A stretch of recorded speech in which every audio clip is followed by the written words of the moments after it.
My family and I watched Homeward Bound 2, an old movie. We watched it a few nights ago for pizza movie night, and I've got the main theme song stuck in my head.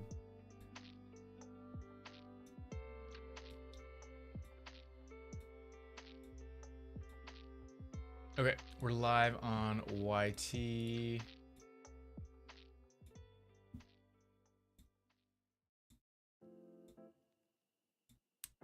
On purple. Beauty. Now let's start the ticker talkers.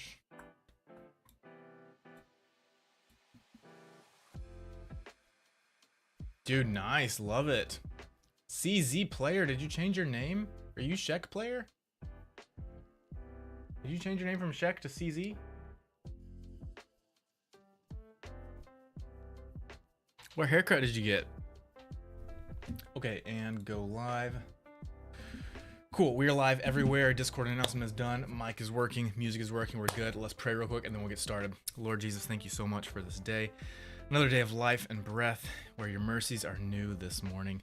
Thank you so much for Chaotic and CZ Player and Ralphie. And I pray your blessing over them, Lord. Pray your blessing over them and anyone else that may join the stream today. Lord, please help me to work today with excellence, with creativity. And I just pray your blessing over the stream. I pray it would all go well. It's in your name I pray. Amen. Okay, guys. I did change it to make it more simple. Okay. Hopefully I remember it. CZ Player. CZ. Shek Player. I used to call you like Shek Player. Now it's throwing me off. CZ Player. Plan to get Oscar Piastri haircut next time. I think it would fit me. I have no idea who that is. Is that a race car driver? Let me see. Oscar Piastri. Yep, it is. I was right. You and your F1. Love it. Okay.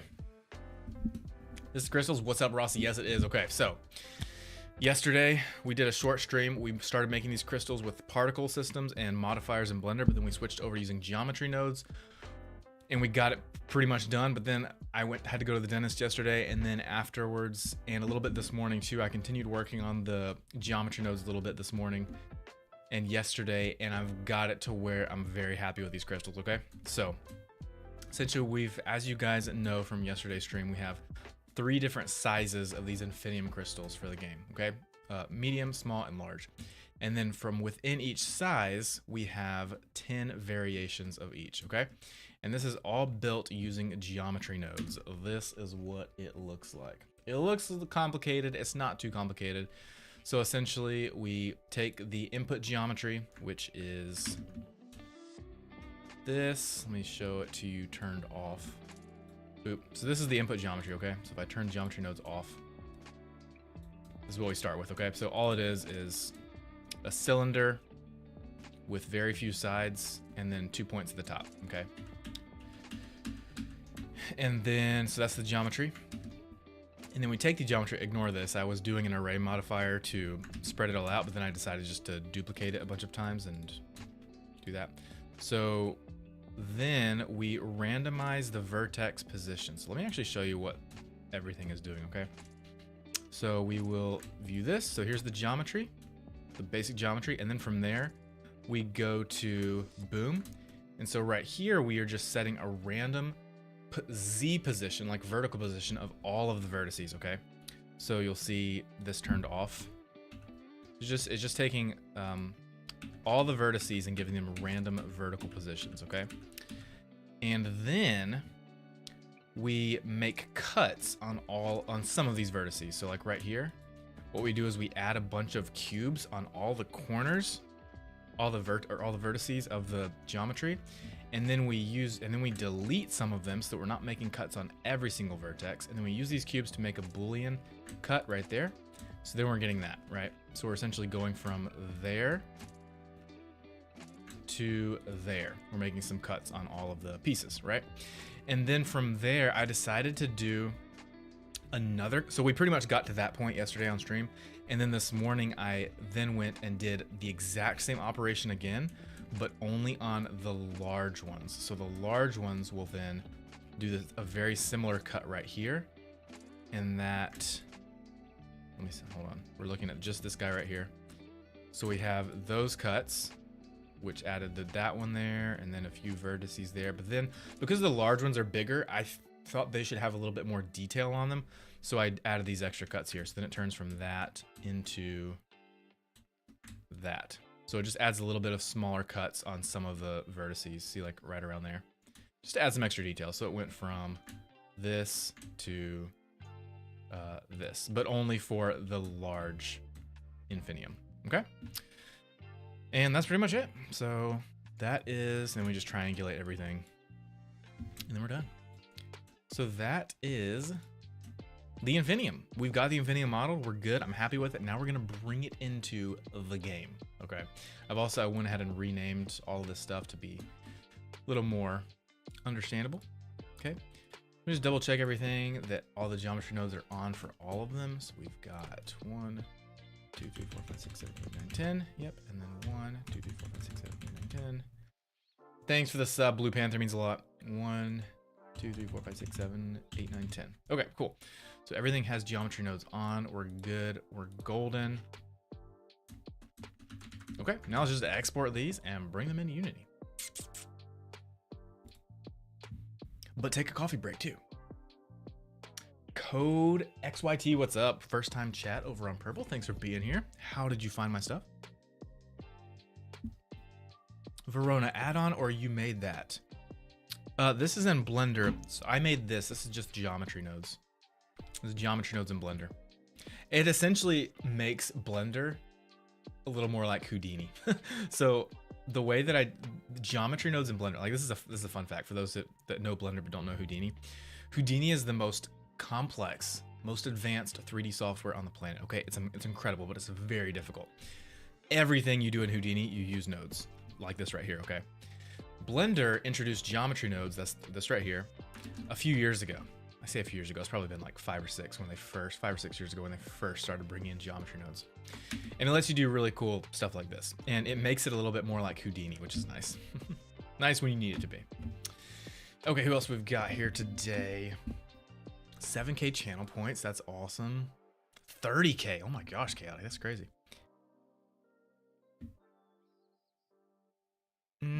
Elizabeth, good morning to you. How are you doing today?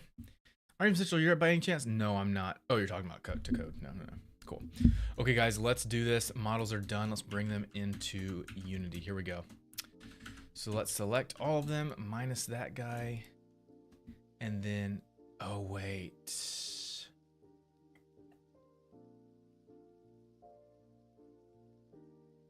Oh, another really fun thing I did on this, which I didn't mention here in the nodes. So before I was doing the array modifier, right?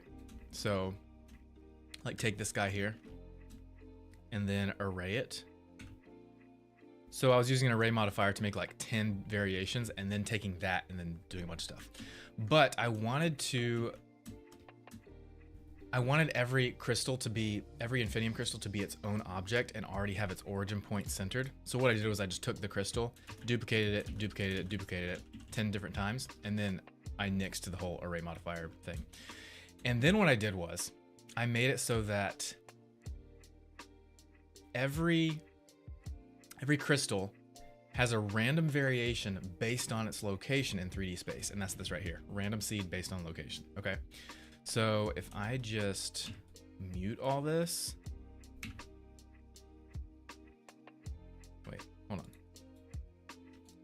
If I just mute this random seed, then every single crystal looks exactly the same, right? It's still duplicated out 10 times, but every single large one is cut in is exactly the same way, even with the smalls and the mediums.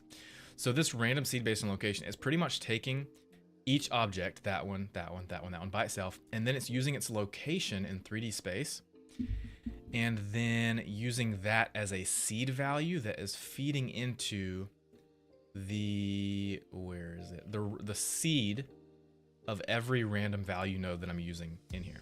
So if we unmute this, okay, now you can see everything is uniquely random and it's based on location. So this is super cool. Okay, so when I move this object, you'll see it working in real time. Okay, so I'm gonna move it on the x-axis, and see as I move it, it's randomly changing every aspect of what I have built with these geometry nodes. Okay, isn't that awesome? So that's how each of these crystals have their own unique build and style. Isn't that really cool? So it works on the y-axis. It will randomize the look, and same with Z. So no matter where I move it. So that's how it's randomizing each of these crystals based on, instead of, because if you just duplicate it over and over again, like without these, it's using all the same nodes. It's going to look like the same thing over and over again. See, duplicate, duplicate, duplicate. But then what you do is you just randomize all the random value seeds by their location. So it's super, super cool. Boop. So unmute that. Just make sure we're good. I didn't mess anything up. 1, 2, 3, 4. Okay, we're good. Okay, let's export these now. I know I said that like 5 times so far, but let's actually do it for real now. But first, let's catch up on chat and take a coffee break. Anyone having deja vu? Cyclone, thank you for the rose. Yes, Chaotic, I wanted variation. It'll make it look super cool in the game. 5 p.m., dang.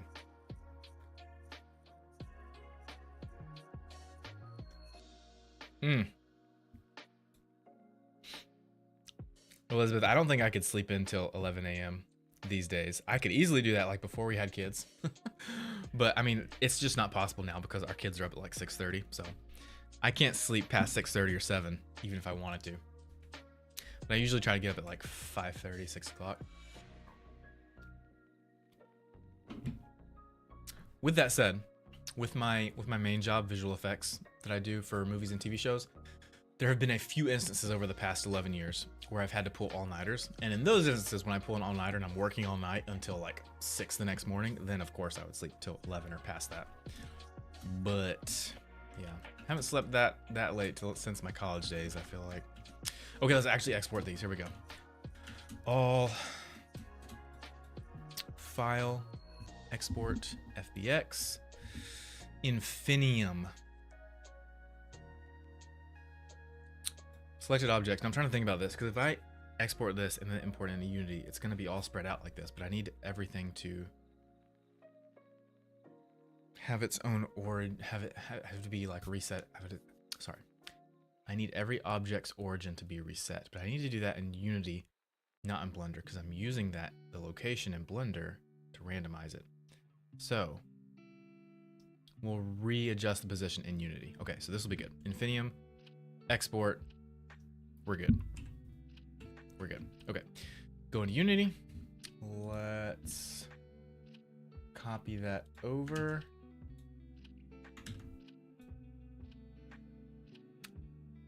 And I hope when you export something with geometry nodes on it, it will apply it. I would assume it would, because in these export settings, I have geometry apply modifiers checked, and technically geometry nodes is a modifier, so it should work. But we're about to find out. So we've copied Infinium over to here. Let's go into our models. There's our Infinium. Let's drag it in. It's massive. Imagine it was this massive in the game. And yep, it's all dragged out. So it's a mess. Okay, so let's adjust that. Infinium. No, not you. Model. Scale factor 0.3. Apply. Those are still super big. Infinium. Up. Up. That's massive.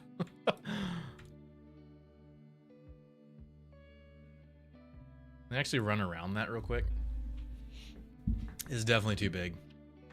Probably needs to be half that, I'm guessing. Boop. And of course we can run through it because it's got no colliders. Guys, I'm so excited for today. I've been waiting for this moment for so long. Like making these collectible crystals in the game, the Infinium, is just gonna make the game start to feel like a real game. I'm so excited about it. This is gonna be a fun day. This is gonna be a cool day, guys. It's gonna be a cool stream. No, this is not Roblox. This is Unity Game Engine. I'm using it to make an Android and iOS game for a client of mine. Superman, not Superman. Superhero comic book series. Okay, Infinium. Let's make it like 0.2. Still too big. 0.15. That feels good. So the biggest ones we're rarely going to come in contact with. That's going to be like the one that we collect at the police station to fly super high. These mediums and the smalls are going to be like our bread and butter. We're going to be seeing those all the time.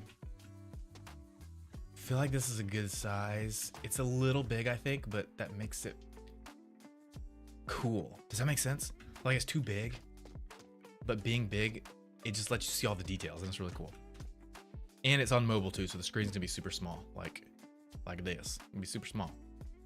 Well, most of you guys are watching on mobile, so actually, let me test this out. Yeah, that's really big for mobile still. Make that a little bit bigger. Do 0.1. Apply. That feels really good. That feels really good. Maybe a little bit bigger. 0.12. Boop. Apply. Boop. Too big. 0.11. We're dialing it in, guys. Dialing it in. That feels good. 0.11. Nice. Okay. Beautiful. Okay. 0.11. Now is the technical part. Okay. We need to take this Infinium. See this right here? You guys can't see this. Let me move animator over here because we don't need it. I'm going to use it to bring this over so vertical streams can see this. Okay. So this Infinium has every piece inside it. So first, what we need to do, we need to zero out all of these. So I'm going to just select all of them and set their position X to 0 and position Z to 0. Cool. Now every single piece. Why is that so perfect? Oh, because it's like every piece overlapped with each other. Okay, cool. So now this Infinium model, this object, has every single size and variation inside it. Right? We have. Why is it not selecting? Do I have selection turned off? It's not like highlighting my selection. Where is it? Not bug. This is something I don't like about Unity. You see this like toolbar at the top here? You can't like click and drag. Like with something like this in Blender, you can use your middle mouse button and you can click and then drag and it will like slide the whole top bar over. But with Unity, it doesn't do that. You have to actually make the window big enough to see the whole thing. It's really frustrating. Here we go. Selection outline. There we go. Okay. Selection outline. So now.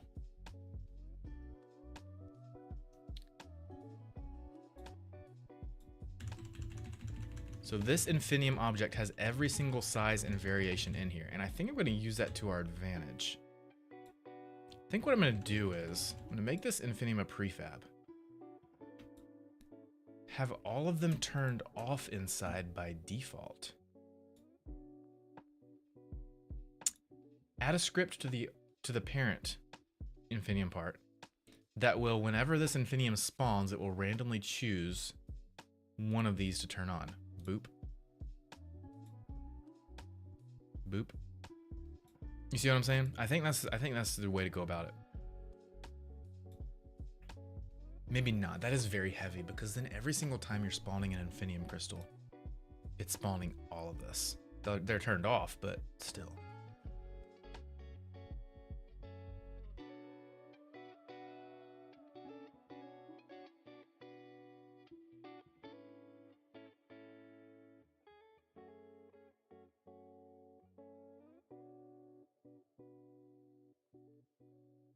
I think I want to make them all their own objects. Maybe. I'm not sure, actually.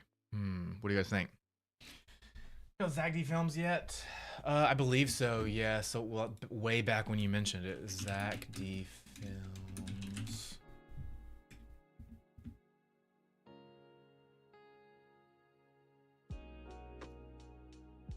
Why did you mention this again a long time ago? I forgot.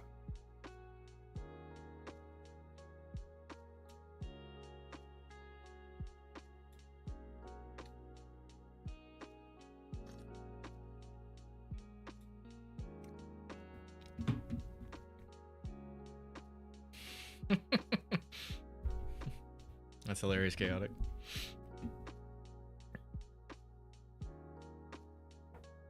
Yes, this is Unity, Agent Froggy. Mr. Trick A, how's it going? How's it going? People don't usually call me by my first name.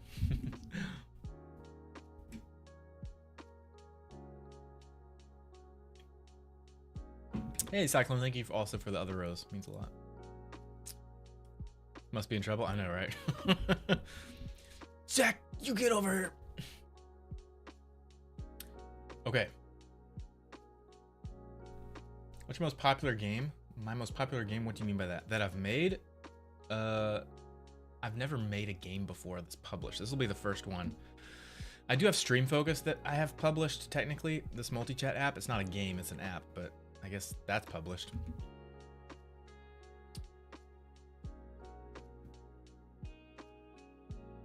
Okay, CC Player. If you were streaming, when I'm not streaming, I will check out your stream. If I'm not busy doing something else, but busy doing something else where I like can't get on my computer. Like yesterday I was at the dentist, so I couldn't check it out, but if you're streaming today, when I'm not, I will check out your stream. Gato, what's up? Welcome to the stream. Okay, so let's figure out how to do this. Let's turn these all back on. I think I want to make these individual objects. All this Infinium. So I could just unpack this prefab, make them all their own prefabs, or in Blender I could export all of these as individual objects. Can I do that here? Selected objects.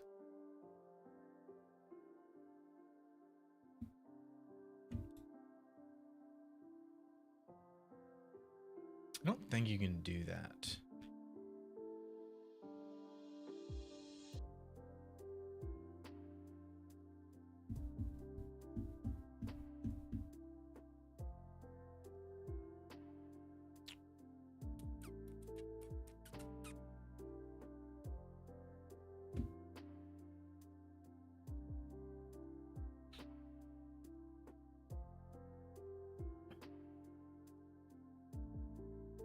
Oh yeah, if you're on tomorrow, 8:30 a.m. for me, yeah, I could definitely get on your stream, for sure.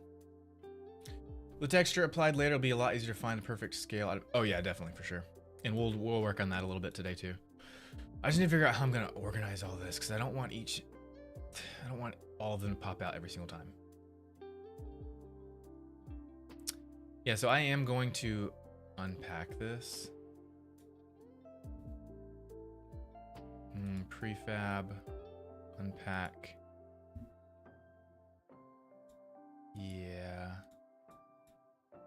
And then under prefabs.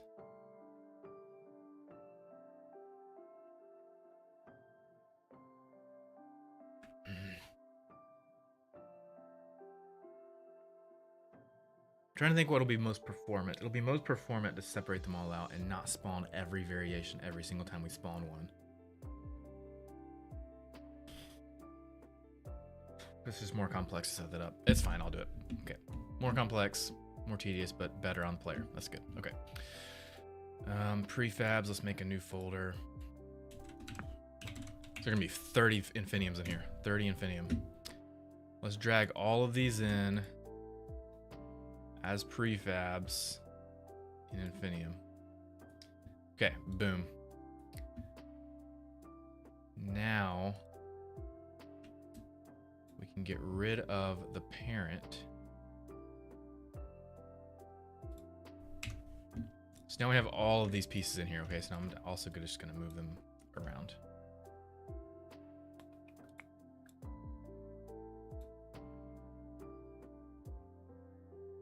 I'm actually just gonna keep one of each out here. I'm gonna keep one large, one medium.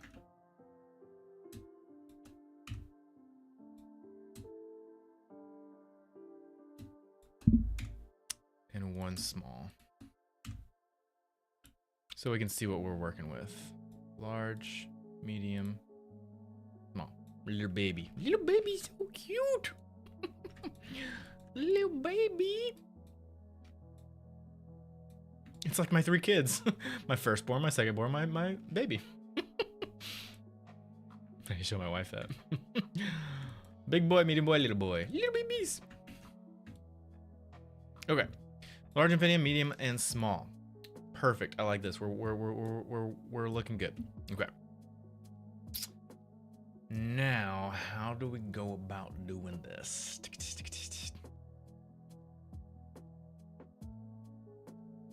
Building this script. Okay.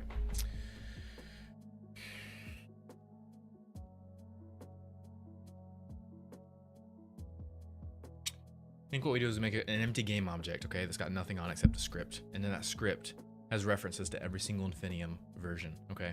And then that script decides which one spawns.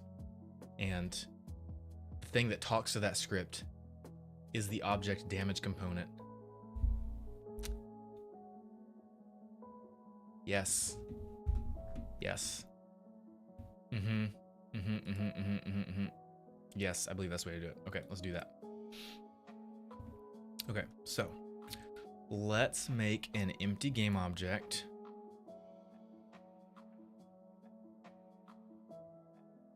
Actually, before we do that, for each Infinium. Actually, no, hold on. Let's create an empty parent right there. Okay, so like that parent has that. Let's go ahead and work on the movement of these, like when they're sitting still. I want them to kind of like bob up and down and maybe even spin. We'll play around with both. So the question is, do we spin and bob up and down the Infinium piece within the game object parent, or do we move the game object parent? Probably doesn't matter. But I'll just do it on here for now. Okay, so add component, Infinium. We'll just call it Infinium. Boop. Okay, here's our Infinium script. Let's open it on up. Mr. Mark, welcome to the stream. Good to see you as always.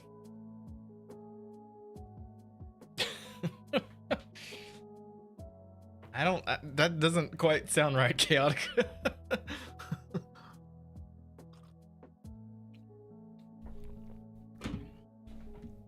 No worries, check player. Okay, Infinium. So we need a reference to all of our variations that we can add.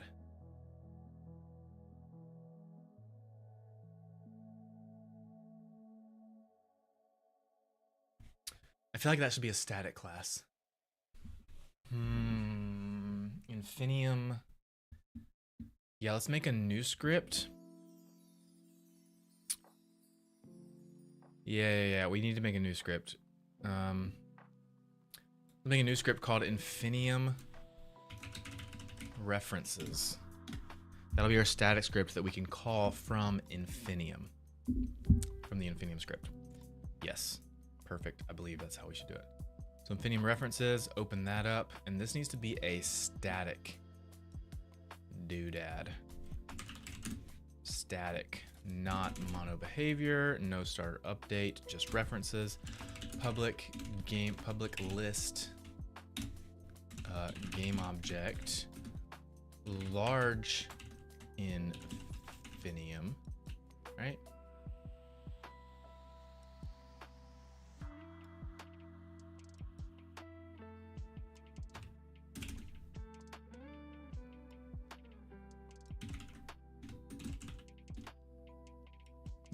Why is that not working?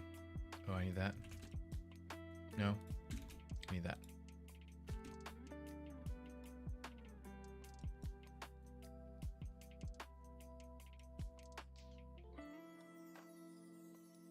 Heh.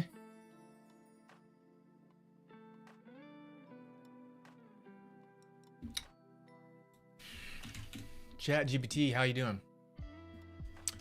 How do I make a static script in Unity that holds references that I can call from another script? I think I'm close, I just have some syntax wrong.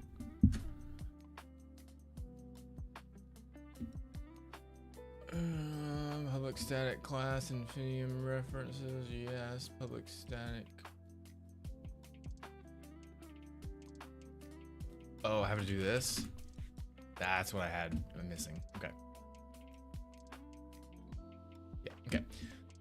Public static list boop list of large Infinium,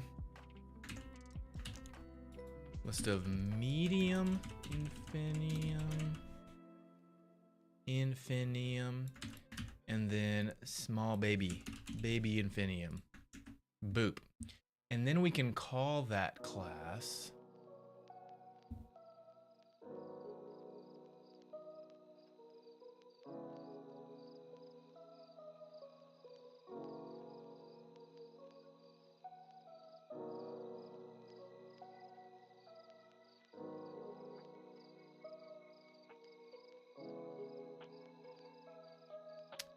from here. All we have to do is say, so on start, or actually let's use awake. On awake, so when this Infinium script first gets spawned, we need to choose a game object to instantiate, okay? So that is going to be public game object Infinium, okay? And then in awake, we are going to say Infinium equals Infinium references large Infinium. We'll just do, just for now for testing,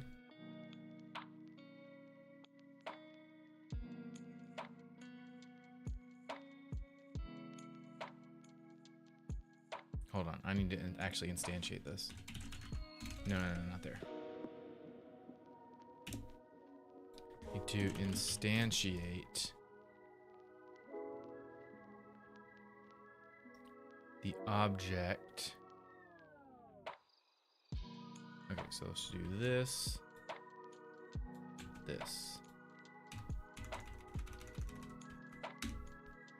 Boom. Okay. So this will instantiate only the first large Infinium. But let's just check that it works real quick. And then we'll continue iterating. Okay. So it has the script. We can remove that because we don't need it. Infinium script. Let's make this private. Okay. So we don't need to see it. Did you eat on stream? Not today, no. It's only 11:18. Okay, let me just turn off these guys for now. I'm gonna turn off, actually let's just delete that. Boop. I'll leave medium and small Infinium up here. But this game object has the Infinium script. Okay, so let me actually turn these off. So when this game starts, when I start it, this game object should spawn the first large Infinium, but I need to set it first. Infinium references.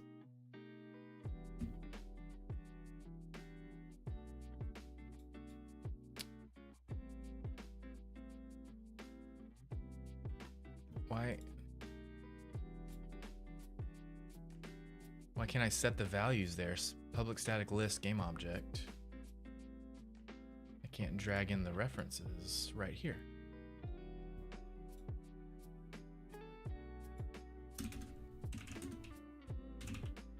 Do I have to do that?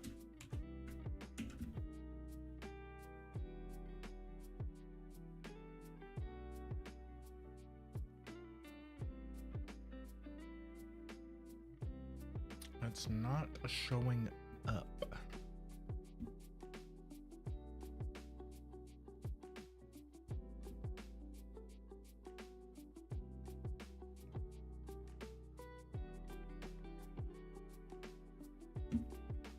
ChatGPT says do this.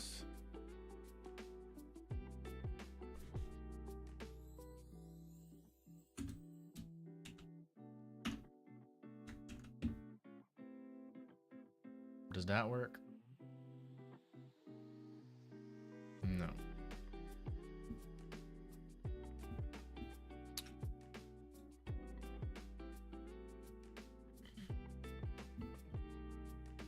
Static fields reset on domain reload. Entering play mode, so always initialize them in awake from a scene object.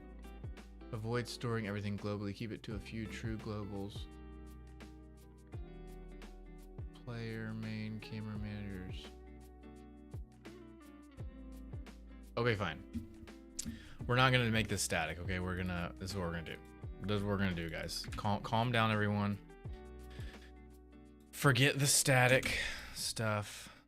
Public class, Infinium. We're gonna make this a mono behavior. Get rid of that. Okay. So I'm gonna actually put this script, Infinium references, in our, and it's gonna be like the ultimate Infinium handler. Okay, I should just put it in settings. Let's do that for now. So in settings, we'll put that Infinium references script right there, and it's still not showing up.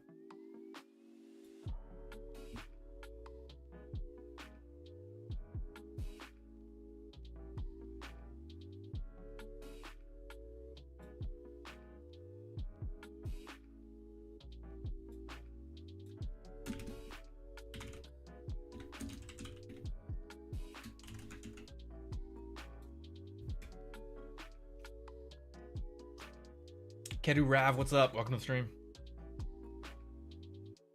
This is a game I'm making, Compa. This is a game for a client, a mobile game for a client of mine.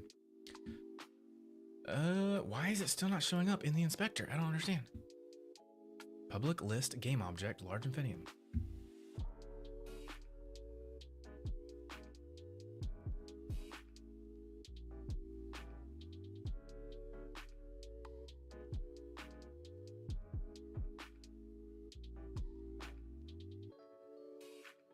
I'm so confused. List of game objects. This should show up in the inspector, but it's not.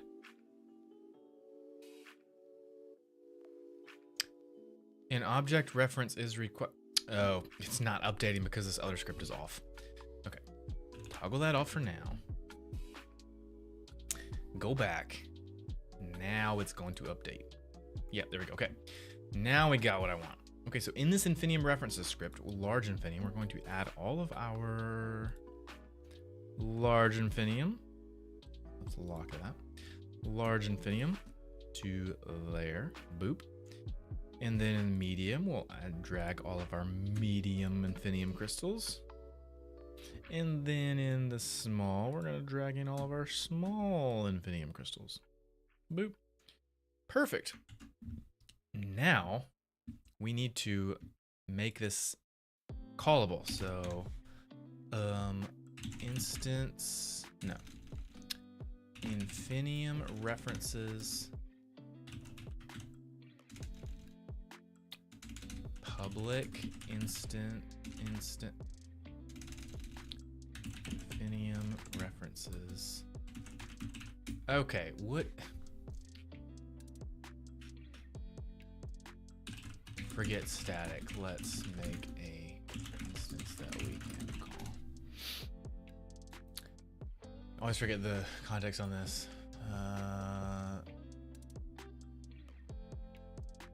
No, not static. I don't want static.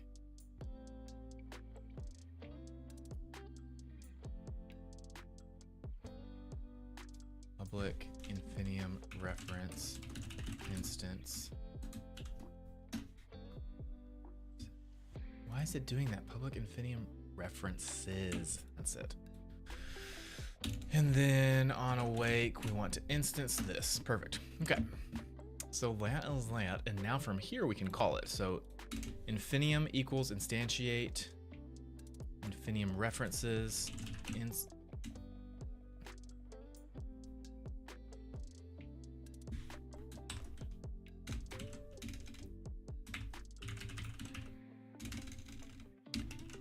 Oh my gosh. Infinium references instance. Why can't I instance it?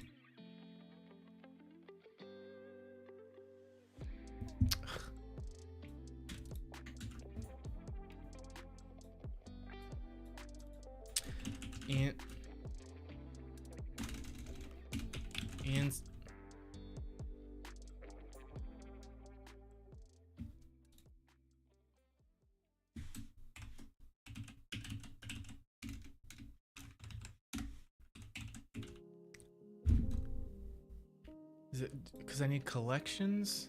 Is that it? Oh my gosh. Using Unity engine, I am.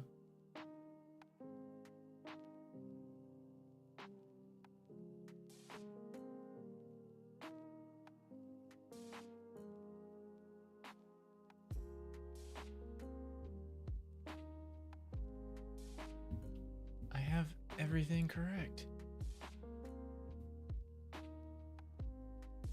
Do I need that? The Git. Do I need that?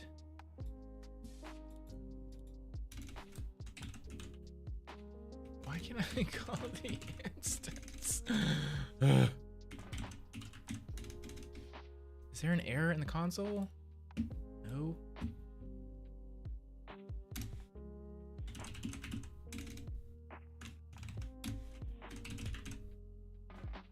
Oh my gosh.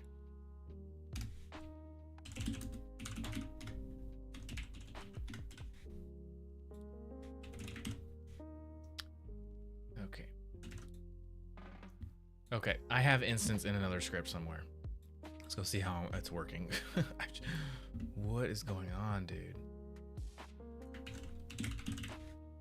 Joker character controller instance.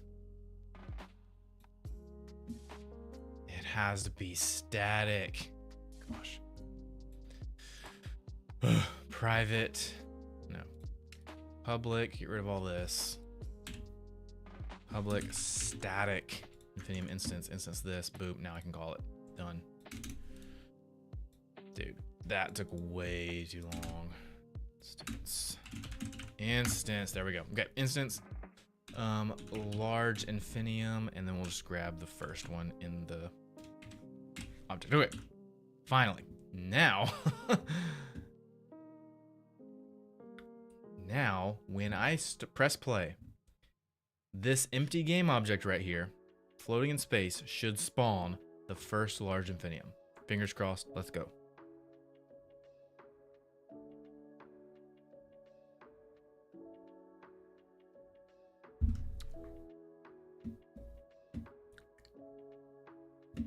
Oh, it spawned it. Look, it's down there. Oh, but it's way over here. Oh, I didn't set the position. Duh. Instantiate the object at the position of this transform. Now it should work correctly, as we would expect it to. Will you ever make a game with Gorilla Tag's movement? No idea what that is.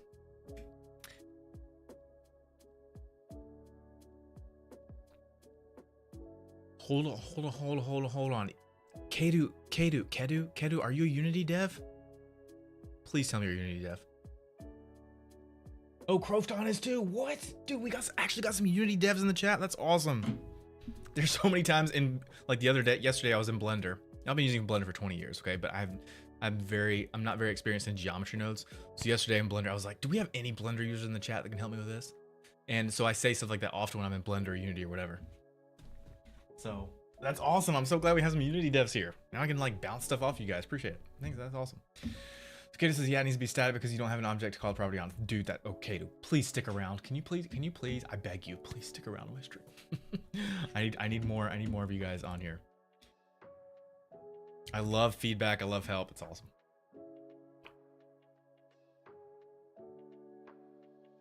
Unity doesn't need tags for class fields to show in editor. Cyanide, what's up? Welcome to the stream. It's okay. We'll see you next time. Not specifically Unity, but C. Oh, okay, cool. Oh, okay, cool. Awesome. So what are you using C# and C++ and all that for? Okay. We played, and look at that, it spawned. Let me just try it one more time. Stop. Play. Now it'll spawn right here in the right spot. Boom. Beautiful. Now let's do this. Let's choose a random one, okay? So we are going to do, we're going to do on awake. Let's actually make this a method. Pick random infinium. Okay. And then this is where stuff starts getting fun, guys. Public void pick random infinium. Okay. And then we need to choose a random value. So int random equals random range Range or random range? Random range int. Yeah, min inclusive, max inclusive. Okay, go. Between 0 and 9, I believe, because we've got 10. Yep. So that'll pick a random value between 1 and 10, I believe. I don't think for random range you have to do.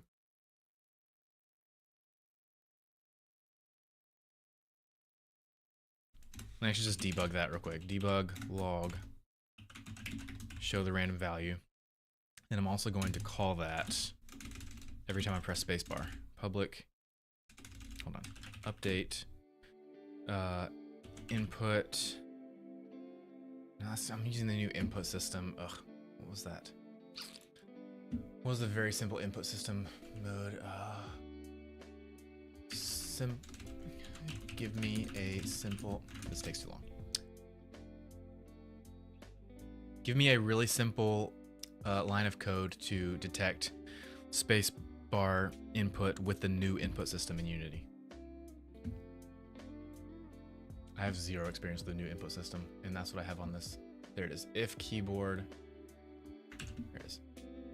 If keyboard current space key was press the string, boom. Then call pick random infinium. Okay, so now let's see if it actually does 1 to 10 or 0 to 9. I think it'll do 1 to 10, but we'll check it out. Mando to hire, what's up? Control, stop. Thanks for the follow, Katie. It should be inclusive, so it'll be quite literally, oh dang, okay. Let's check it out. Print on the console, space, 175173868412763. Yep, you're right. If it's calling 0. Okay. Okay, so we actually just do 1 to 10.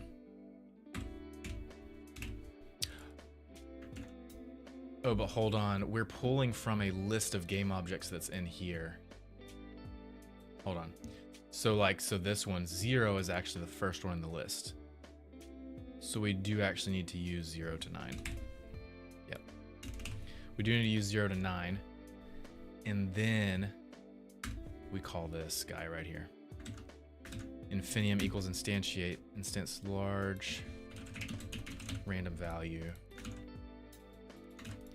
So pick a random int between 0 and 9 and then use that to pull in a different large infinium each time. What we could do to make this more precise, if we add or subtract more infinium later, let's do that. So we're gonna set the max range to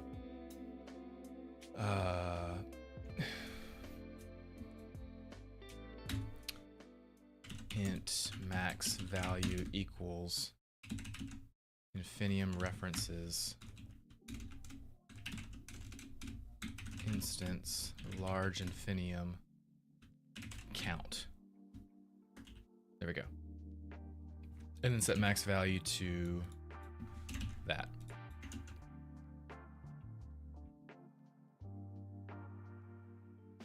Oh, but it actually needs to be that -1 because the count is 10, but we need this to be 9. So it would be the max value would be that -1. I believe I did that right. And then, so the max value is that, and then the random value is 0 to that, and instantiate infinium. Yep. And let's actually do this too. Every time we pick a random infinium. Oh wait, hold on. Is it spawning? It should be spawning it inside as a child object. Let me just double check that real quick. Yeah, because I have it set to do it on the transform. So it should spawn inside that.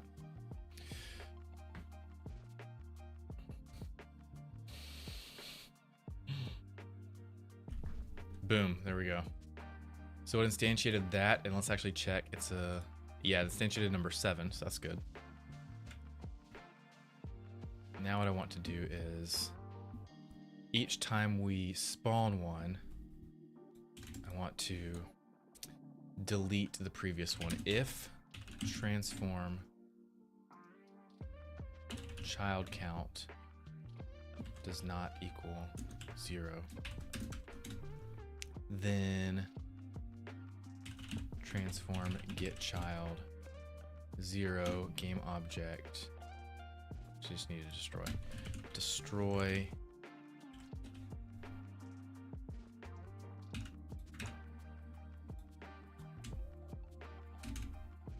Okay. So every time we pick a random Infinium, this is just for testing purposes. Every time I press spacebar, it should delete the previous Infinium and spawn a new one. Now let's actually see if this is spawning all 10 correctly.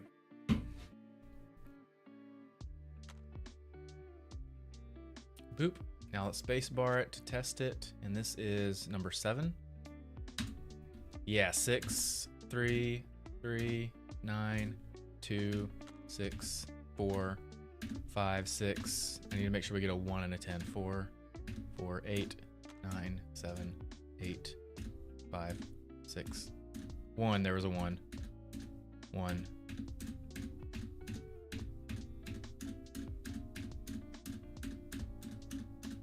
9. Not seeing any 10s.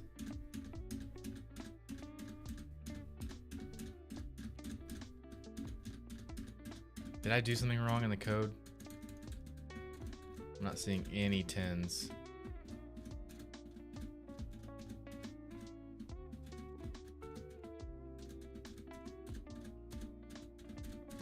Did I do something wrong? I know, off by 1 errors are the worst.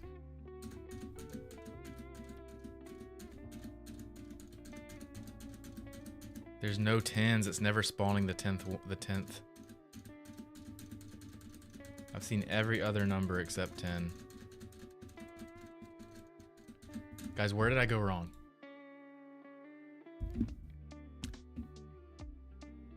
Max value.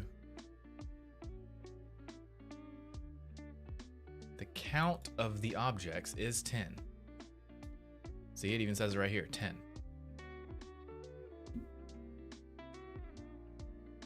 So the random value, it should be doing random range 0 to 10. We don't want 10, we want 9. So 10 minus 1.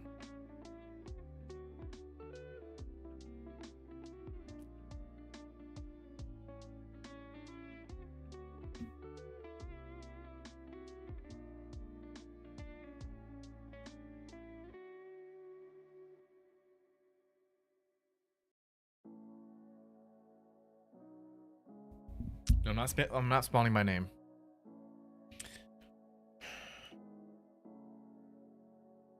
Thanks for the follow, Hottie1.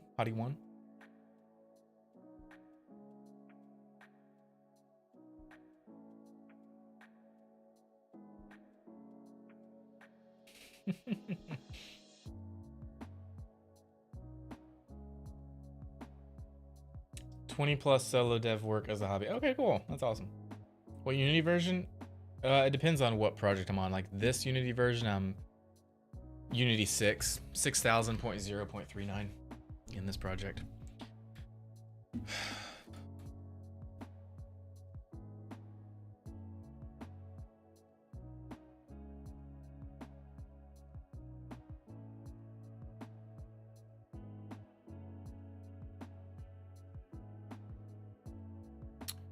Because here's my list, right? It's a list of game objects.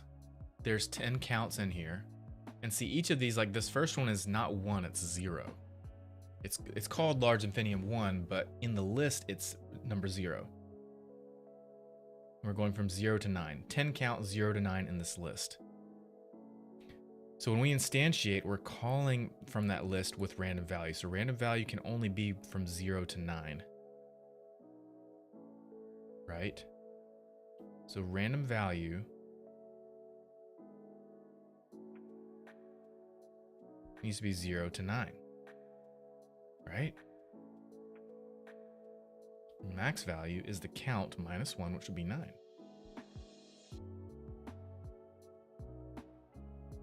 Do a for loop and print out all objects in the list. That's a good idea.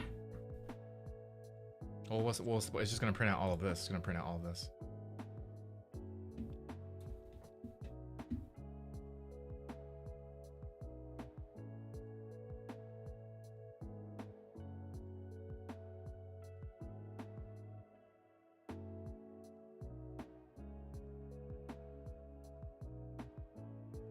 Oh, I see what you're saying. Okay. Debug log count.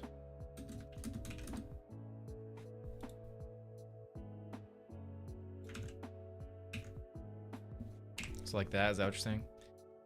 So debug log the count. It's gonna come out with 10. And then debug log max value.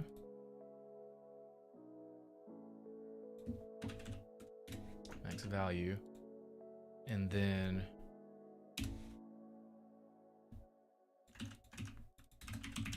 random value. Okay.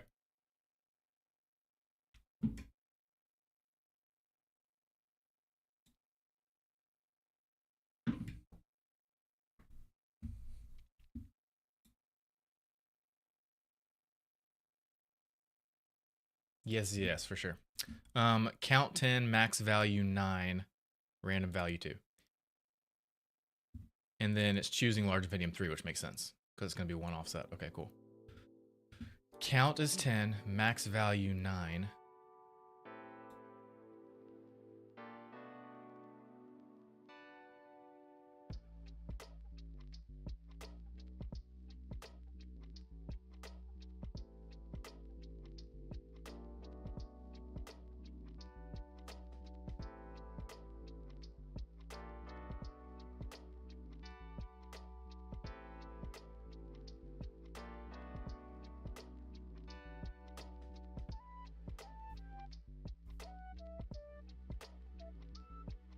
Yeah, but it's never spawning the 10th object.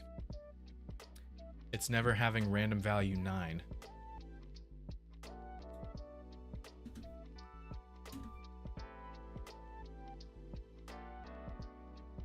Large Infinium 9.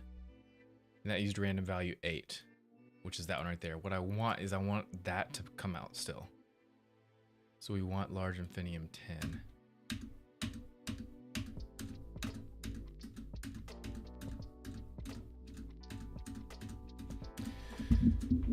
Maybe it's just, maybe the code is right and it's just not ever hitting that random 10 value.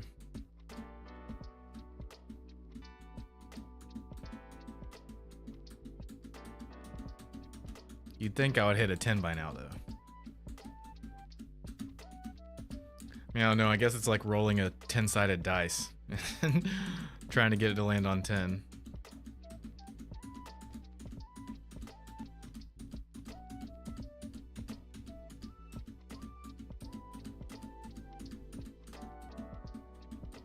Yeah, there are no 10s.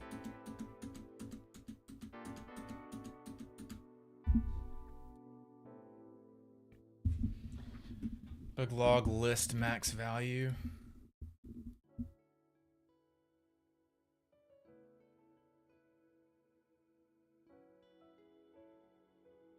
What would that do?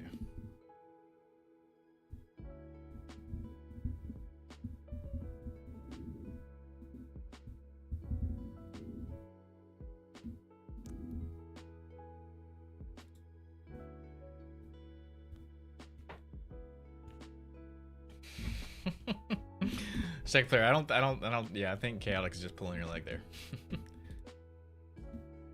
Okay, here's what we're gonna do. We're gonna ask ChatGPT. Boop. Okay, chat, check out this code. I have got this code randomly instantiating 10 variations of this Infinium object. We have 10 game objects in the list, okay? But every single time I run this code, it never gives me the 10th object. It only will give me 1 through 9. So why is it not giving me the 10th object ever?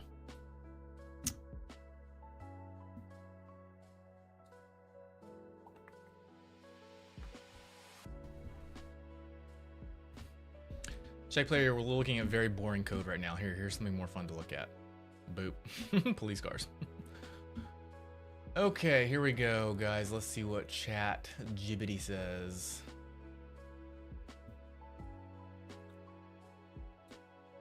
Okay. Because of 2 off by 1 issues is how you're using random range. What's happening for ints, random range min max is min inclusive max exclusive. You also set max value count -1, then call random range 0 max value. So if count is 10, max value equals 9, random range 0 to 9 returns 0 to 8. Only never 9. That means you never pick the 10th. Huh? That doesn't compute. I thought the one-offs was only the low number, not the high number. Just use the list count as the exclusive max. You want to keep your variables.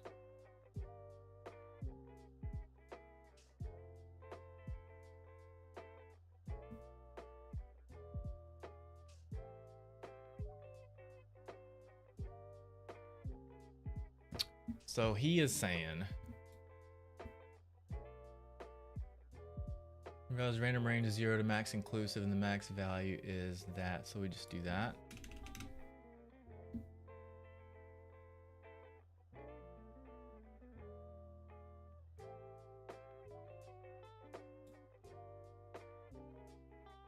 I'll correctly return 0 to 9 when there are 10 objects.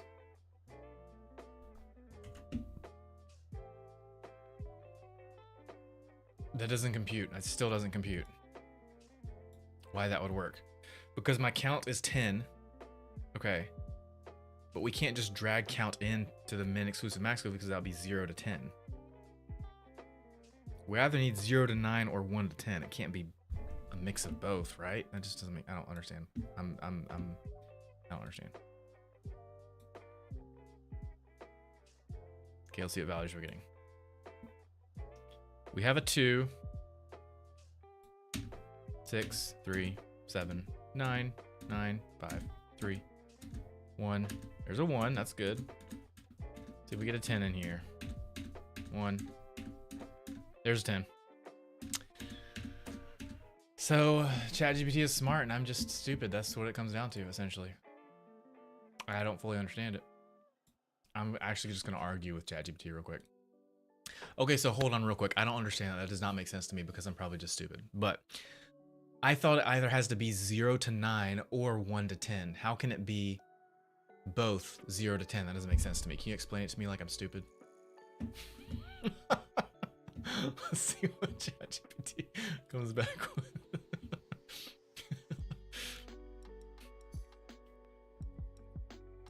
You're not stupid. This is one of those Unity made it confusing things. That's not a Unity thing. That's a C#. That's a coding thing. Mixing up values with indexes. Am I? If you have 10 objects in a list, the list indexes are first 0, second, yeah, I got that. 10th is 9. I got it. So the valid indexes are 0 through 9. That's 10 numbers. Got it. The weird part, random range for ints. For ints, Unity does this. Random range min max. There's a number from min included, max not included.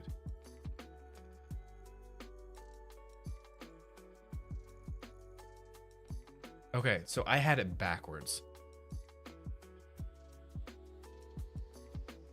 I thought min was not included, but max was included. Okay. So random range 0 to 10 can return 0 through 9. Okay, so I just had it backwards, so I am stupid.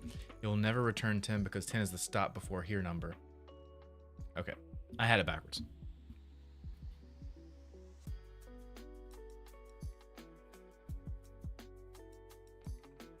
Yeah, so 0 to 9 returns 0 to 8. Yeah. So I had it backwards.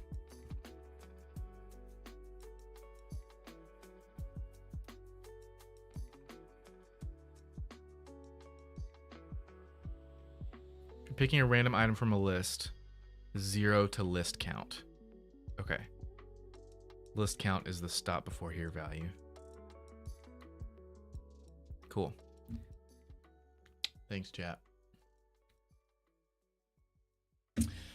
Which makes sense and no sense at the same time.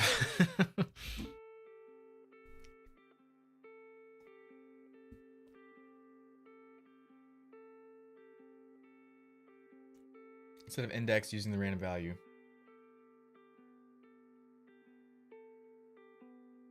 Just smile and wave, boys. Smile and wave. Oh yeah, I actually haven't done this in a while, but used to. I would have to go take a shower after every single haircut because it just, the little pieces itch really. But this place that I've been going to for haircut over the past few years, they do a really good job at not getting hair everywhere. But before that, my whole life, like, I had to take a shower after haircuts. Howdy one, I'm making a mobile superhero game. But let's actually start getting into fun stuff now that we spent like 17 hours trying to spawn a single Infinium. Okay, so we don't need that anymore. So on awake, spawn a random Infinium. Now, here's where it gets a little complicated. First, we need to choose.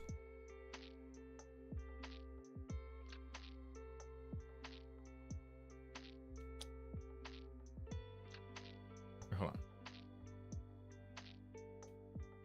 Now let's actually make the Infinium rotate. Okay. We're going to do that. Drag this in.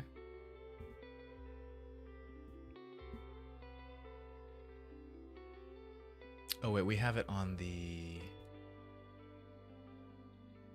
parent game object, is the Infinium script. So in the Infinium script, let's do pick random Infinium and then in update, constantly rotate object on the y-axis. What you got for me, autocomplete? Nothing. Thanks. Appreciate it. Means a lot.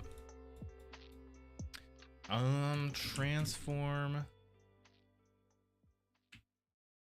position. You're not helping me. While true.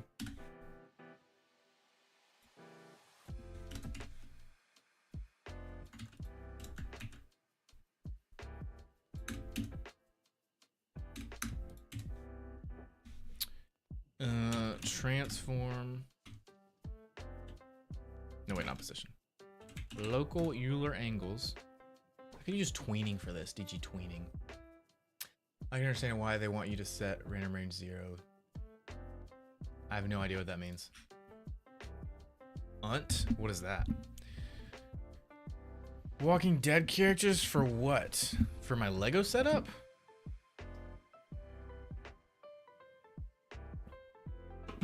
3 does not exist, at least is what Valve told me. What are you talking about, Gato? I have no idea what you're talking about, man.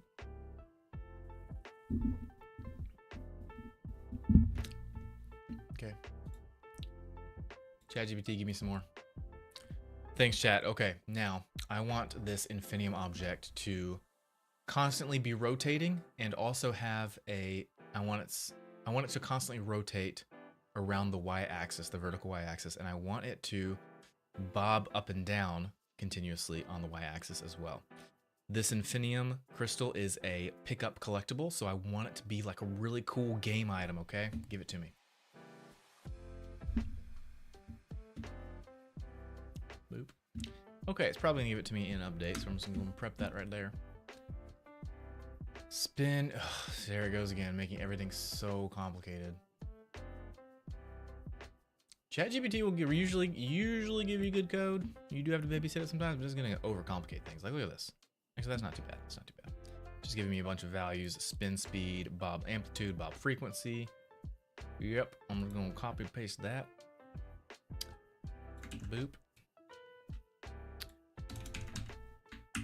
Okay, degrees per second, spin speed, units, bob amplitude, bob frequency, fine. And then start local position, that's always gonna be 0. I don't know why we need to store that. Awake, start local position, transfer local position.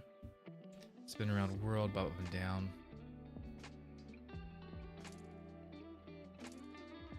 Math F sign. Oh, I have two. I could also use some tweening because I have DG tween plugin, which I really love using, but this is a lot better. Probably more performant. But also maybe not, because it's constantly running an update. But DG Tweening is probably doing that too.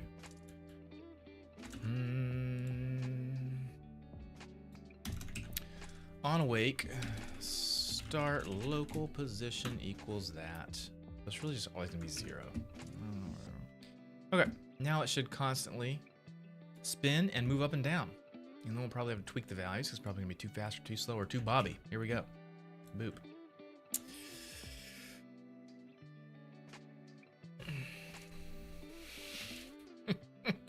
That thing's like, please pick me up. I want to be picked up now.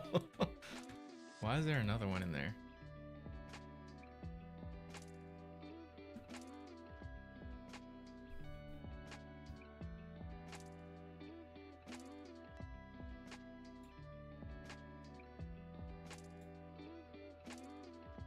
Oh, because I have one dragged in. That's right. Delete that. I'm just going to delete both of them. This is going to be called Infinium. I'm gonna have to adjust a little bit how I'm doing this, I think, but we'll just go ahead and play with this.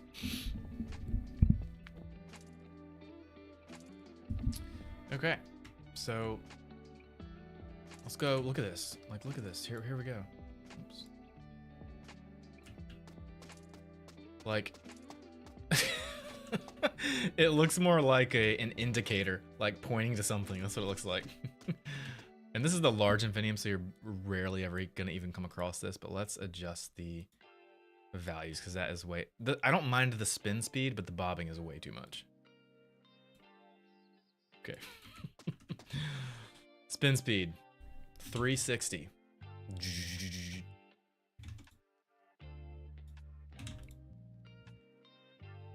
I like that a lot better. Bob amplitude, 0.1. Bob frequency, 0.5. Who's Bob? So that's really good for the large ones, I feel like. But I think the smaller ones will need to be faster. So what I could do is I could affect these values based on size. Very much so similar to how we're doing the wobbliness of objects. The bigger the object, the slower it wobbles. The smaller, the more it wobbles, like this guy. See? But they're using the exact same script. Looks like an indicator for the pickup, not pickup itself, yeah. Once we actually add some, let's actually go ahead and add a little shader to this guy.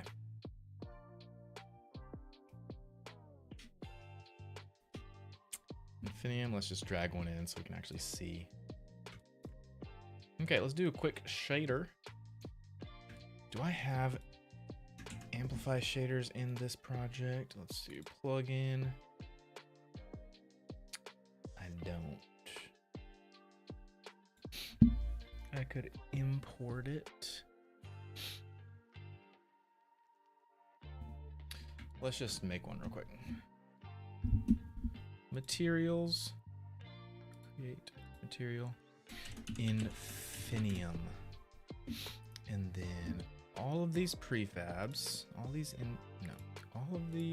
Infinium, all going to have Infinium material. And the Infinium material is going to be, let's look at our reference. Where's our reference? Back in Blender. Infinium is like a psychedelic purplish bluish. So we'll actually make a better shader later, but let's get some color in there. Some color and some translucency. Bloop, bloop, bloop.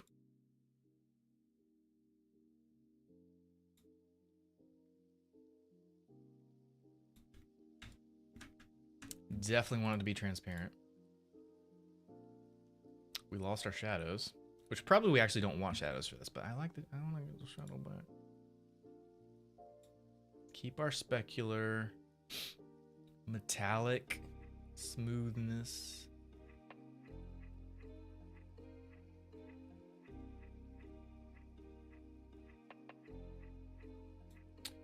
Alpha value. We also don't want just alpha, like that's gonna look terrible. We need like a translucency to it.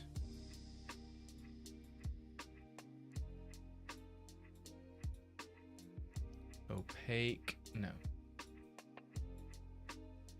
No.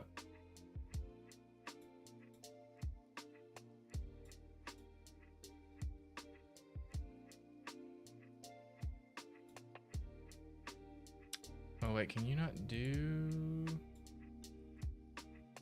translucency in URP?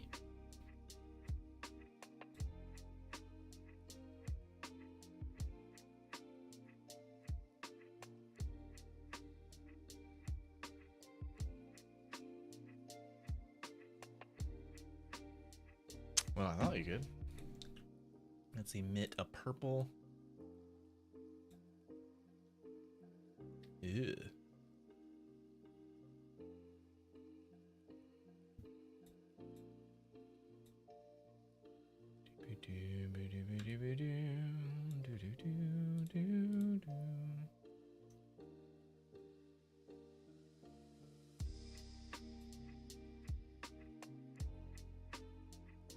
You guys in the way, I gotta move you real quick.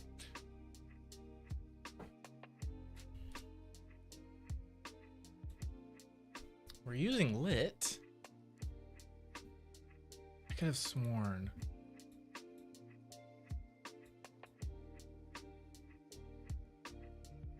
I guess not. It's great being on the left side of the screen.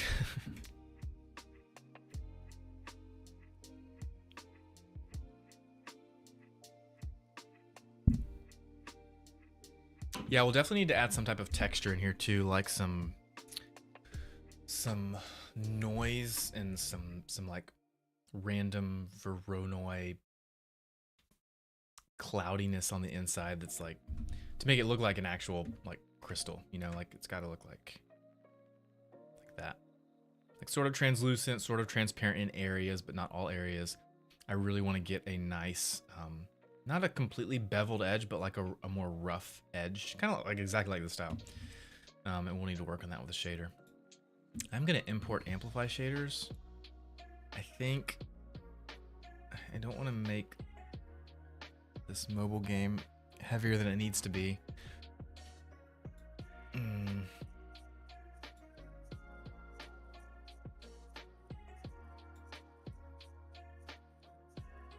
let's do that. And see what they have available. Window, package manager, my assets, amplify, shader pack, and shader editor. I'll just get the shader pack for now.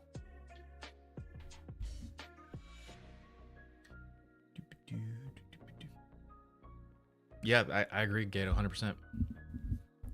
Oh, sound effects are gonna be so awesome. That's even gonna make this so much better.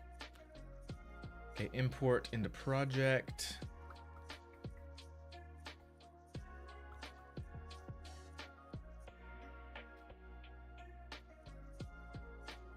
Oh, Kareem, yes, I do remember you. Yep. Mm-hmm.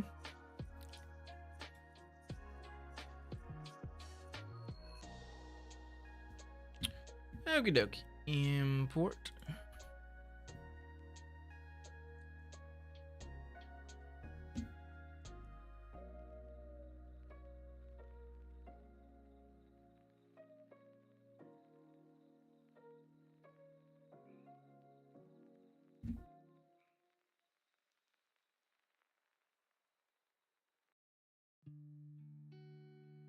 Let me actually check the Unity asset store and see if there's any really cool crystal shaders. URP crystal shader. There probably is one in this amplify pack, but I kind of want to just get a single one because, oh, dude, that looks good. Oh my gosh, that's awesome. Oh, oh my gosh, there's so many. They look so good. Look at this, guys. Look at that. That one and that one. Oh, man.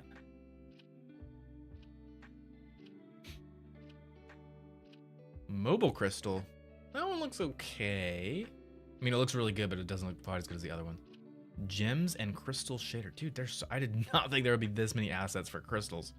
Refractive Crystal Pro. Oh my gosh. There's so much. Crystal and Gem Asset Pack. Well, that would have been nice to know. I wouldn't have had to model all these things. It was fun modeling these, though. It was fun modeling them with geometry nodes. Dude, there's so many. So many.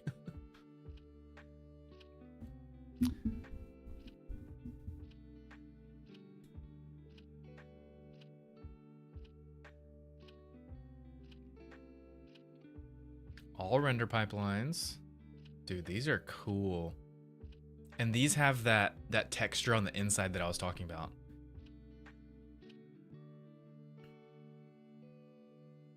Dude, that's a really good shader. You guys see that?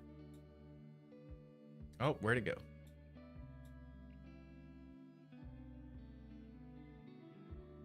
That. Dude. It might be too good.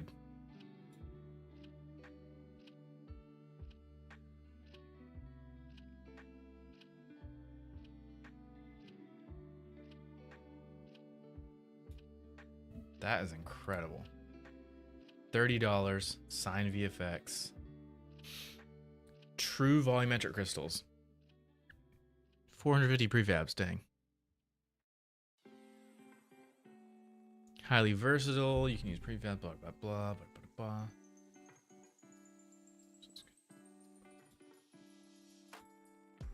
Is it performant on mobile, though? That's the question.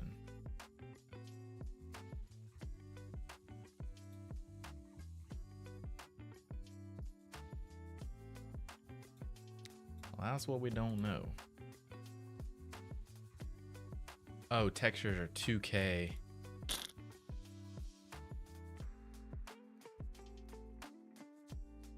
All pipeline versions work perfectly fine on PC and some platforms. For high-end mobiles, URP is recommended. Also, you need to disable most of the blending options, triplanar mapping, as well as parallel exclusion. Crystals also need to occupy not much of the screen space for better FPS.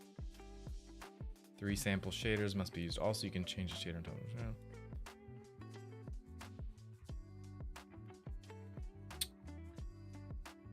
So might be a make or break thing for mobile. It looks so cool, dude. It verges on highly realistic, which is another reason why I'm tempted not to put it in the game. Like, it would be so fun to collect a crystal in a game that looks like this, but it doesn't. Like, I think it's too good for the game. Does that make sense? It looks fantastic though. Translucent crystals. This looks a little more stylized. Yeah, simpler. This might be the way to go. And it's free. Look at that. Simple but very customizable. All rendering pipelines. Is this the same guy? It is the same. It's the same asset creator. Look at that. That's awesome. March 14th, 2025. March 13th. So it's the same guy with different.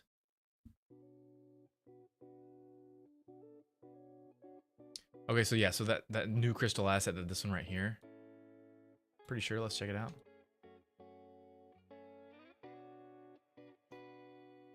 Yeah, so that one, he says true volumetric. Not sure what that means though. Is it using like volumetrics? Almost any game style is a realist one. Also, the shader can be used with other meshes. Extremely flexible. Real-time emission. Cool. This one might be the way to go, and I'm especially willing to try because it's free. Let's check out the reviews though. Transformed it into UPR. All the materials became transparent. You need to unpack the including. Yeah, makes sense.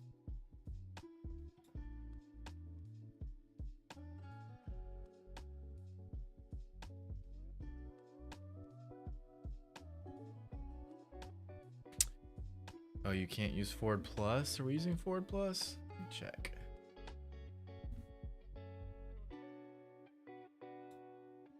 Sorry guys, if you guys are chatting, I'll check in like 2 seconds. We are using Ford Plus. Shoot. We did say if we're getting, I mean, it doesn't hurt us at all. It's free. We can test it out. If it works, great. If it doesn't, then we ignore it. Stylized crystal. Oh, that's not a shader. That's a model. Well, it comes with a material, but yeah, we don't want that. Exit. Mobile crystal shader.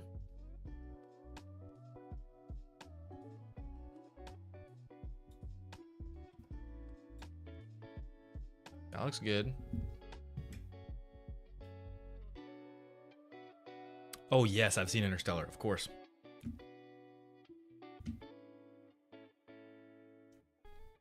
The purple ghost color one? Yep.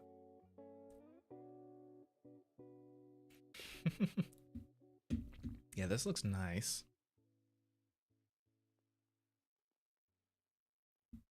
High performance mobile crystal shader. URP. Has realistic crystal effects, including Fresnel reflections, specular, internal textures, good, and background effects while remaining excellent mobile performance. Nice.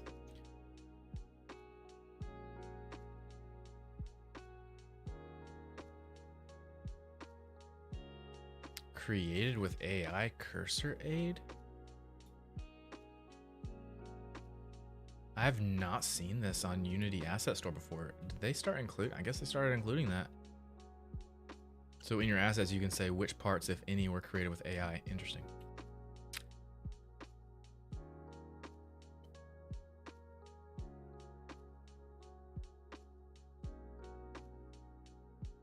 Not sure what to think about this one.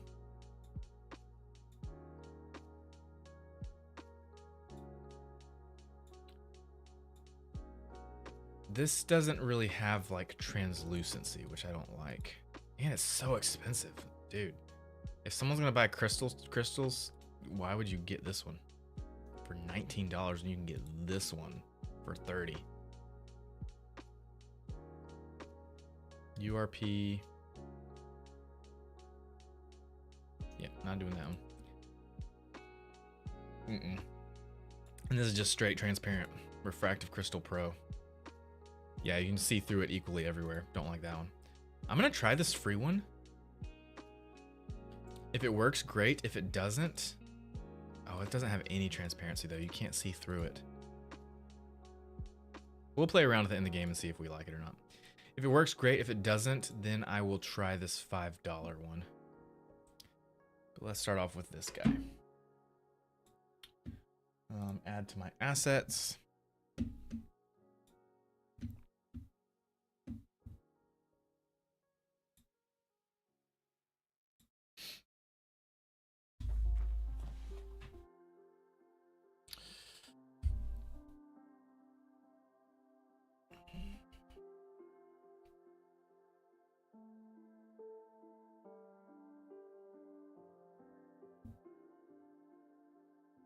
Okay, why is it not adding to my assets? I don't understand.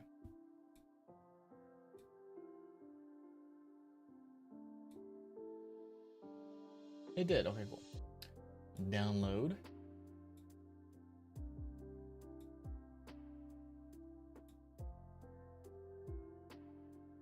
We'll save that for laters.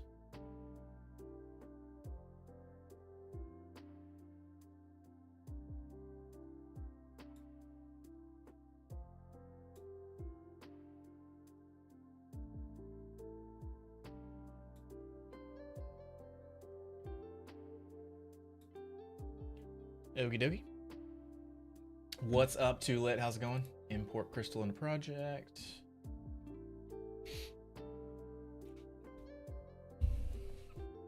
Yeah, they're very different types of streams.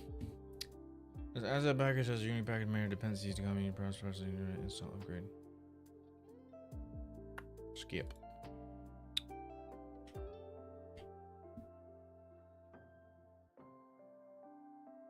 Port.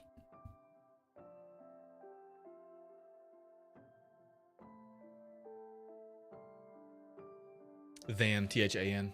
Than is the correct usage of the word in that context. Okay, let's open up that new plugin, that new crystal, and see what we got for the materials.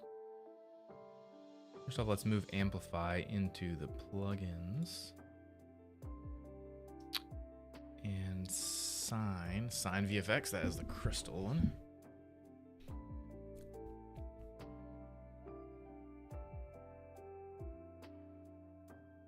Yeah, that's the only version of the word that I know. When I have done my Lego streams and I'm operating as a clone, a Lego clone trooper, and I use the word clinker, like that's I'm taking it straight from Star Wars, right? That's what they would call the robots, like the droids. Clone Trooper X29 at your service. Let's go get some clankers. Like that's from the movies, okay? I don't, and I've heard people on my streams mention, they're like, hey, don't say that word, or it's derogatory, or it's a slur, or whatever. And I'm like, and I don't understand it. I'm out of the know, you know? I don't know. Like, let me actually just look it up. Is clanger a derogatory word? Yes, it is. Gained popularity in 2025 as an often humorous yet demeaning level for robots and AI. Okay, whatever. Origin. The term originated in the Star Wars franchise. Yep. Clone Wars anime series, where it was used as a slur by characters to insult battle droids. Yep. Modern usage, it has been adopted on TikTok, Twitter, and other social media platforms as a catch-all term to express frustration, disdain, or skepticism towards AI chatbots like ChatGPT and robotics. Okay. So what's the big deal? Debate. Because it is often used with a hard R, clanker, and mimics the structure of real-world slurs, some critics argue it can normalize dehumanizing language even if the target is machine. Okay, whatever. It's stupid. Stupid. Yeah, clanker, whatever. Clanker. It's taken from Star Wars. It originated with clones. I'm gonna keep saying it. It's not derogatory. It's just ridiculous. This type of thing that would get me hyper interested in game dev, and I would give it a good old college try for like 3 obsessive days and never pick it up again. No, you should do it. You should try to make a game. Just follow. So guys, if you guys want to get into game design, okay, I'm gonna find tutorials really quick for you.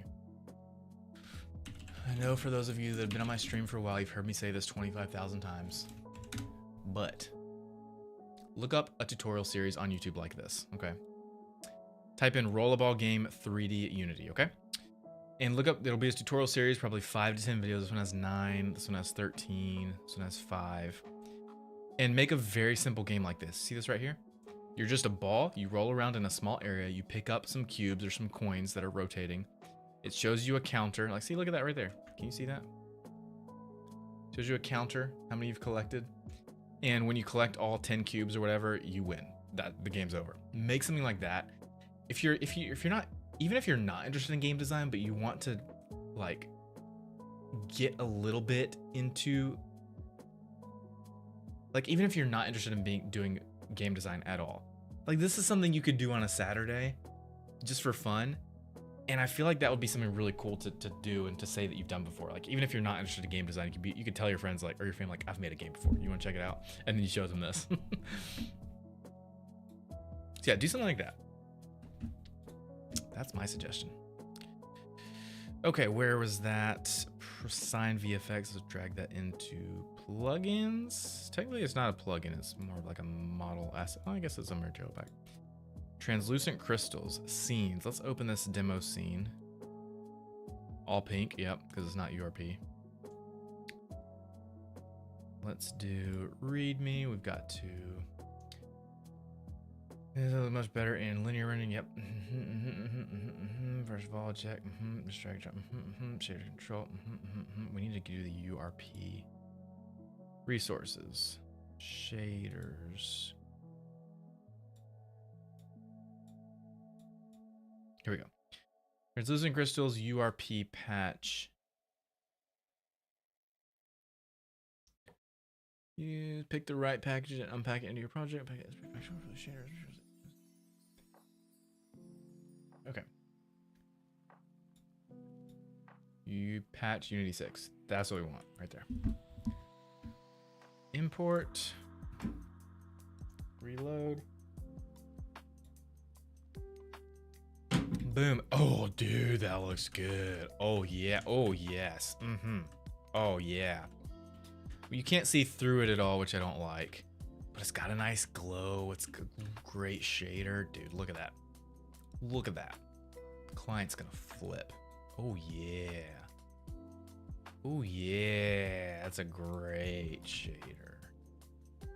And is it... Here's my question, though. Oh, I bet it is. Is it basing that... that bevel off of the model? Because if it is, then my crystals will work perfectly. I want to look into this shader. Crystals, crystal 1.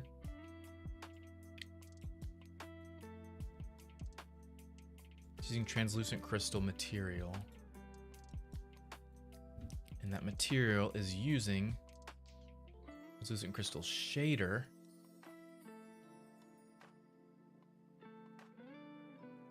Translucency mask. Oh, wait, hold on.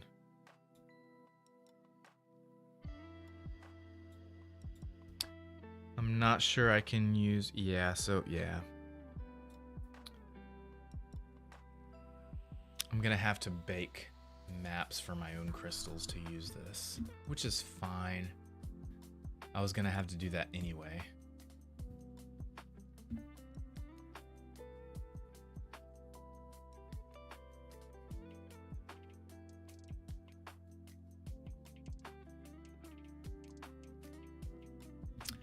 I'm gonna try to just drag this material on to my object. But yeah, it's not gonna work very well because this shader is heavily dependent on the texture maps that are rendered for each individual model. It's not procedural. See, it's using all these maps.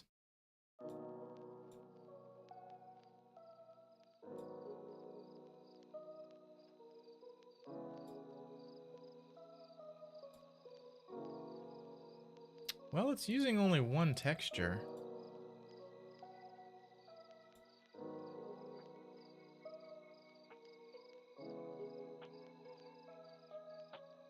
It's using only one crystal though, isn't it? Yeah.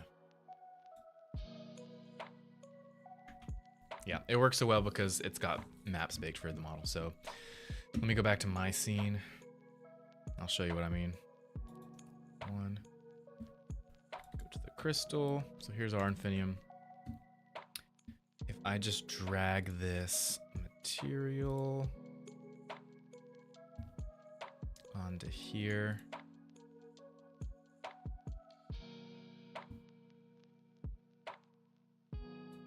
Yeah, see, look at that.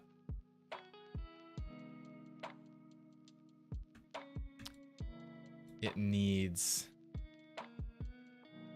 I mean, I can still use the shader and still bake my own maps. And let me duplicate this. Actually, let me not do that. Let me not do that.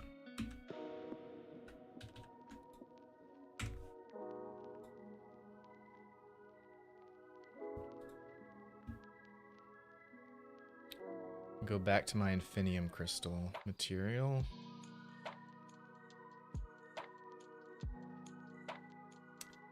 And then for the Infinium, let's use that shader. Effects, crystals, crystal. So there's that shader, emission color, purple fine, emission power. So this is still a good shader that I can use. And then I'll just need to drag in my own maps. Translucency.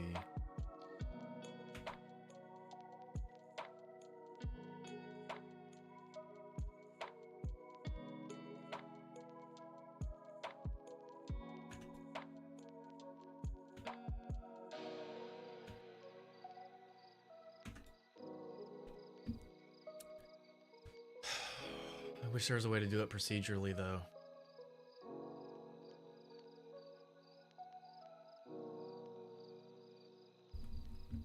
I bet this shader, the one we were looking at before, not rollerball.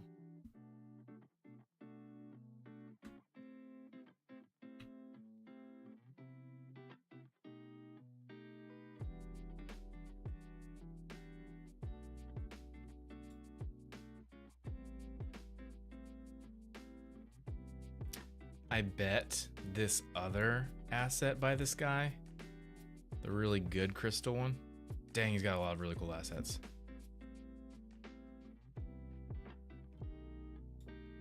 Shout out to him. I bet you this shader is procedural. And it doesn't use texture maps. Dude, I'm so tempted to get this.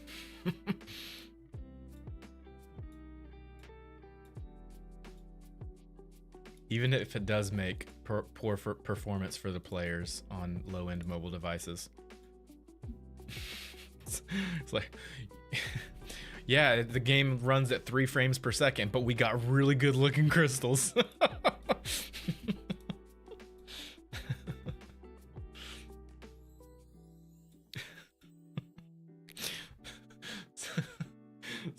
Some game company writes an article on this game. They're like, worst FPS of any game ever, but they've got the best looking crystals of any game.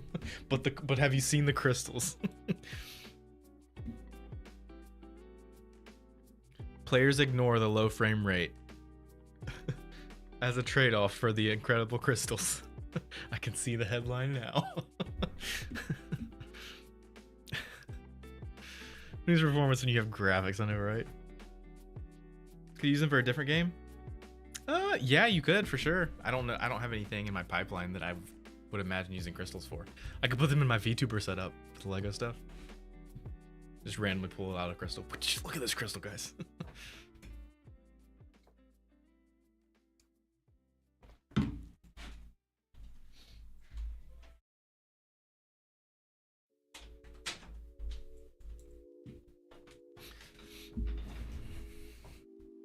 Kyber crystal. Oh, that would be cool. Dude. I could make something in my Lego VTuber setup because I've got the lightsaber already. I could use the force to hold the lightsaber in the air and then use the force to have the lightsaber break apart to show the insides, and there's a Kyber crystal inside. And then camera zooms in super close and it looks like this. That would be cool. Oh yeah, I could totally do that, Elizabeth. Yeah.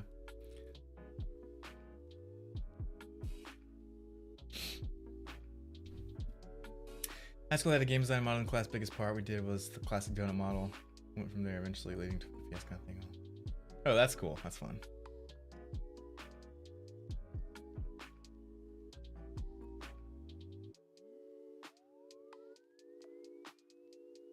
Yeah, Kedu Rav, I don't know about that because I see it mostly on my TikTok streams. And it's usually like kids. I want to say like high schoolers probably. Or middle schoolers. They're like, oh, you shouldn't say clanker, like that's a derogatory word. And I'm like, is it? Am I just like outside of the loop? Or do people call certain people clankers? Like what? But we just looked it up and it's honestly just not derogatory at all.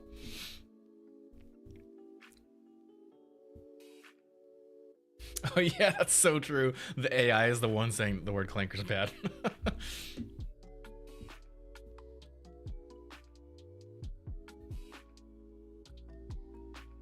Yeah, chaotic, I agree. It's totally all right.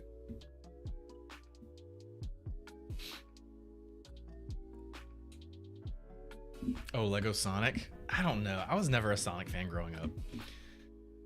And and I hate the Sonic character in the Smash game. Like I play Smash a lot. I hate Sonic so much. He's so frustrating. Okay, we got to figure out what we're doing, guys. We are going to need to bake texture maps for these.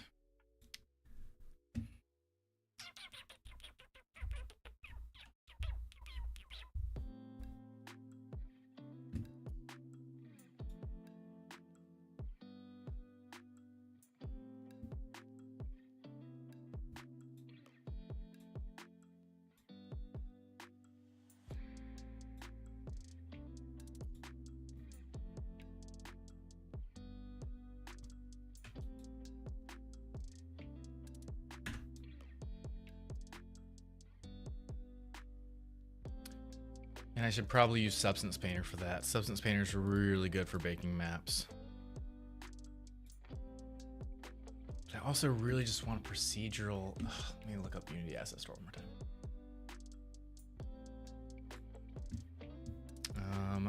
URP Crystal URP procedural crystal shader that doesn't use texture maps.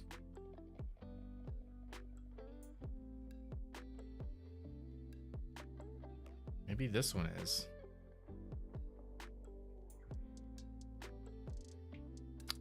The one that I was like, eh. Yeah, it doesn't have the edges though. I really want the edges.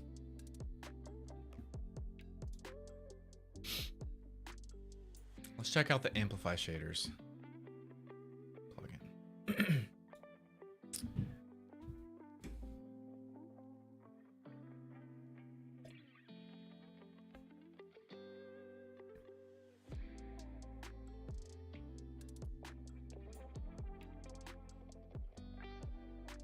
Yeah, I get that, Kedu, but the way that people talk about it, and they tell me like, oh my goodness, you shouldn't use that word. The way they talk about it, you'd think that I was saying like another word.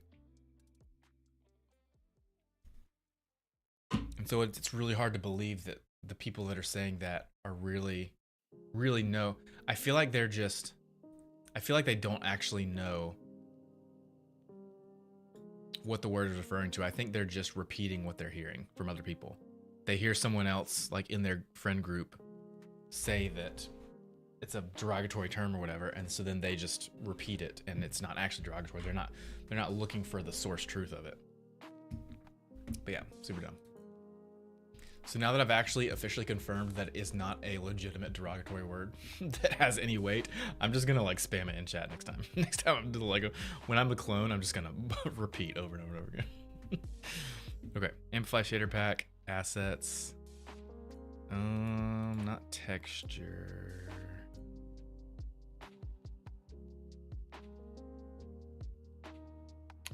Samples, assets, samples, hair, sample lit, terrain, UV, no, community.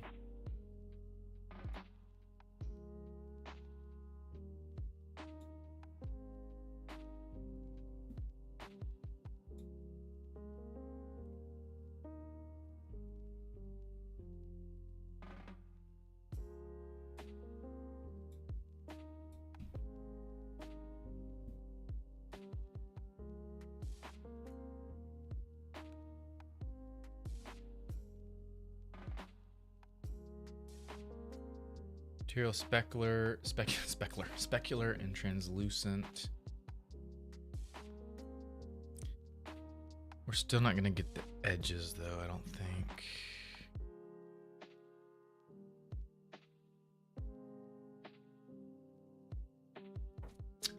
Let me check real quick. Documentation. Unity, amplify, shader, edge, bevel.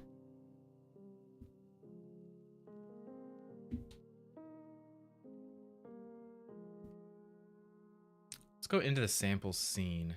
Scene. Wait.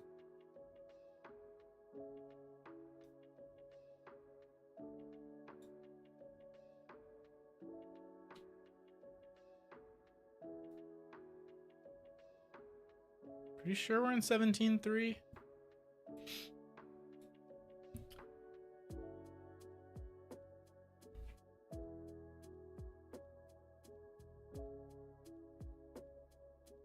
Yeah, 1703.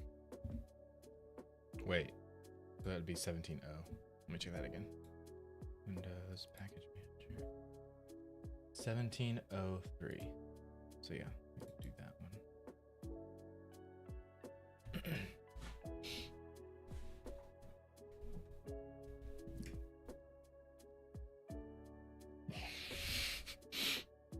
That's hilarious, chaotic.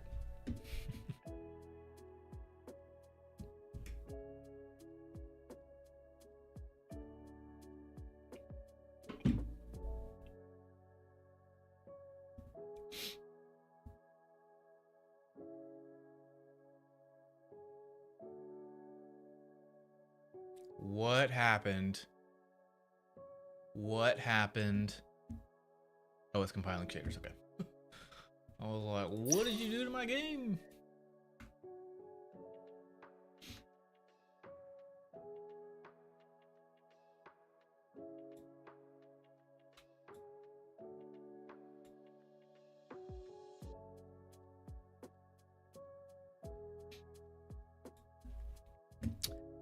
Okay, so we got our samples.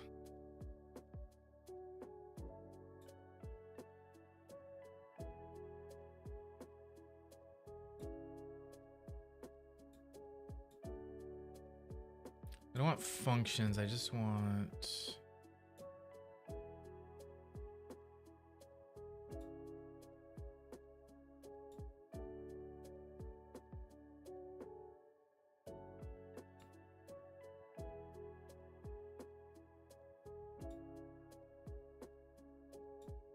Okay, I thought there was like a scene.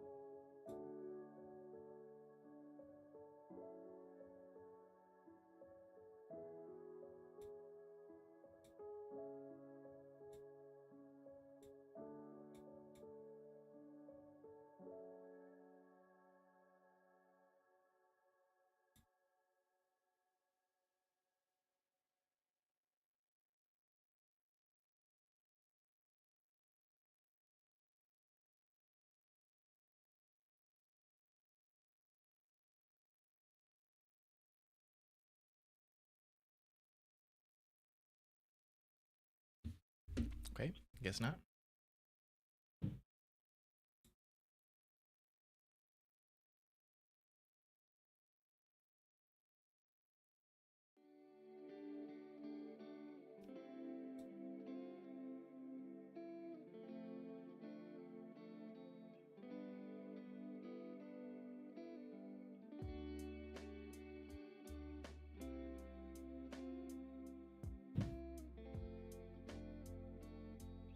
Material specular.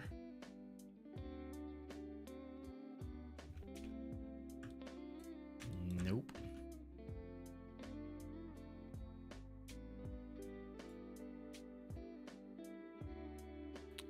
Translucent. There's the blender monkey head. It's like super translucent.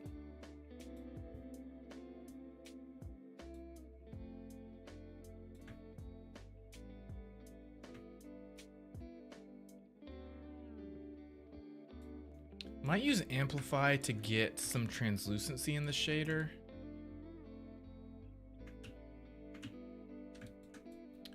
Let me actually check this on our material. Is there a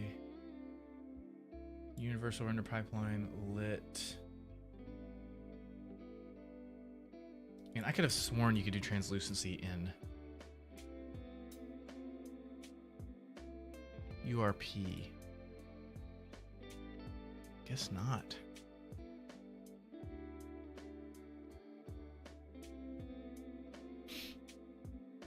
Okay, I'm gonna work on shader and texture at another time. We need to get this working. We need to get the movement and the spawning and all that working, so let's do that. No, I do not make Roblox games, JP. Yeah, that's way too fast. We have...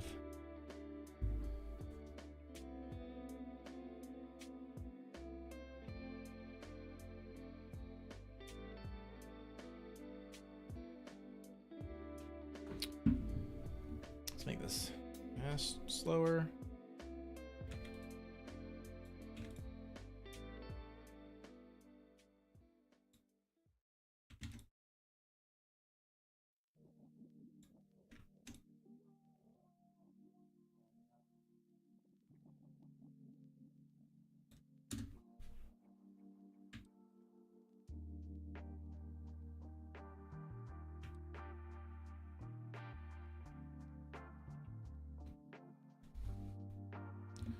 $40,155, 40. Okay. And then what we need to do is this object damage script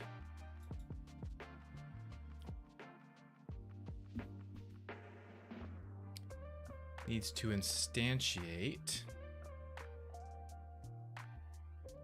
Hold on, we gotta think about this.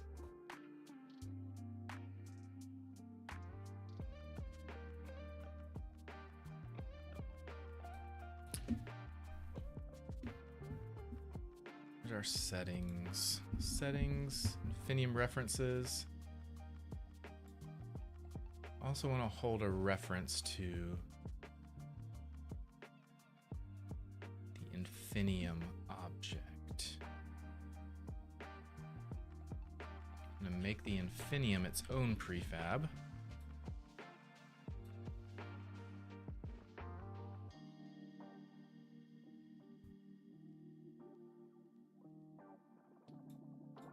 Infinium variations. Okay, so this Infinium, I do want it to have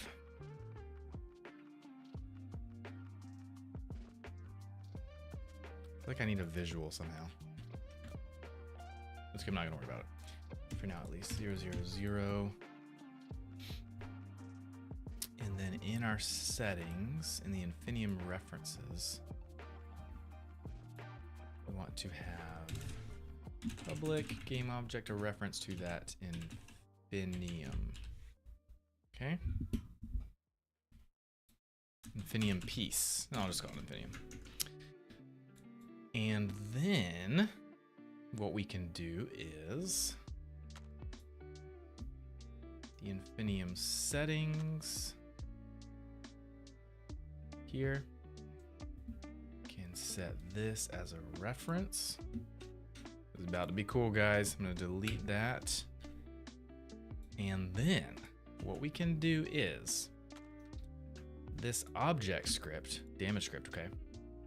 Every time we hit something, every time we wobble the object, we will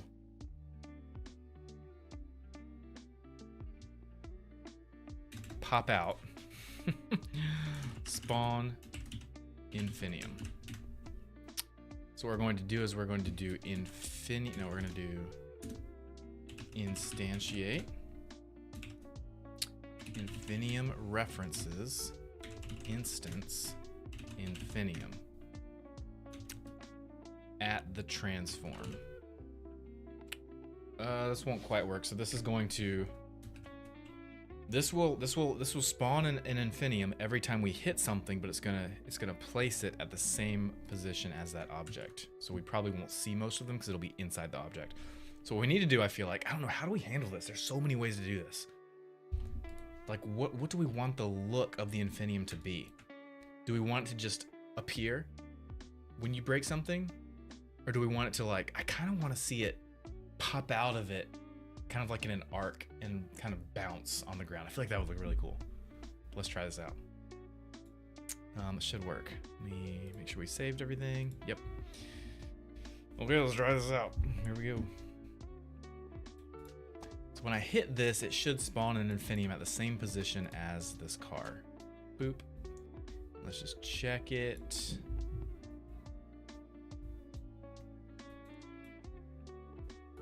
Car.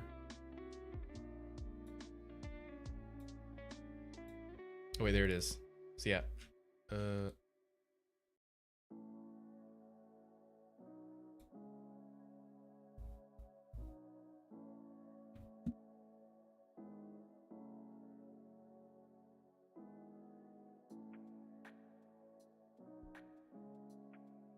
Not sure why it spawned over there. Are all these positions reset? Yes, they are.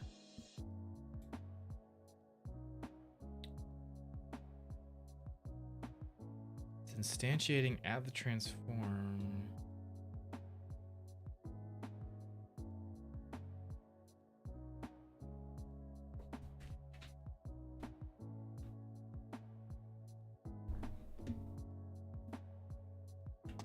Go hit it. Hit, boom. Hit, boom. Hit, boom. Not sure why it's... I also don't want it to be a child of that object.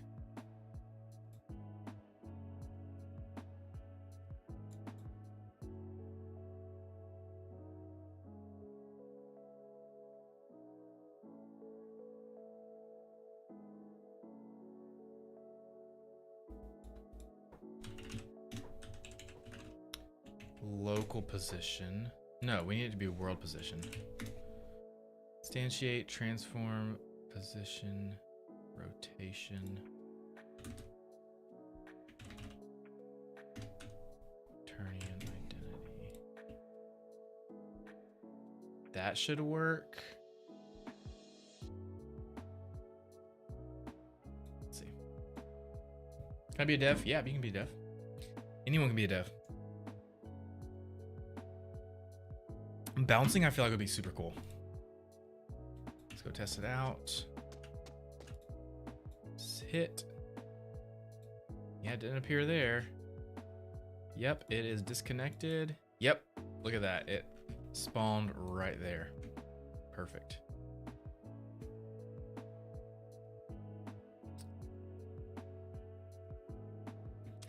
I think the way that I want to handle this, okay? I don't know. Cause like when you hit something, it should eventually destroy the object. So you can hit it, it wobbles, hit it, it wobbles, hit it, it wobbles, and then hit it, it breaks. Right? That should be for all objects. And so when should the Infinium crystals appear? Once you finally destroy the object, or as you're breaking it? I think it might be cool. I feel like both could work. Like as you're hitting something and just knocking it, maybe the little baby Infinium crystals pop out. And then when you finally break the object, then a larger Infinium crystal appears right there in its spot. I feel like that would feel good. Had cracks in objects too when you hit them. Yes, we're going to do something like that. Want to do either color changes or cracks or textures or something with breaking objects. We'll play around with the effects of breaking stuff later. But right now we need to just spawn these crystals, these Infinium.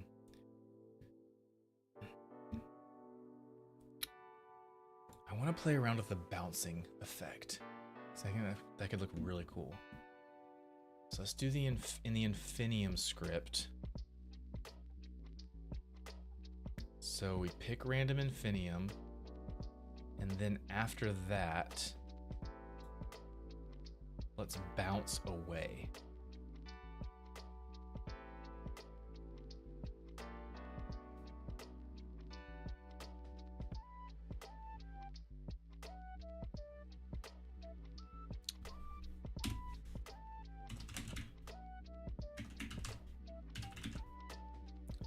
Bounce away from spawn point.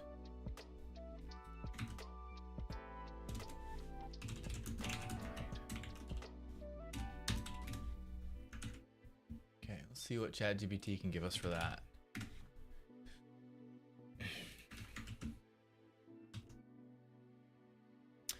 Sup chat, so on this Infinium script, I have this bounce away from spawn point method. Now what I want to happen is as soon as this Infinium spawns, I want it to bounce away from its spawn point, right?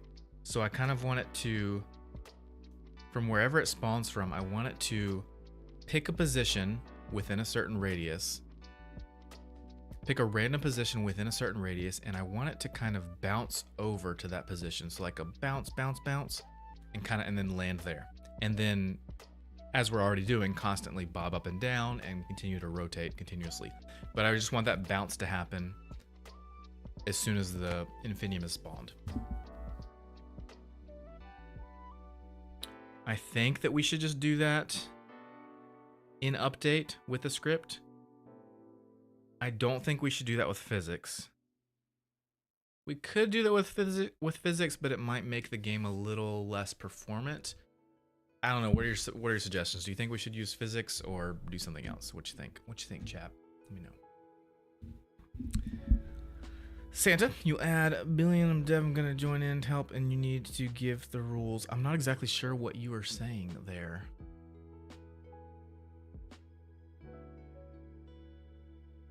My first toolkit yesterday. Oh, that's awesome. What's the toolkit for? Phase.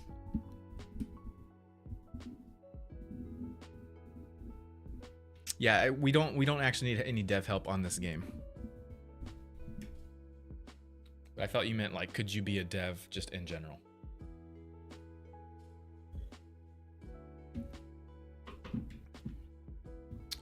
Okay, let's check out what ChatGPT says for us here.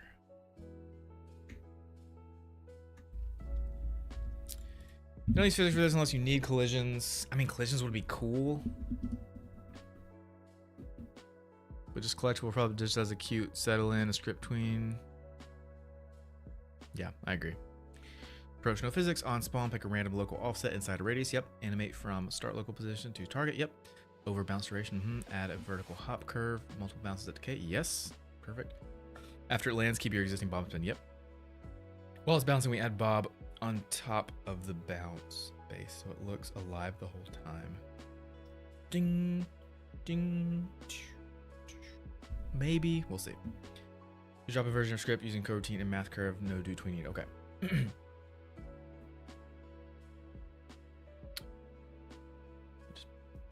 I'll drag it back up here.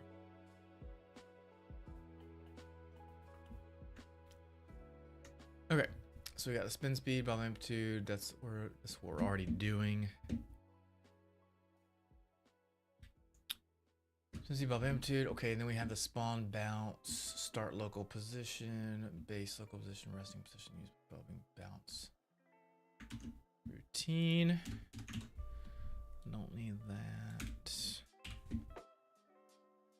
Physics.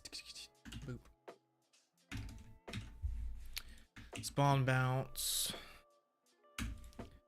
Scatter radius, how far it can move from spawn. Yep, bounce height, max top height at start, bounce duration, total time to settle, bounce count 3, number of hops. I think 3 is probably gonna be good.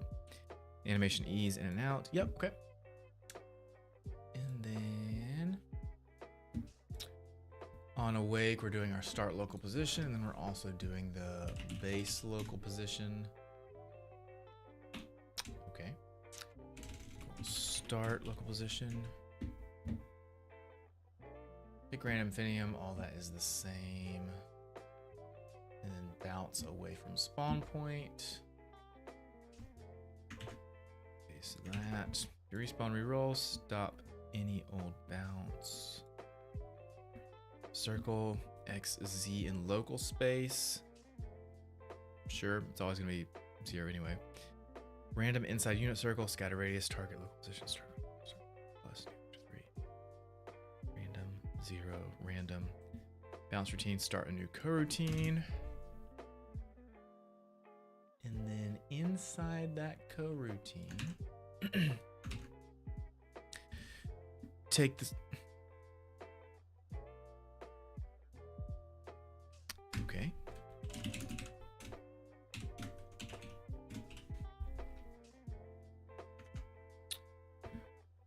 From float T0 while T is less than 1. Delta time, bounce duration, horizontal move, float ease, evaluate. I do not understand this code right here. Never seen that before. Vertical bounces. So it never goes below baseline.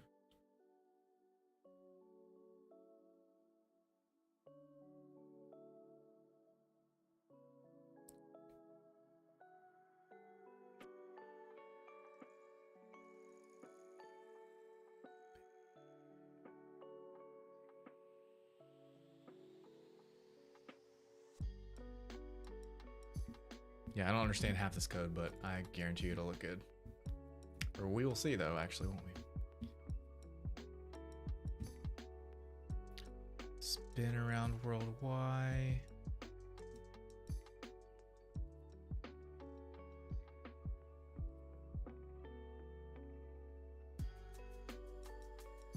So this one me to do this instead. Use the base local position. Oh, that's for making it bob as it's bouncing. So I'll do that, but we might keep that off. So we'll see what this looks like. Here we go. Santa, we don't need any devs. Yeah, please don't spam the same thing in chat over and over again. Don't need any devs. This is not Roblox, by the way, just so you know. Yeah, please, Santa, stop spamming in the chat. Appreciate it. This is a solo dev project. Okay, let's test this out. Missing reference.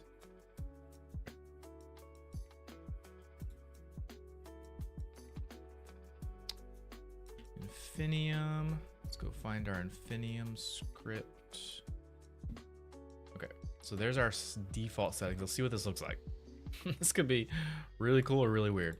And I can already foresee a few problems with this whole bounce mechanism. Like if an object is near an edge, it will bounce, but it could potentially bounce in midair, which would look weird.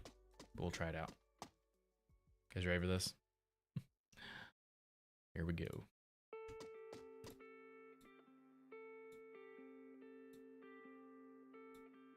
Can't see it. First off, it's underground, so we need to work on that.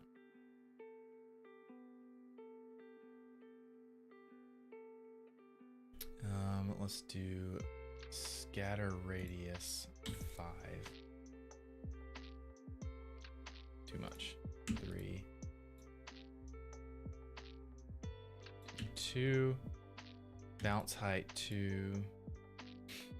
Oh goodness. 3. Dish. Bounce duration 2. 1. 5.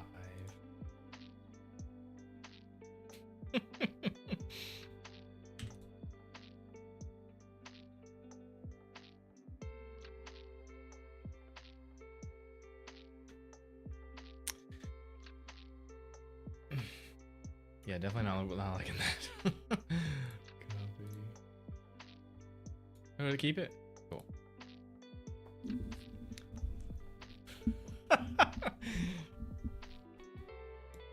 Elizabeth, that's hilarious.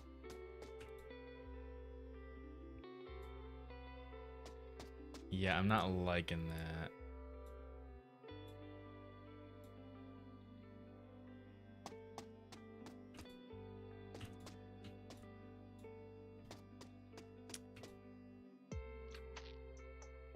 Also, I mean, it also looks really weird because we're using this on the large ones. The large ones should never do this. So I'm going to switch the script real quick to use only small Infinium. Actually don't need that.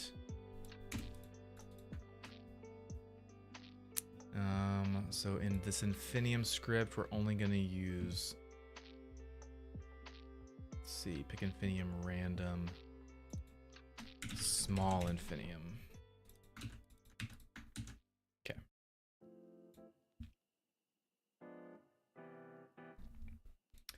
This is a mobile superhero game I'm making for a client. You didn't miss too much.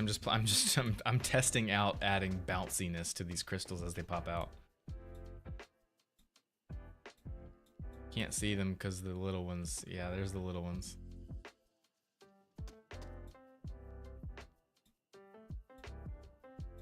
Yeah, it's like way too. And I also don't like how they're all bobbing at the same speed. That does not work at all. Need to work on that.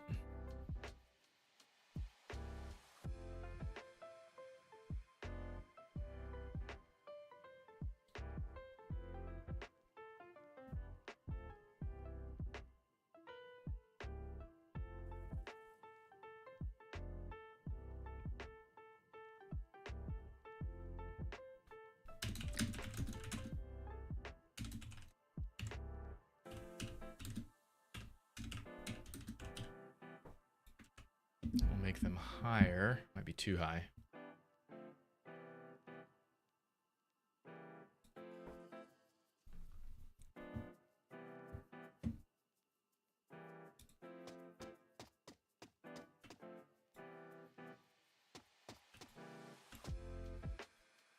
It's too high.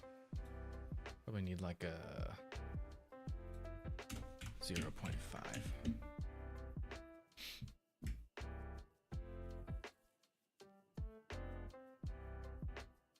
I don't check player. What is that?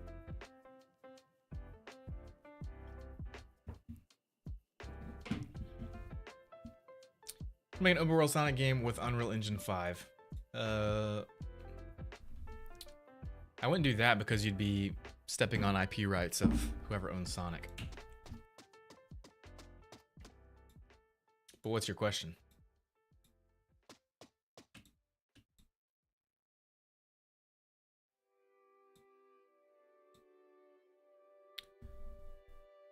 Bounce height 1.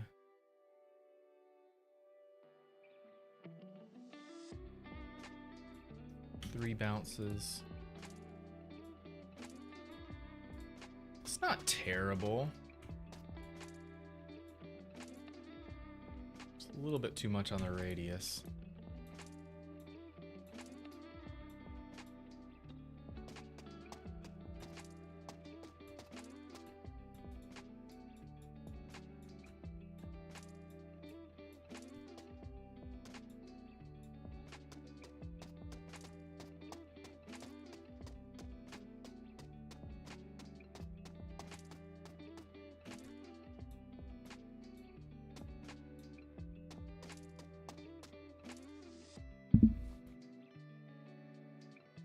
And like, let me show you this. Let me show you the example that I was thinking of with the bouncing in midair. Where would an example of that be? Might not be an example.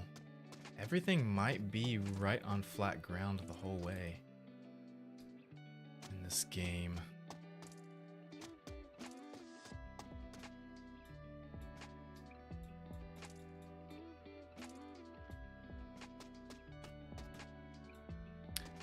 Oh, I need to fix that sign.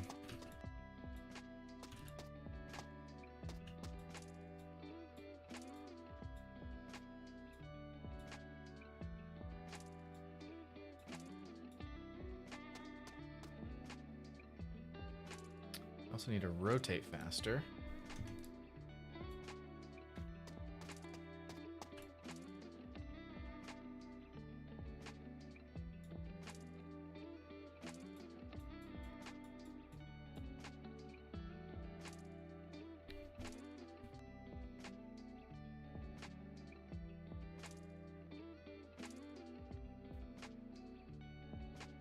No worries, tech player. Or create a movable character in an open world. If you've never made a game before, I wouldn't do that. A lot of people, when they first get into game design, they have really large ambitions to create like a really massive open world multiplayer fighting superhero shooter game, you know? And people have this massive ambition, and I get it. I've had the same types of ambitions. But then they start getting into working on it and they get overwhelmed, it becomes too much, and then they just give up and they don't finish it. Which is understandable because making games like that takes large teams of people or decades of your time. So I would suggest starting off making something much, much smaller. If you're new to game design completely, then just follow a rollerball tutorial series on YouTube where you watch like a tutorial series on how to make a rollerball game. It's a simple, you're a ball, you roll around in a small area, collect 10 coins, and you win. That's it. Over. Check player, there you are. So that's my recommendation, and then complete that game and then go a little bit bigger. Maybe you could make like a game kind of like Sonic. Just make a little very simple character. He could even just be a cube, okay? Or a ball, and then just roll around and make like a ramp. Figure out how to make him roll up a ramp, and then figure out how to make him loop around an area, stuff like that. So I'll start off with tests and like mini games before you try to venture into something much larger. Codexo, what's up? Kareem, welcome to the stream. Okay, so my biggest gripe with this stuff is... My biggest gripe for now is that they're all bobbing up and down at the same time. So let's see, update, spin around, bob up and down on local Y.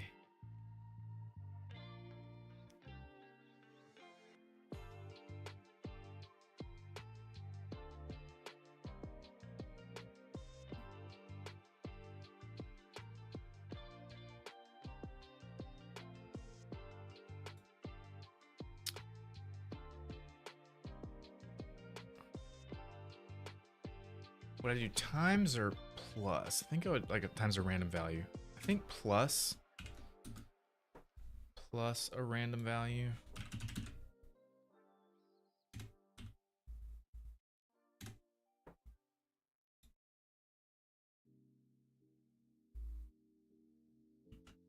See what that does.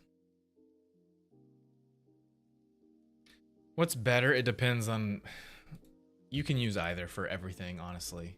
But I would say if you're trying to make a mobile game, use Unity.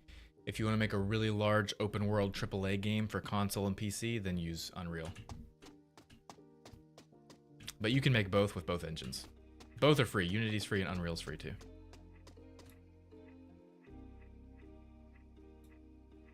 Yeah, don't want to do that. That does not work. I think the time is what is keeping everything in sync. We need to not use time. Yeah, the time at the beginning of the current frame in seconds since the start of the application. Yeah. Just double check with ChatGPT. This line is making all spawned pieces bob at the same time. I don't want unique bobbing times for each spawn.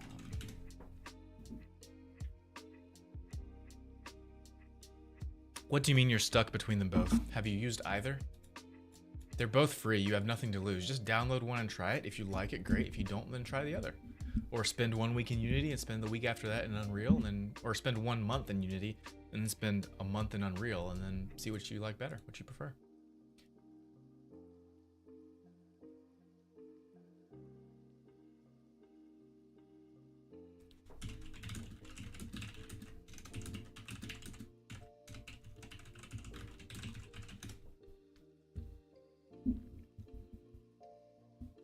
What's your game, Cadexo?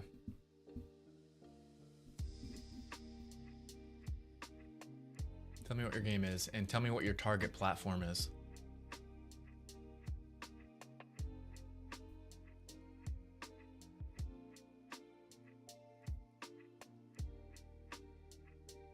Okay, we got it.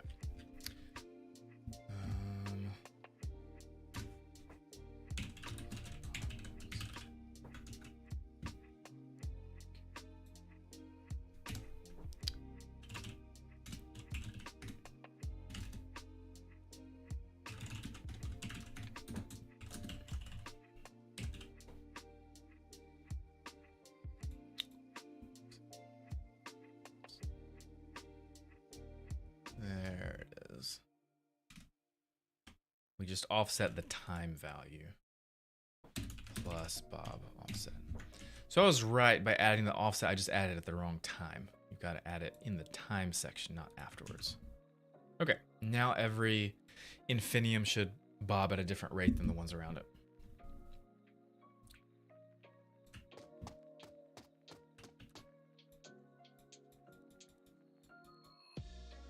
Where are they? There they are. Nice.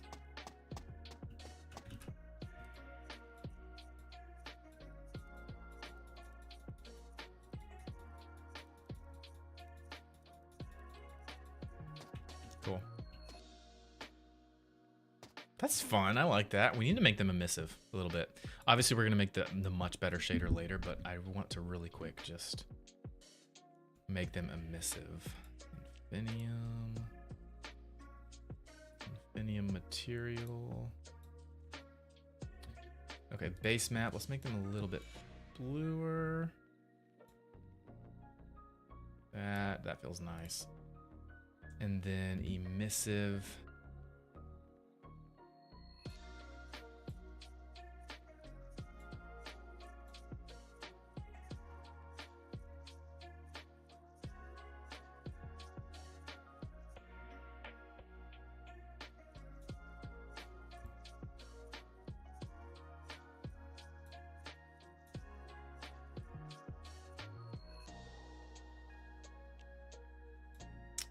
I want them that, like I want them to glow, but I don't want them. I really need to bake the textures for these guys. I don't want to do that now, but I think I need to.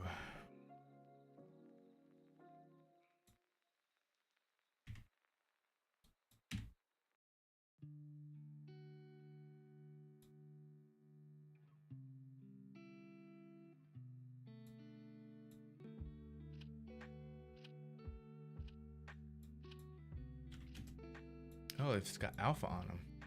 That's part of the problem. Specular, opaque, front. Actually, let's try making them transparent real quick. Transparent.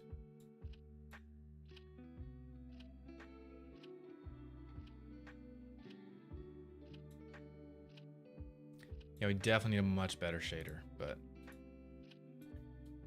we're getting there.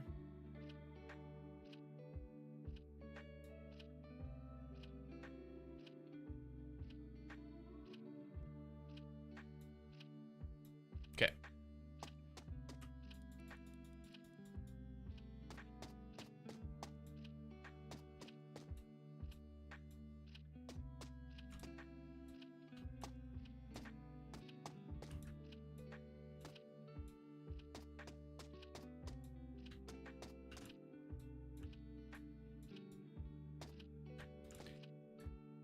I feel like we need this to be driven by physics.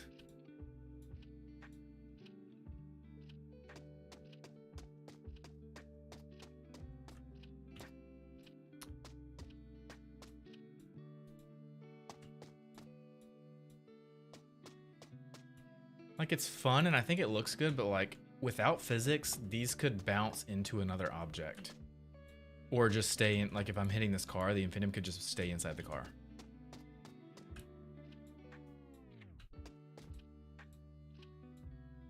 Oh, there's an example right there, okay? See how it bounced in midair? And that's always going to happen with stuff on top like this, if we don't use physics.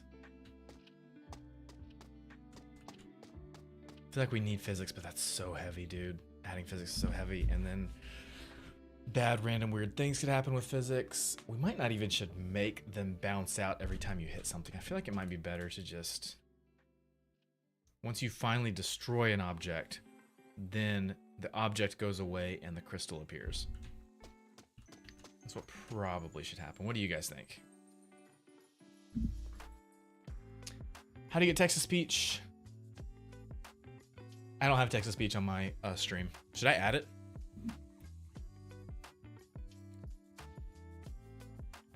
Game where you're trapped in an apartment and some sort of anomaly is trying to get in.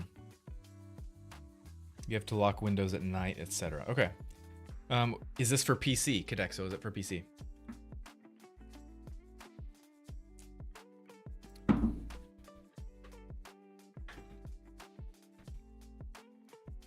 How do you get a character for when you speak on your life? I'm not sure what you mean by that, nice alien.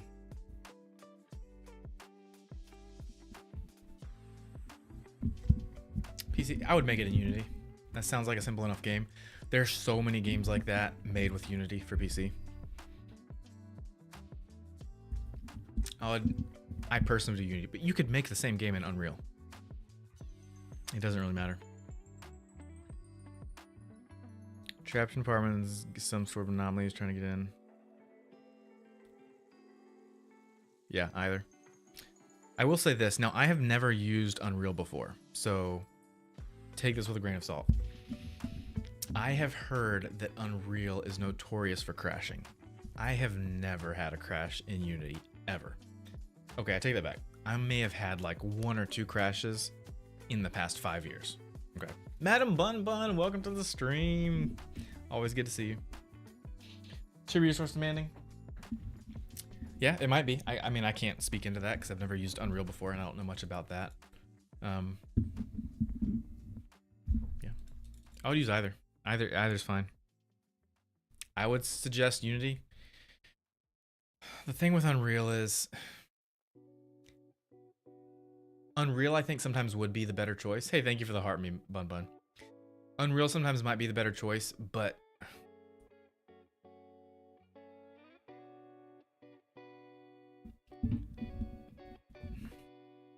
I don't know how to say this. Like, part of me wants to say you should only use Unreal if you have a team of people working on the game. But I also don't want to say that because I know there's plenty of solo devs that make great games in Unreal, and it's possible.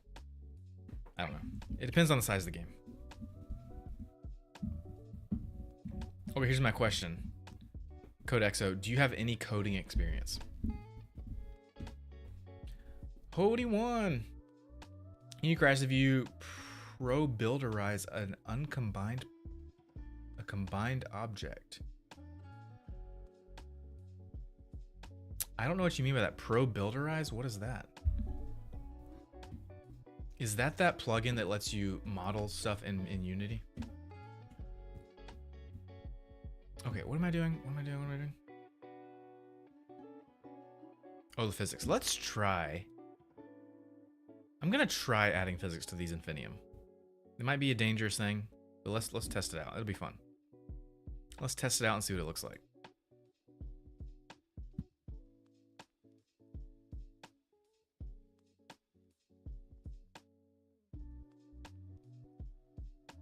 So we're gonna take the Infinium.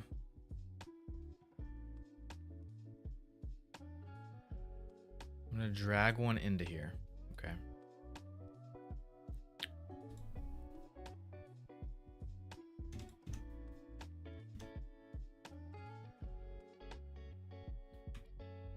And just to go ahead and get a crystal in here. Oh, we're gonna have to do some math on this one because what we're gonna do is we're going to, on the Infinium, we're going to add a box collider. And what we're gonna have to do is we're going to have to adjust once an Infinium spawns in here, we're going to have to adjust the size of the box collider based on the bounding box of the size of the Infinium because we have the large, the medium, and the small. But for now, this is fine. We just have a box collider in here, and then we have rigid body. Add bounciness. Where is our bounce?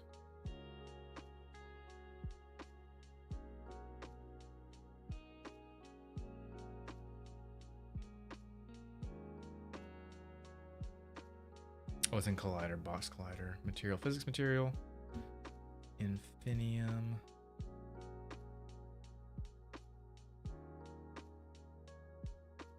Add it in materials. This is slide. Where are we using this material? Slide. We're bouncing it. Does anyone remember where we're using this physics material?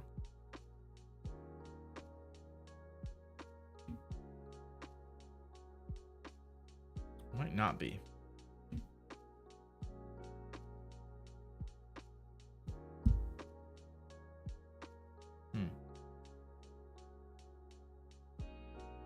So I'll just use it here. Infinium. Slide. Okay, so now when they spawn, they should respect collisions, but it might be really janky because it's spawning from inside another collider. This is gonna be janky.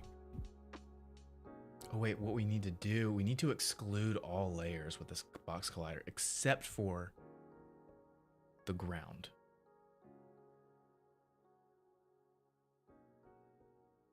We'll just do like this for now. We'll see what it looks like. Okay. So we got that on the Infinium script. Let's apply that and apply that. And then in our script for Infinium, we will stop doing spin in the bob is fine. Actually, I'm just going to turn everything off for now in update. And I'm also going to turn off the bounce. All we're going to do is pick a random thing. Yep. Then see what happens. Whoa, thanks for the 20 roses and the popular vote. Means a lot, Bun Bun. Do you want me to call you Madam for short or Bun? I think I'm going to do Madam for short. Madam's fun. Hey, cracks when you hit something? Oh, we will. We will for sure. There's a lot of stuff we got to add when we hit stuff. We got to make it break. We got to add damage effects. Oh, it's right here. We got it, yeah. Okay, here we go.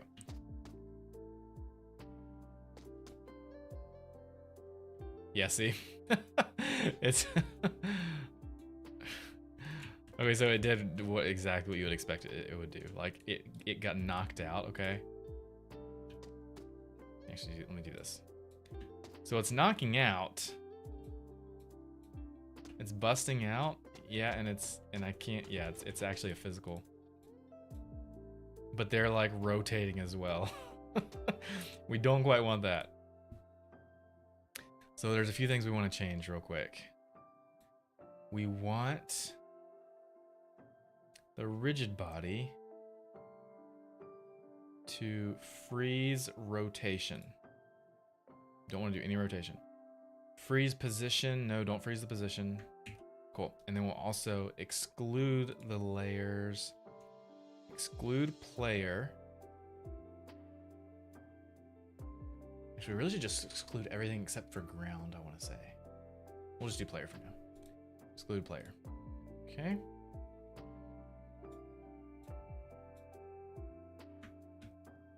Okay. And let's play that. Kareem, yes I do. You already asked me that. I do remember you, Kareem. Okay. Cool, now it's not affecting us. It's getting stuck in the car.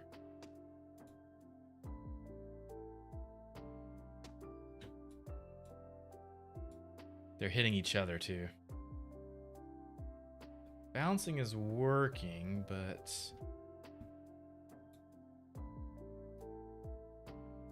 to bounce more, or maybe not bounce more, but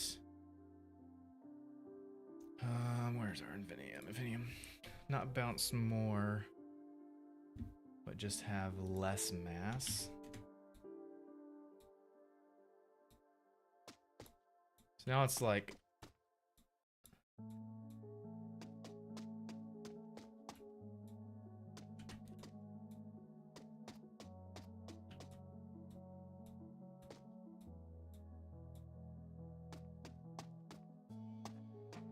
I need it to ignore itself. So let's actually put Infinium on its own layer. Layer, add layer, Infinium. Put it in Infinium and exclude its exclude player and Infinium. So now it won't knock itself around. I kind of want to just exclude the stuff that it's popping out of as well. Or no, hold on. I think we want it to bounce off of other objects, but not the object that is spawning it. So what we could do is... Let's just do it this way for now. Let's see what that looks like. Before it has emotes, so you can also have emotes, right? What do you mean by that? I would go with Unity just because that's what I use. I'm a little biased towards Unity, but you could make the game in Unreal if you really wanted to.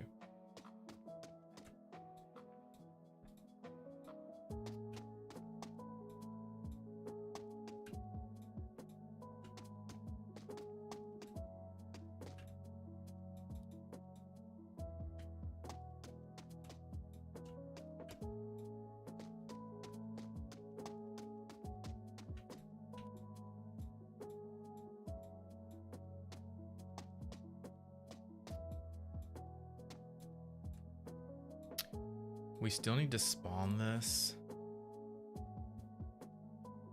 higher, I think.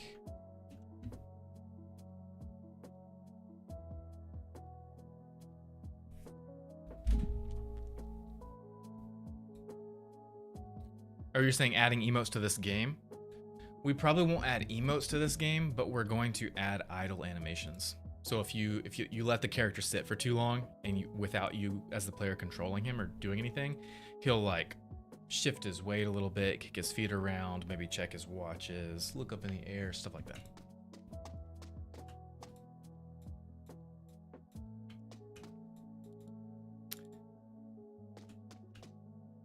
Yeah, I feel like for this bounce effect to work,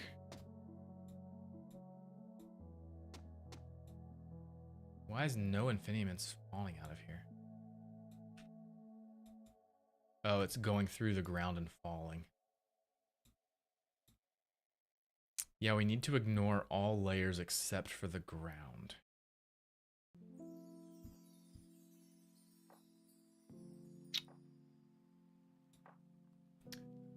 I don't think I have ground on its own layer. Floor and roads.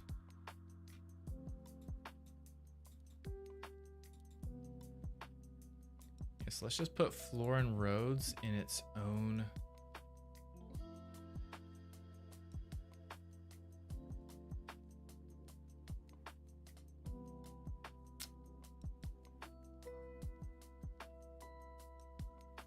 Here's the issue though, I can't just use the floor and roads as the ground because then like on the building tops, on the tops of buildings, if you're destroying this stuff here, it would bounce off, but it wouldn't land on the top because this is not ground. I could make a layer that's ground.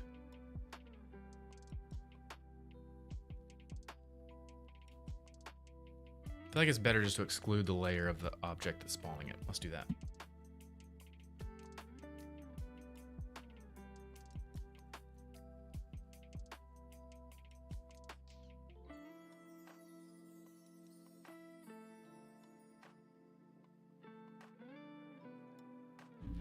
Hey Kareem, try to not spam the same message in chat.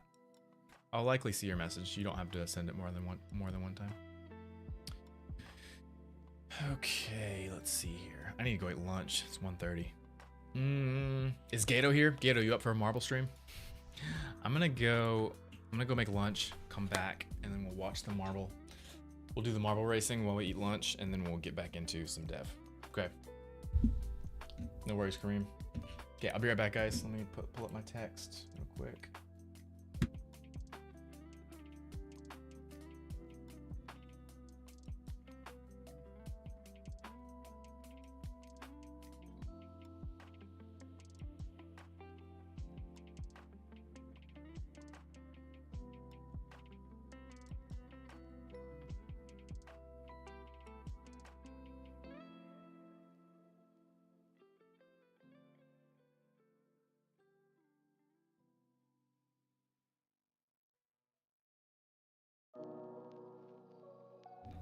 I'll be right back. I'll be right back.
Okay, guys, I'm back. I'm just gonna open my window a little bit because it's getting hot in here.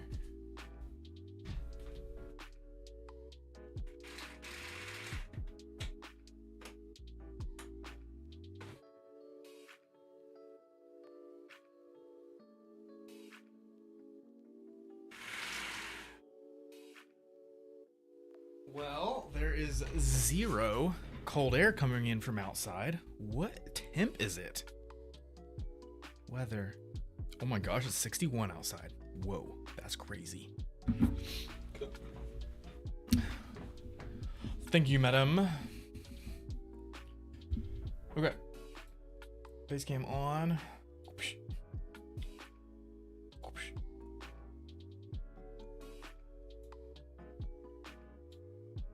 Okay, I got my lunch. Let's change this text out real quick. Eating lunch. Eating lunch and racing marbles. Then back to game dev.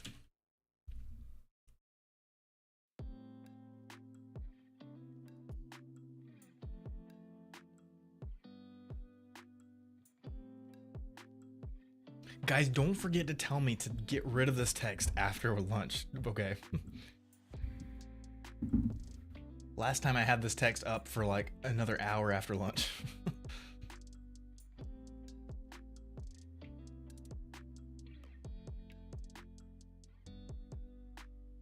So big.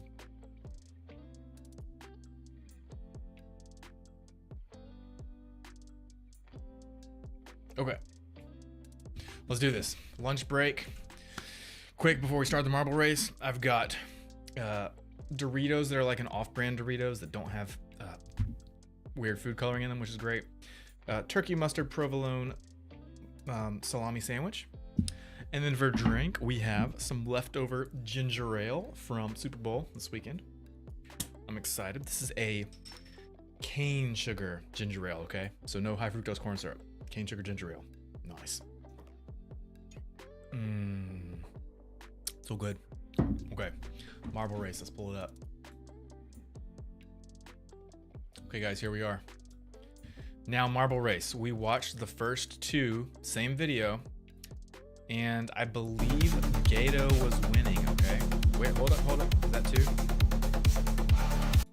I'm gonna mute this too, guys, just because of copyright stuff. We'll keep our music going though. So we're on round 3. So this is the results of round 1 and round 2. Gato was the only one that won round 1, okay? And then round 2, Gato and myself won round 2, okay? Let's review our colors, okay? A marble race is just like a pre-rendered video on YouTube where marbles race, and we're all gonna choose our own colors, okay? So Gato is green, myself is blue. There's different versions of the blues. There's like a light one, a middle one, and a dark one. Mine is the middle ones, this guy right here, that color. Elizabeth is pink. Does anyone else want in on this? Okay, Mr. Mark is orange. Is Mr. Mark still here? Choose your color, guys. Choose your color if you want to be in this race. I'm the blue. Gato's green. Mr. Mark is orange. Here's all the colors. You see them? Black, gray, white, light blue, mid blue, dark blue, pink, purple, red, orange, yellow, green, green. Kareem is red. Okay. Here we go, guys. Round 3.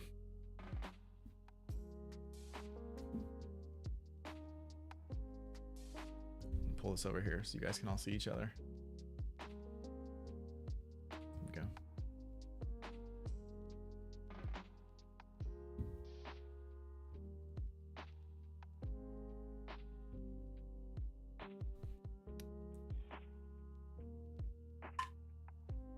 Kareem is winning.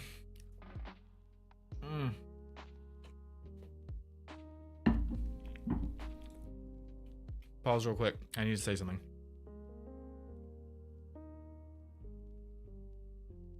If you guys are seeing me wince in pain as I'm eating, because I was at the dentist yesterday and my jaw is still really sore from where they gave me the numbing shot.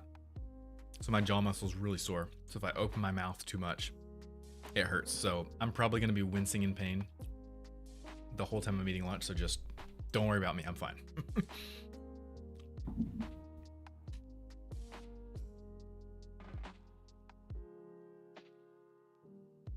Kareem.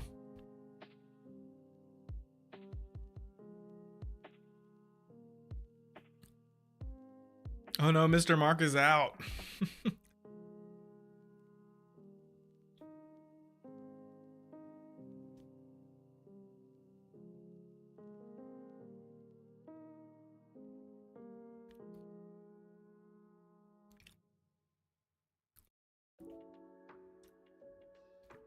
You're lucky, Gato. That other green got out.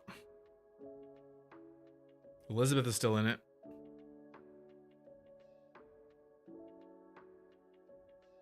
Oh, I don't know. What is that, Elizabeth?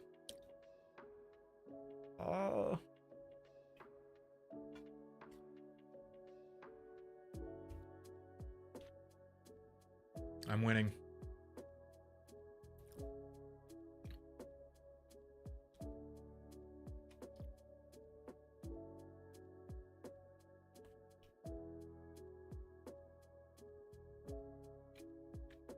Not looking good, Gato.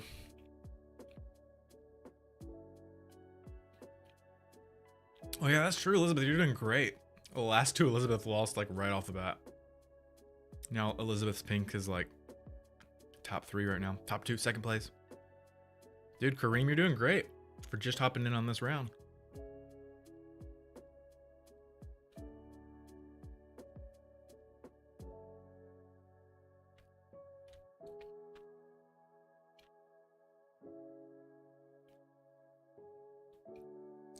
Is that me? No, I'm the middle one.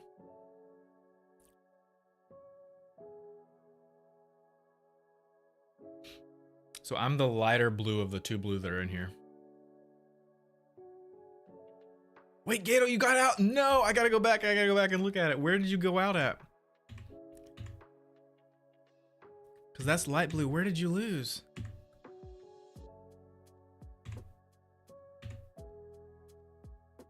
Where is green? I'm going backwards, guys. What?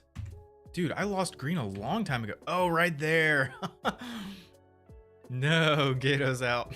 That was a while back, kid. I'm going back 4s again. We are right about here.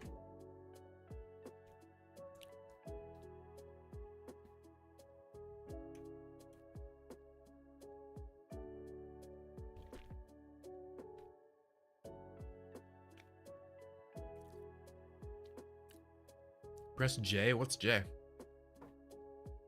Oh no. Kareem is out.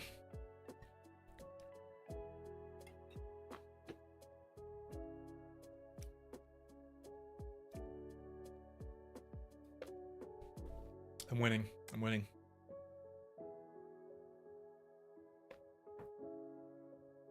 No, Elizabeth. Elizabeth. What's that from, guys? Elizabeth.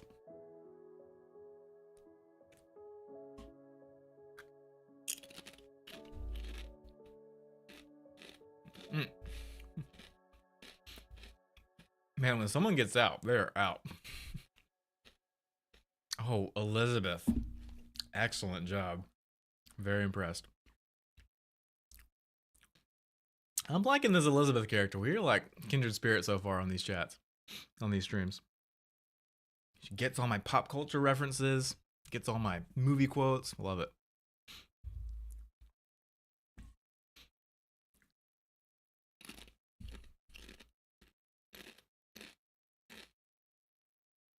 Wait, where am I? I missed it. What? Okay, what happened back there? What happened back there? Dude, I'm in the back the whole time.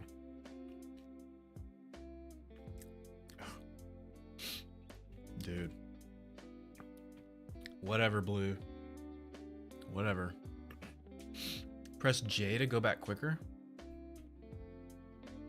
Oh, that goes by 10s? Oh, I see. Yeah, I use left and right, goes by 5s. Okay, blue lost. Where are you?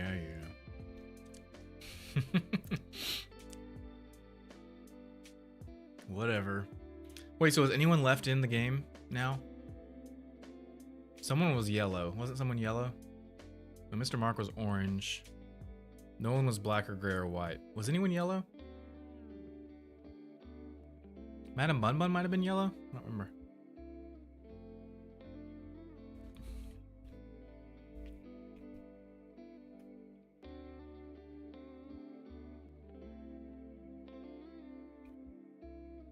Yeah, whatever. Let's skip this. Done with this round. None of us won in round 3. Okay, round 4, final round. Here we go.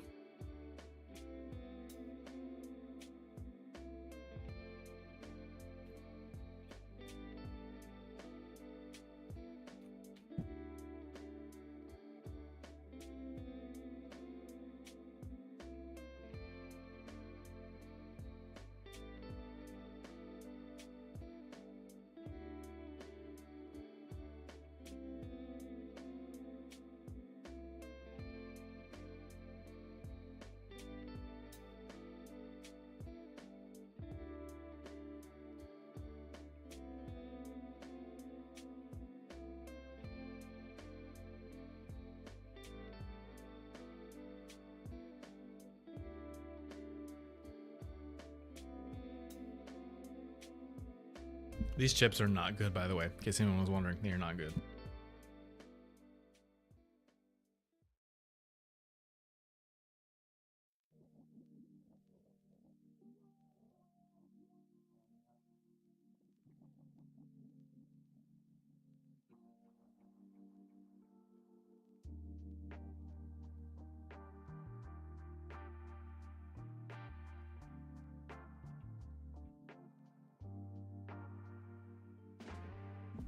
I know, I was wondering the same thing. Not the private school, but I was wondering, like, why do they all look different? They have like a white belt around them or something.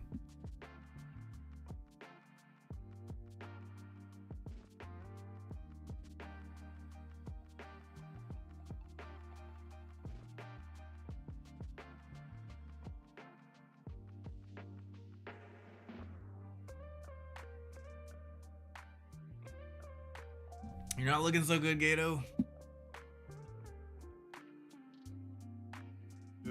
Barely pushed past purple.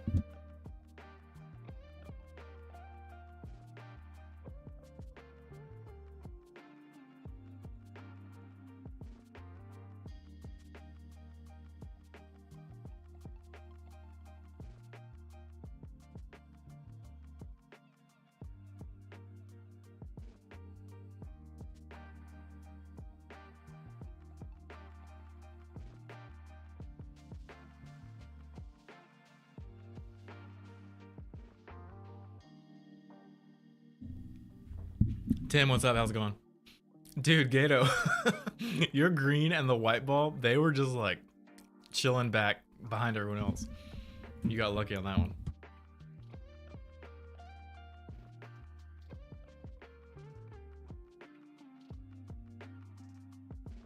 Wait, which of these two blues am I? I think I'm the darker one. I think the darkest one is already out. The middle one is me. Gato! Gato's out. No. I want to see what happened there. Oh, Gato's just like in the back the whole time. Even right there, Gato's stuck. What made Gato get stuck here? Oh, it's that bar on the right. Look at that. Boom, Gato gets stuck in that bar. Purple, pink. Elizabeth pushes him aside. And he gets stuck on that bar back there, and that just makes him super slow rolling at the top. That was Gato's downfall.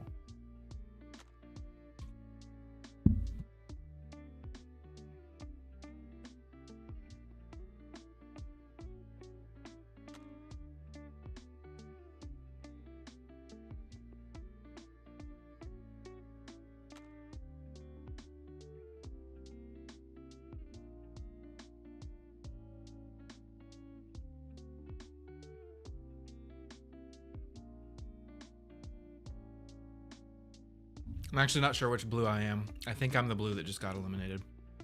I'm not sure. I am, yeah.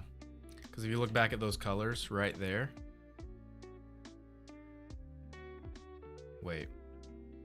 Yeah, I think I got eliminated. This is not me.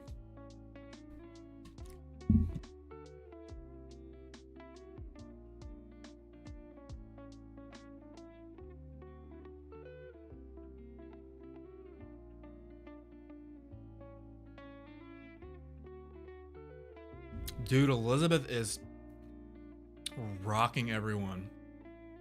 He's so far ahead. Kareem right behind her. Mr. Mark, second to last. Dude, he barely beat Black.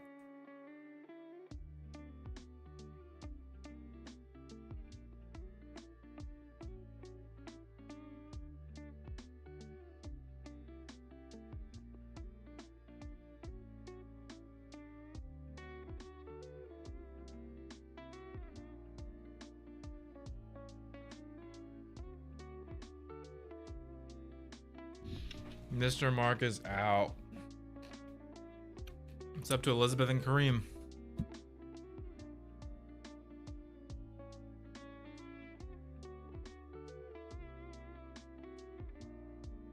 I think Lime just won.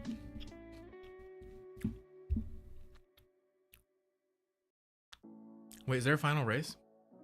There is, there's another race.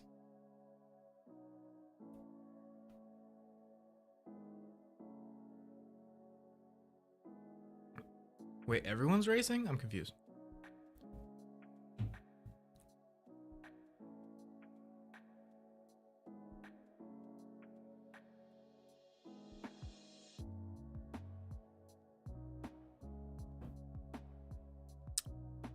Oh, I get it. I get it. Okay, I get what's happening.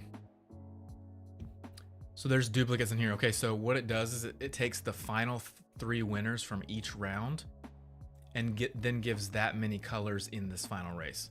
So like you'll see green, so Gato won round 1 and round 2. So Gato is in this final race twice, right? And I have 1 in. Kareem has 1. So I'm the middle blue. Elizabeth is in once. So Gato has the best odds because Gato has 2 greens in. Okay, you guys ready for this? Let's do it. Here we go, final race.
Okay, Gato, this is rigged.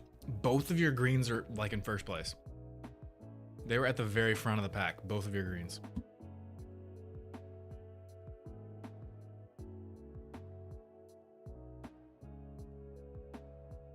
And now they're towards the back. Dude, Elizabeth's winning. Nope, I'm winning. I'm in first. That's mine, the mid blue. Middle blue is first. Let's go. Elizabeth is third. Gato is basically last.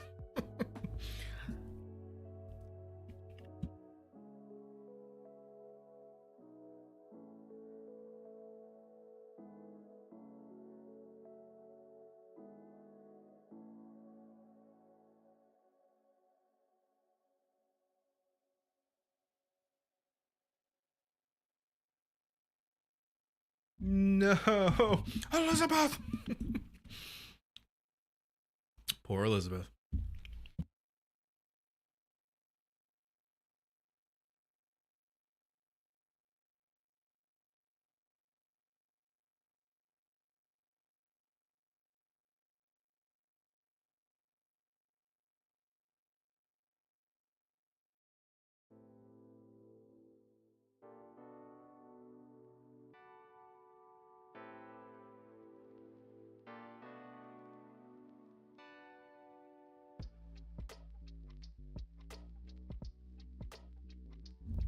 There you go, Gato. Your arch enemy Lime is out. Elizabeth, stop. Stop.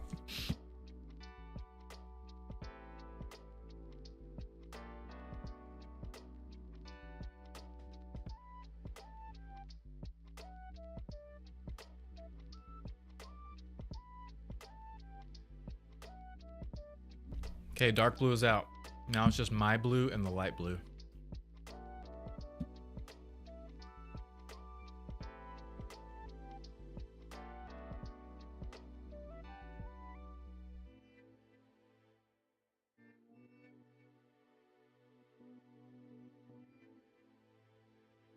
Kareem is out.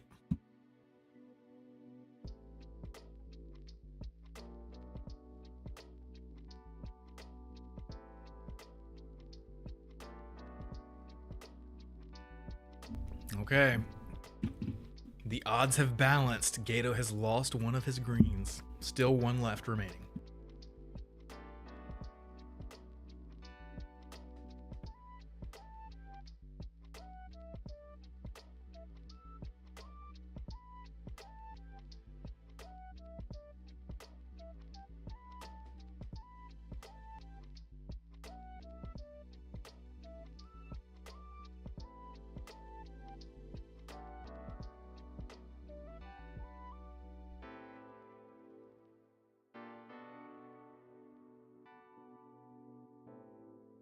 Gato, you're in the back. You gotta catch up. What happened?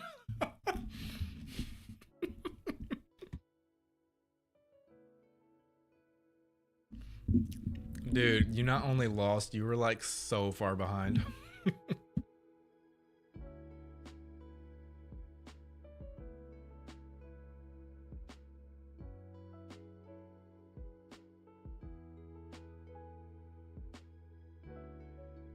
Guys, new champion blue. I love it.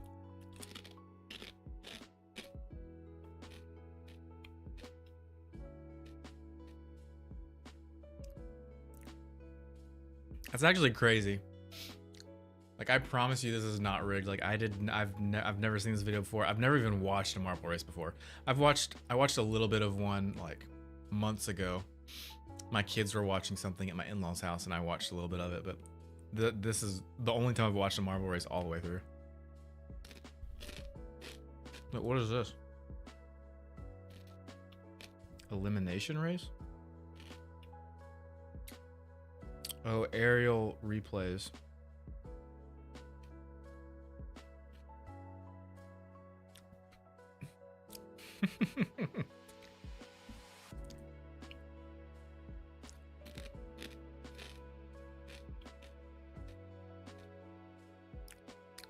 Okay.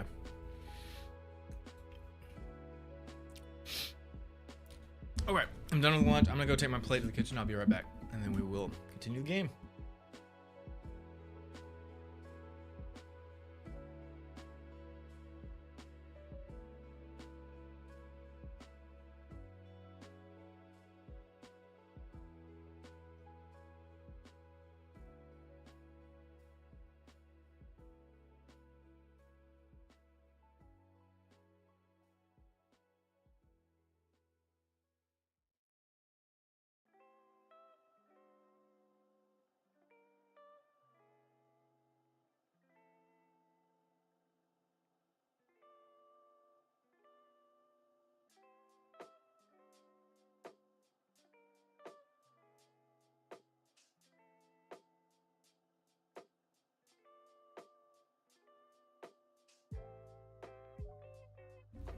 Okay. Remove the text. I remembered, guys.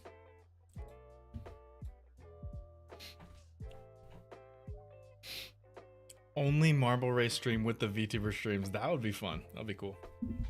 It'd also be cool if I made my own marble race setup. That would be cool. Oh, that's a good idea. What if I made a live, real-time marble race game that's not pre-rendered, okay? So no one knows who the winner is going to be. And chat is able to change parameters of their marble, okay? So like the game starts, you see it on my screen, okay? And then you type into chat what color you want to be. So you could type in like exclamation mark green. And then a green marble will spawn in the race. Okay, that's Gato. And then Gato can change the parameters, like the physics of his marble, right? He could say like bounce equals, like I would give you guys a range. Like you could change your bounce value, your bounciness value from like 0 to 3. So like 0 has no bounce, 3 is max bounce, and then in between values. You'd have like bounce, friction, weight, different things, and then you guys could change those parameters in the chat to be whatever you want. And so you customize your own marbles. So like I want my marble to be super heavy, so like weight equals 3, bounciness equals 0, so no bounce at all. So you can set your own parameters, and we start the race, and then like that'd be super cool. We could do that. Marbles on stream, on Steam, it's something similar. Oh, it already exists. Of course it already exists.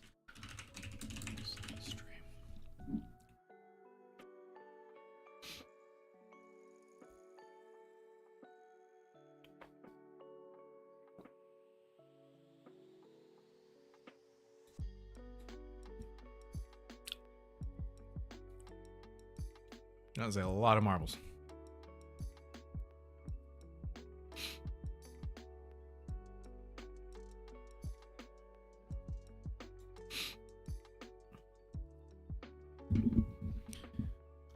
Stream it with your viewers.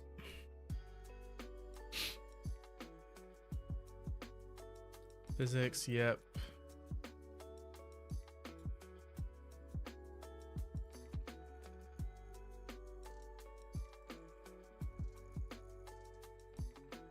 Can chat customize their marble parameters though? That's what I would want to see. That'd be cool. So then chat actually has say into how their marble reacts. That'd be really cool. Download it. I'll look into it some more. We'll see. Okay, let's figure out what we're doing with these guys. So that works, but it's spawning through the ground.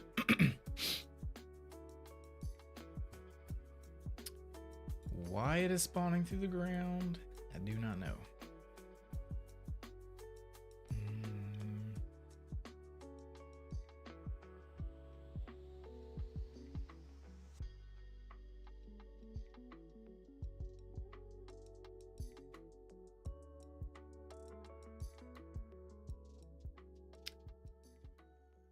Oh, I need this here. Exclude player. And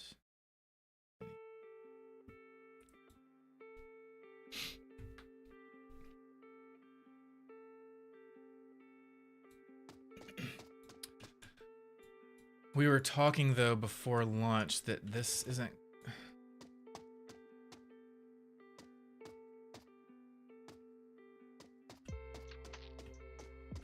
still pushing it around somehow. Oh, probably the staff is pushing it around because staff isn't player.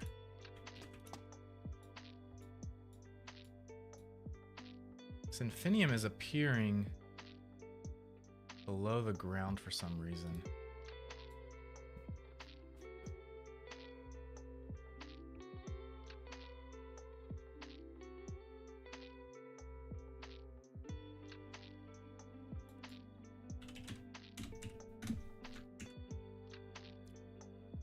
That's what we need.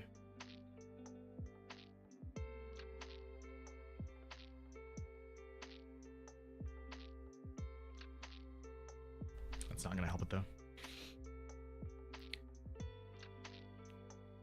Oh, first bite syndrome is where the first bite of food someone takes sitting triggers pain. Interesting, yeah, I've never heard of that before. Sounds painful. It's spawning the Infinium, but it's going below level.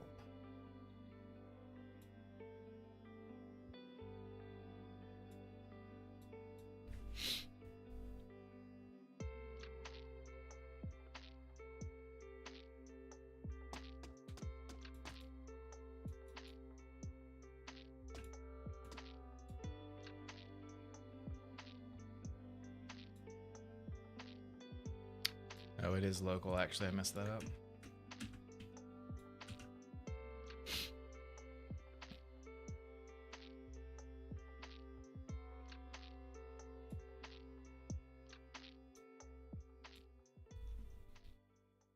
Nice. What are you eating for lunch, Bun Bun? Wait, do you have that, Elizabeth?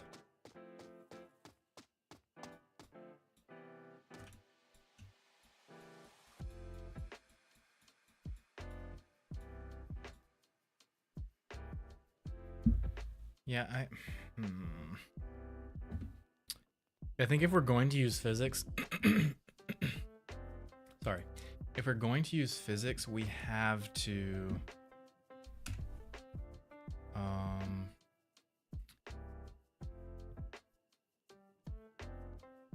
exclude all layers except for the ground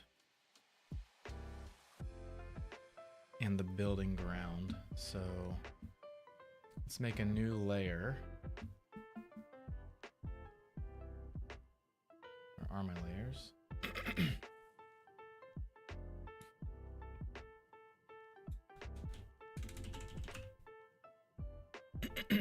Floor. And then everything in floor and roads. Sorry, guys. Floor, yes, change children.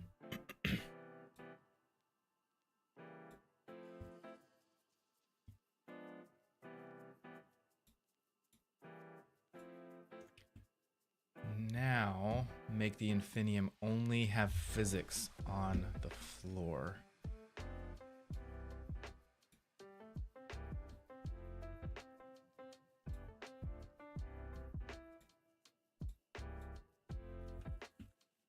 See if that works a little better. Oh no, I'm so sorry. Oh man, I'm so sorry about that. Whoa, I'm floating. Why am I floating? Oh, I know why. Because the player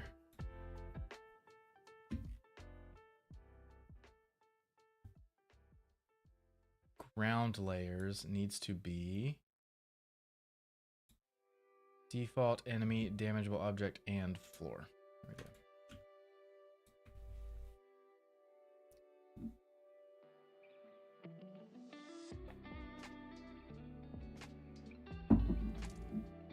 Employee lunch special on weekdays. Your dealership? What is your dealership? What are you dealing? Shredded beef burrito. That sounds good. Oh, staff.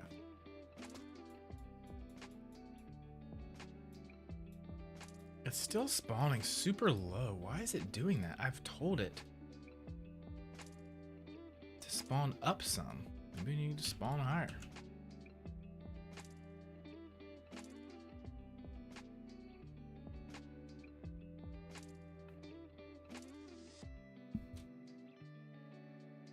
Chicken Alfredo, nice. Oh, Toyota, cool.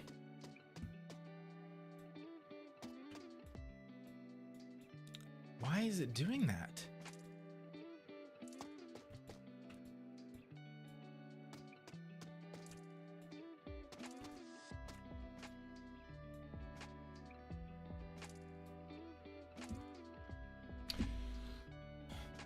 I'm so dumb. The reason why that's happening is because all this is doing is storing a value for start local position. Okay, where did our Unity people go? We had some Unity devs in here earlier. Who was that? Who was here in Unity before?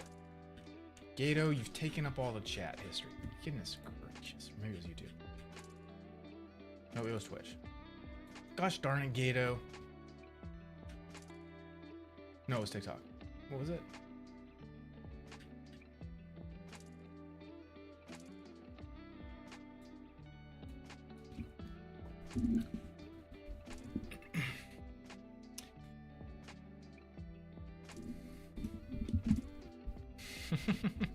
Hey, thanks for answering, madam.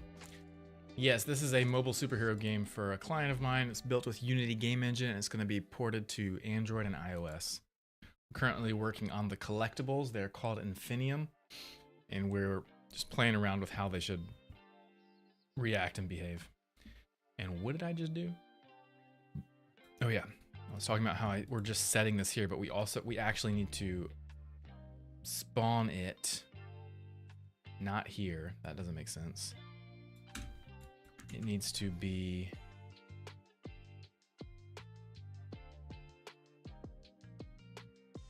We instantiate it at transform. That's fine. Wait a second.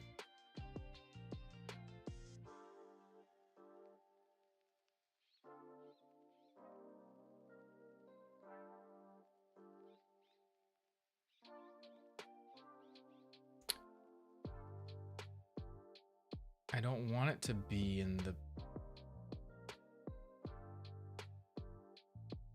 Oh no, I do. That's fine.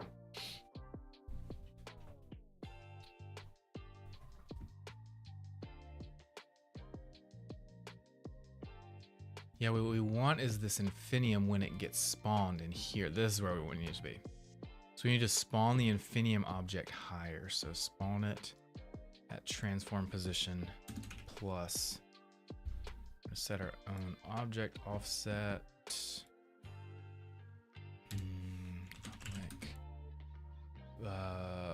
Float spawn height, and then transform position plus new vector 3 0f spawn height 0f. Okay, that should work. Now it'll actually spawn it higher than the ground. Perfect. Look what any of this stuff means, but watching someone sew in the zone is addicting. Awesome. Sauce Clown. Thanks for being here. Appreciate you. Okay, so Infinium, where are you? There you are. Let's go ahead and play. So we don't want... Wait, where's our...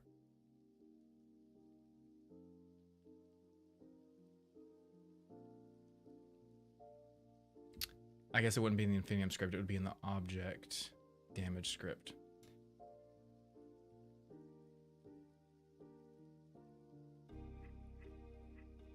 So let's not do it as a value. Let's just put it in the script. Let's say 2, probably good. Okay, so now it'll spawn it 2 meters above the ground. Or 2 units above the ground. It should look better. Should that make it work actually.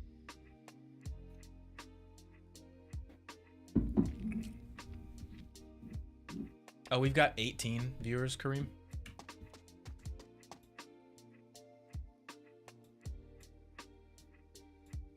There we go.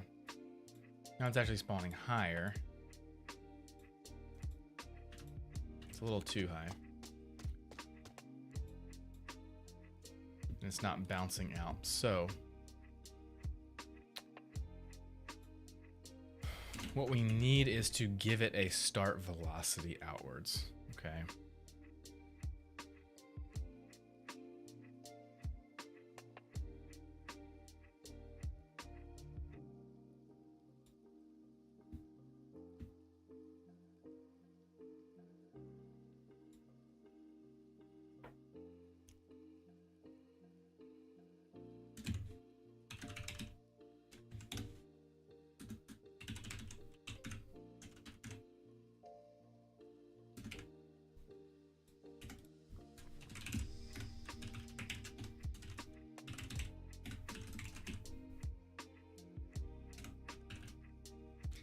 Add explosion force, or just add force. Do velocity. Let's do this.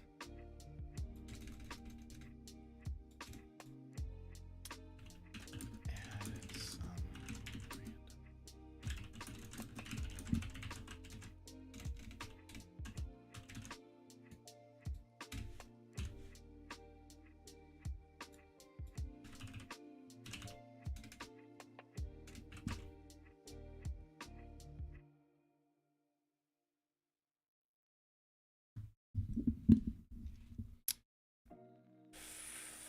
float, so we'll do 1F for testing, explosion position.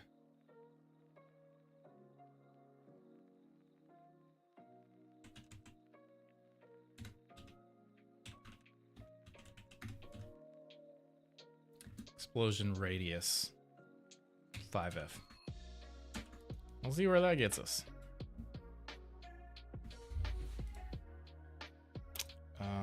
Error. Oh, awkward. Awkward.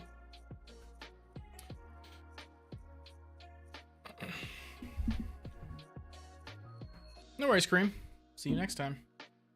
Tim, what's up? Welcome.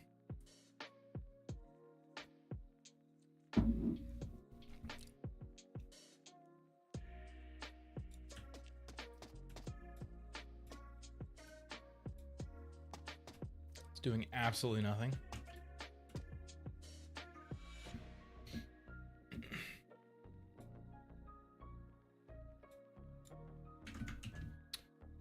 ChatGPT, what you got? I'm trying to add some random force in a random direction to this object, which is now I've made a rigid body. I'm testing out physics with this to add some bounciness. What have you got for me?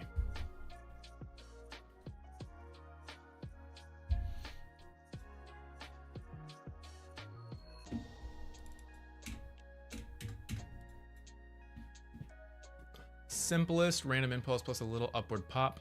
It's giving some pop up scatter field. Yep. So rigid body. Yep. So get the rigid body equals Infinium spawn component rigid body, and then add force random on unit sphere. Hey, that's what we were using before. On unit sphere times 2.5f plus vector 3 up times 2f force mode impulse. RB, add some torque random on unit sphere times 2f force mode impulse. See what that gives us.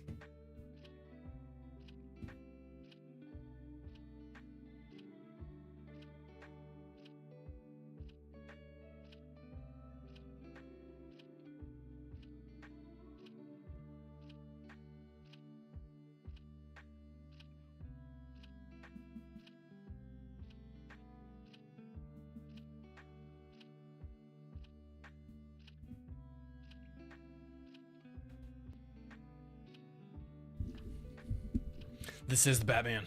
What's up, Junalise?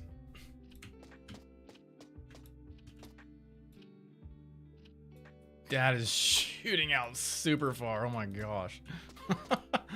Yeah, that's not gonna work, dude. We need to do a lot less. Add force.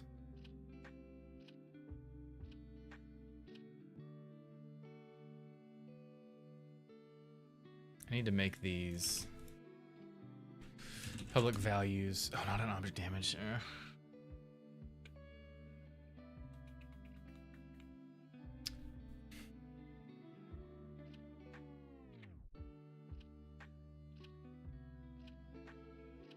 Okay, we'll test it out on one object, I guess, and then we can just apply it in the script. Okay.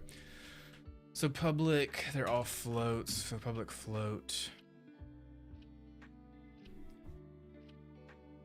Out amount. Float. Up amount. Then what's that next one? Out. Force amount. Up. Force amount. Like float. Out. Torque. Amount. Okay. 2.522.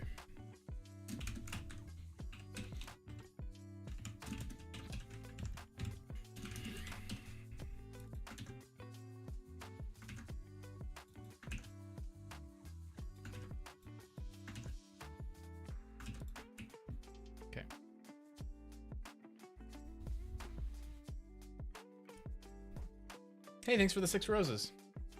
Madam Bumba, means a lot. Okie dokie dokie dokie dokie dokie. Let's play around with this signpost right here. The signpost, just because it's so close. And here are all the values right here.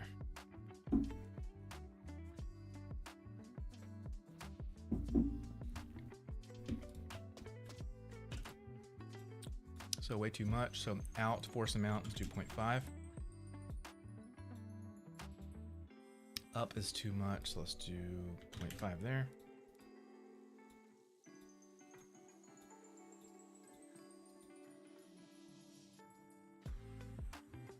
Out torque amount. Oh wait, torque's not going to do anything because we have rotation locked. So let's grab the Infinium.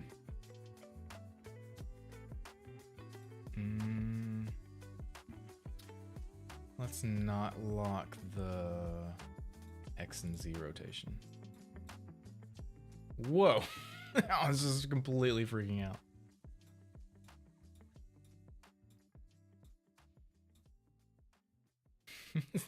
The torque is just too crazy.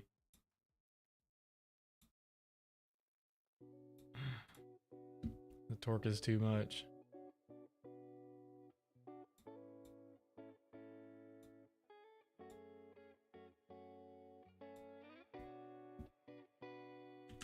Point 5.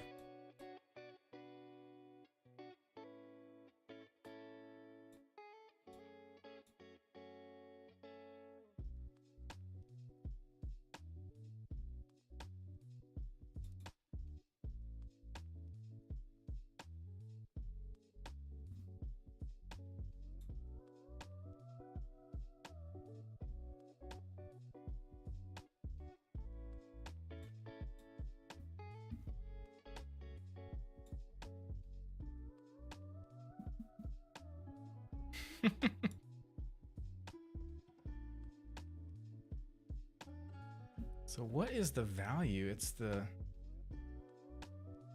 Z should be frozen. Nope. X should be frozen. No. Y should be frozen. It's still...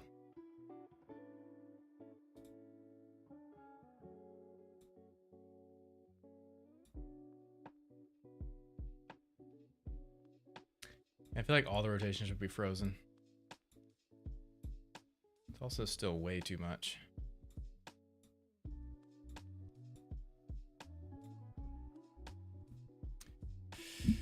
Outforce amount, 0.2.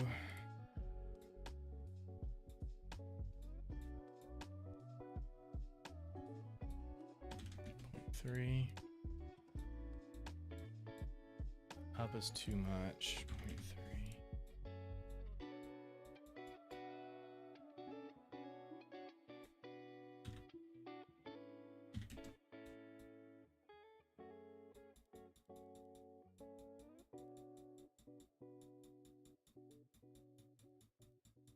Yeah, I'm good with that. 0.5, 0.3, and 2. 3, 2. 0.5. 0.3.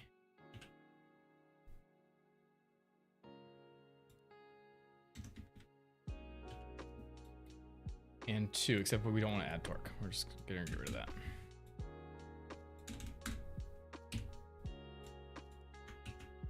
Okie dokie.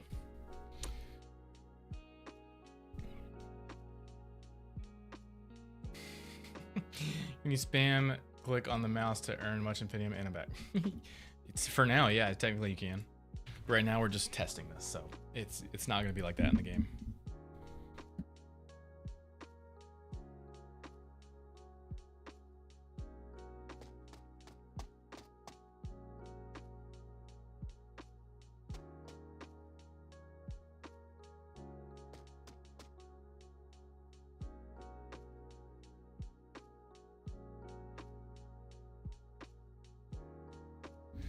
Let's add our Infinium rotation and position back right here. Let's add that back in. Oops.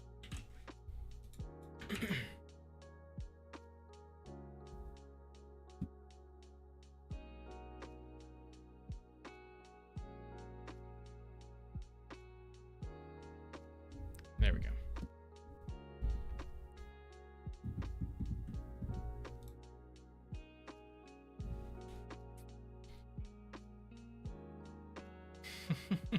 Thanks, Frankie. Means a lot.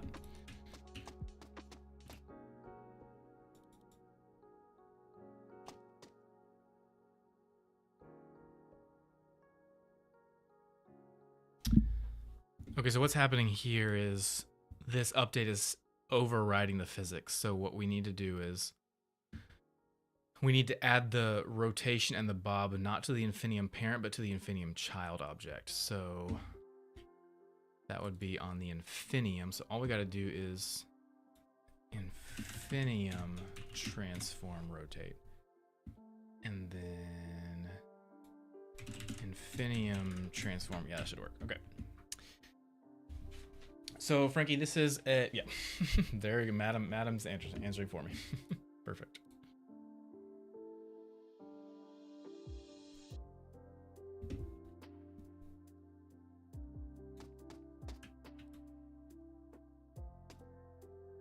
And now we're getting nothing.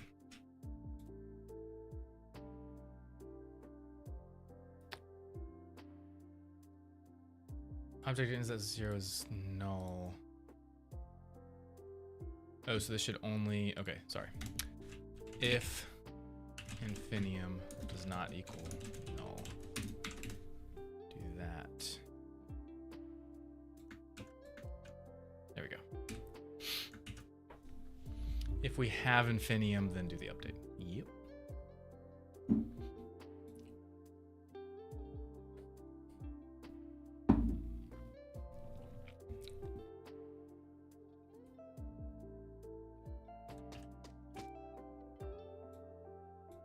What?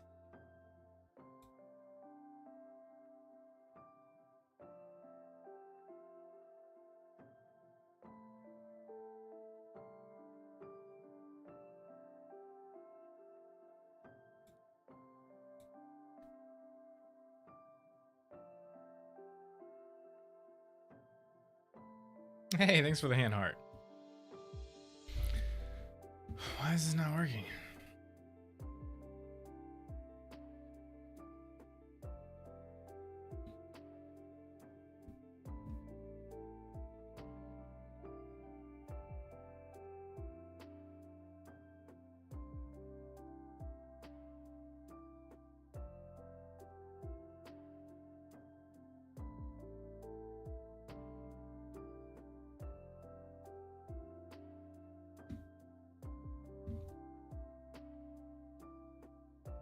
I'm using Visual Studio to code.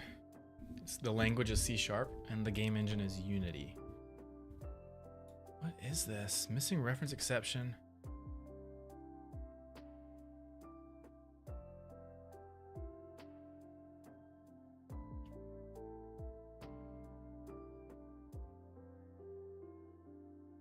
No idea what's going on there.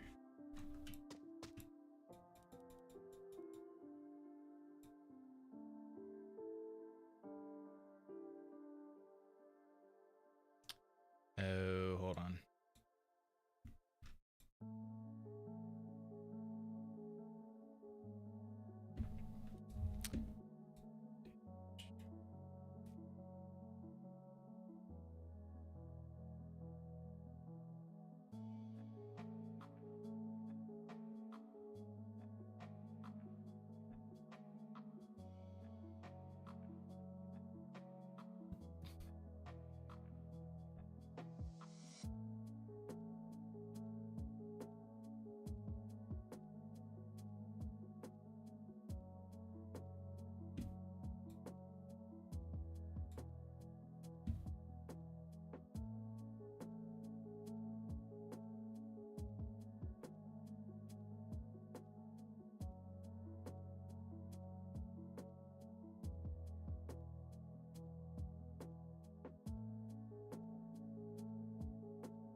I'm EST.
Okay, amplify shader. Stop doing that. Why do you keep doing that? Never.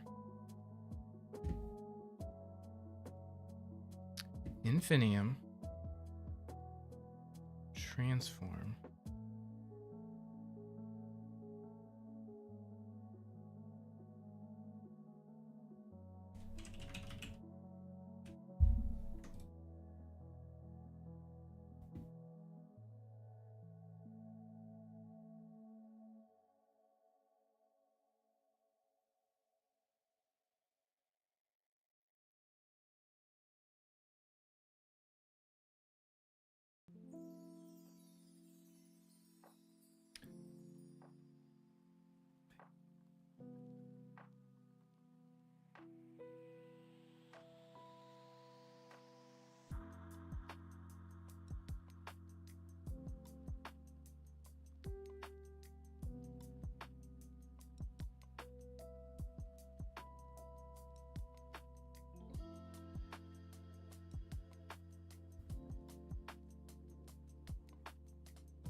Oh, so this is okay.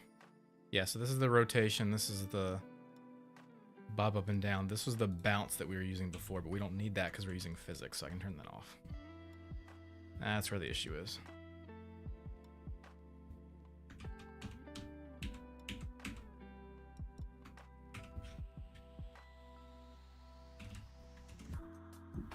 Okay, let's try that.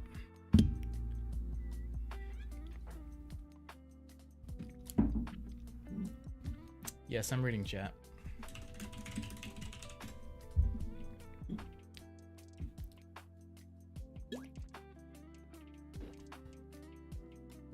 Kareem, you cannot go into the buildings in this game. There is technically one building in here that you can go in, but I'm going to make it so you can't.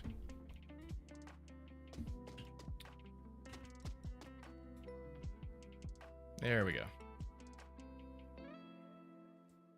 So the rotation is working right, but it's not bobbing up and down.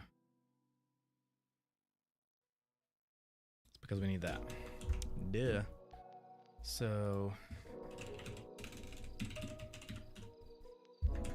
there we go.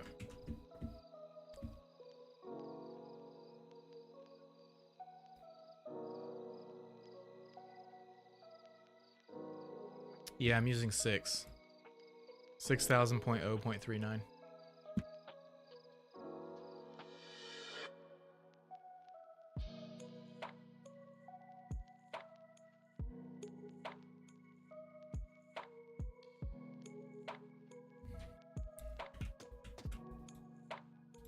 Oh, come on. Okay, so the Infinium is spawning with nothing.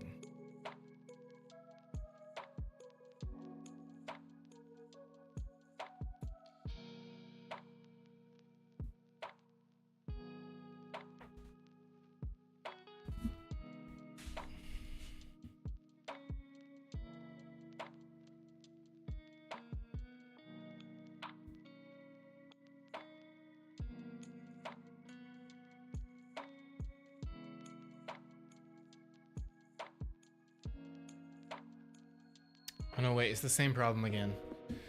We don't want to transform the Infinium. We want... No, wait, no, we do. We do.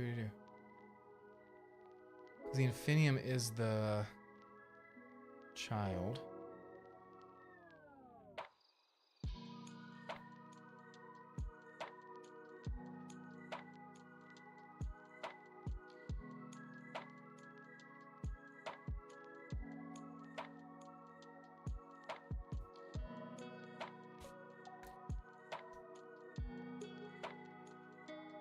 These don't have colliders on them, so we should be good.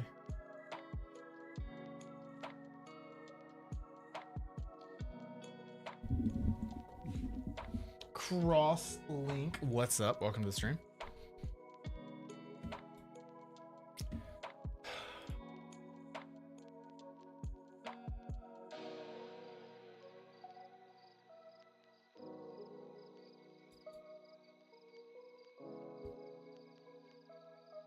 The start local position, that's my problem.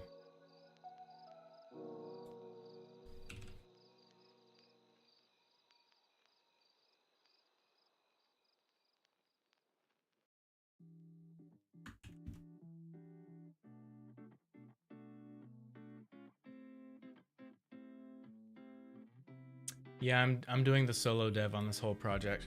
I did hire a character artist to make one of our characters, but everything else I'm doing myself. All the coding, character design, animation, rigging, texture, everything.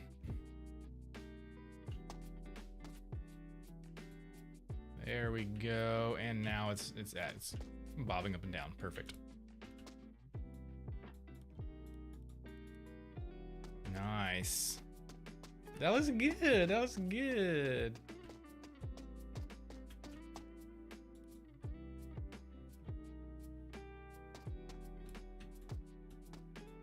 Yeah, so after all this work to implement this testing, I'm not sure I like it.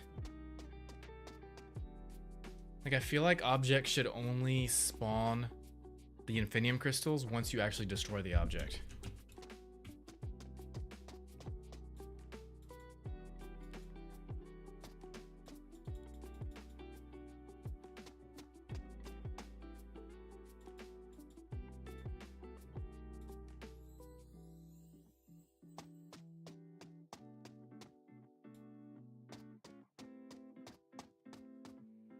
I don't know. What do you guys think?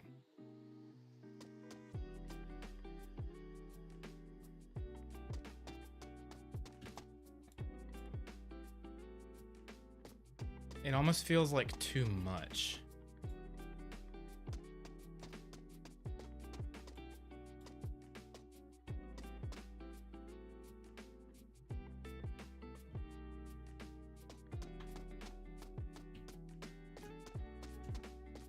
Let's make them collectible for sure. Let's go ahead and make them collectible. Maybe reduce the amount. That's a good idea. So maybe one like only spawns every other time you hit it or something like that. Something more random. That's a good idea.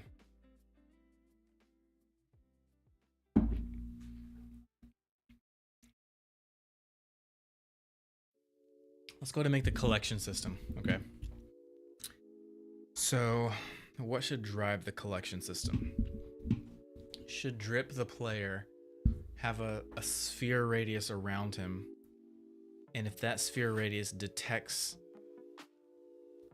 a collision trigger, a collision enter with a Infinium object, then it will tell that object to start moving towards Drip? Or does every Infinium object have a sphere collider, and if it detects the player, then it moves to the player? So essentially, should the player always be checking for nearby Infinium, or should every single Infinium always be checking for the player? I feel like it's more performance to make it so that the player is always checking for Infinium, because otherwise you would have a script on every single Infinium checking for player. This way it's only one check. It's the player's check. So let's do that. Inside Drip, where is he?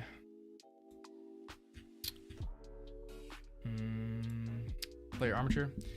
So Drip character controller. I could do it inside character controller.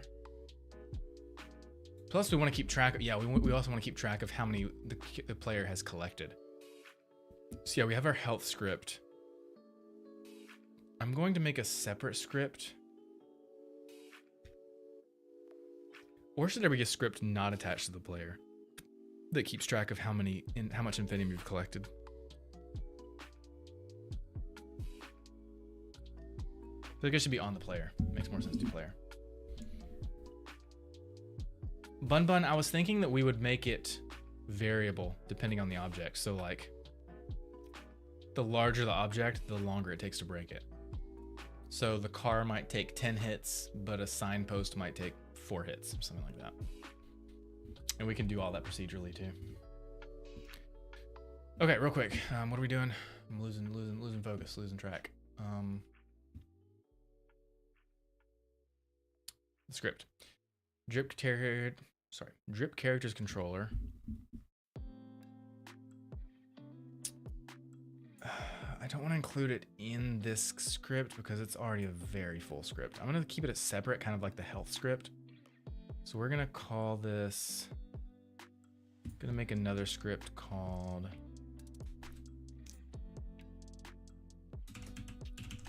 Infinium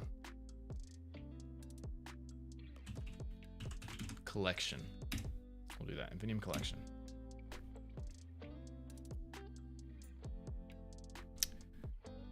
And the Infinium Collection radius can always be based on the player's transform. So let's open that up, Infinium Collection script. Okay. So pretty much we need to do on collision enter, or on trigger enter. On trigger enter when the collider other enters the trigger. No. On collision enter when this collider has begun touching another collider. No, so we'll do on trigger enter. On trigger.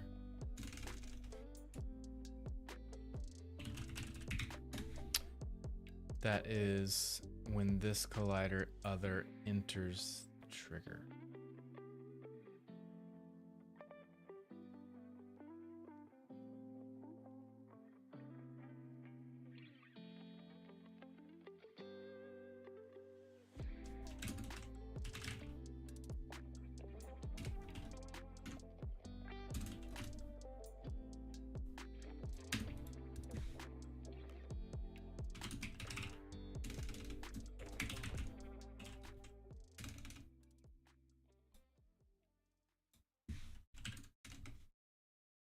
What? We got a Twitch sub and it's not showing up. Why is it not showing up? In stream focus. Acanthus subbed at tier 1, dude. That's awesome. Thank you so much. Why is it not showing up in stream focus? Did it log me out? No.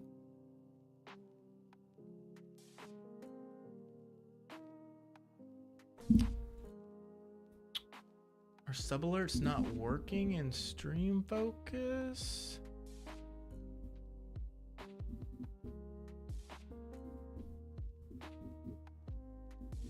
That is super odd. That's not good. Shoot. Well, dude, thank you so much for that. That is absolutely incredible. Thank you so much, Acanthus. You're not even chatting on the stream. I didn't even know you were here. Dude, what's up, Acanthus? How's it going? What made you want to... Oh, I'm a lurker, but I've seen some of your streams and I love how relaxing it is. Bachelor, dude, thank you so much. That is incredibly kind of you. Where did you come from? How did you find my stream?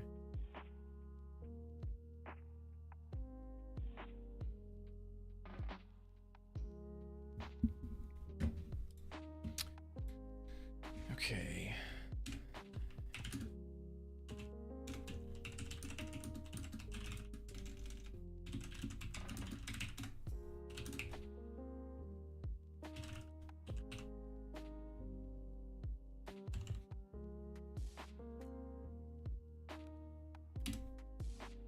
Oh, friend, that's awesome. That's really cool.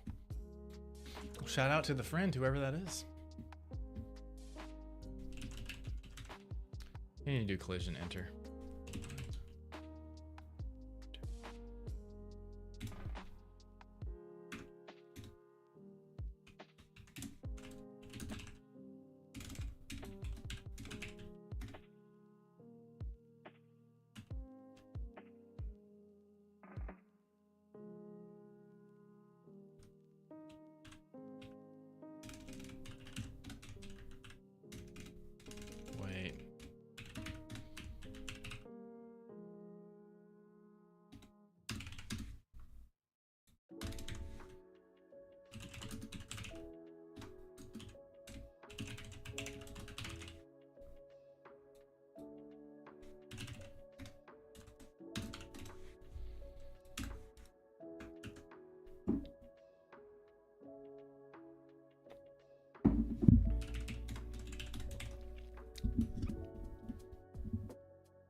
See if this works.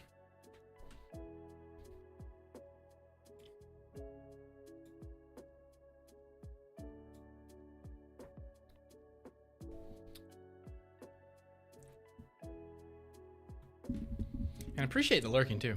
It means a lot. Okay. I'm not getting anything in the console, and that is because we don't have anything on that layer, so need to put the Infinium prefab. It's already in the Infinium layer.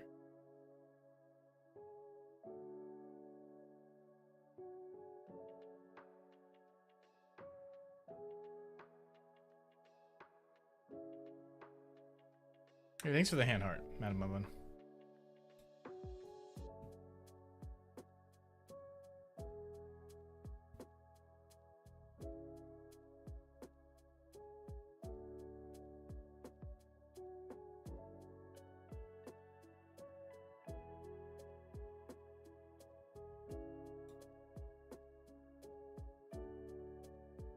Oh, I've got to set the Infinium layer. Duh.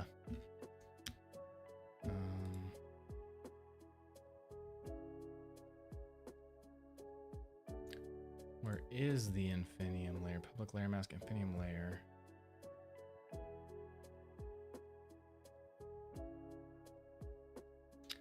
No Infinium collection on the player. There it is.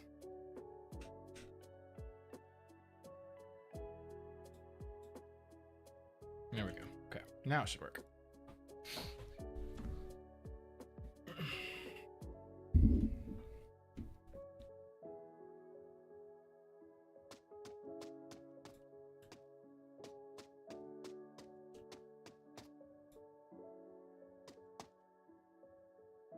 Nope. Still not colliding.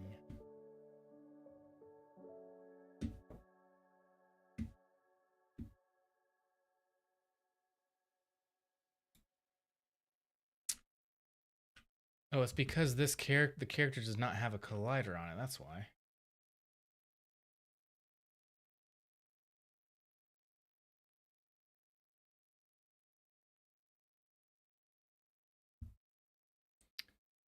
So I need to just do like an not even use the collider. I need to do an invisible radius.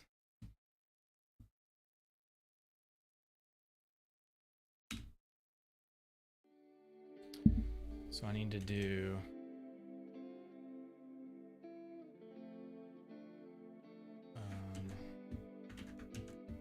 based on, I'm gonna do ChatGPT.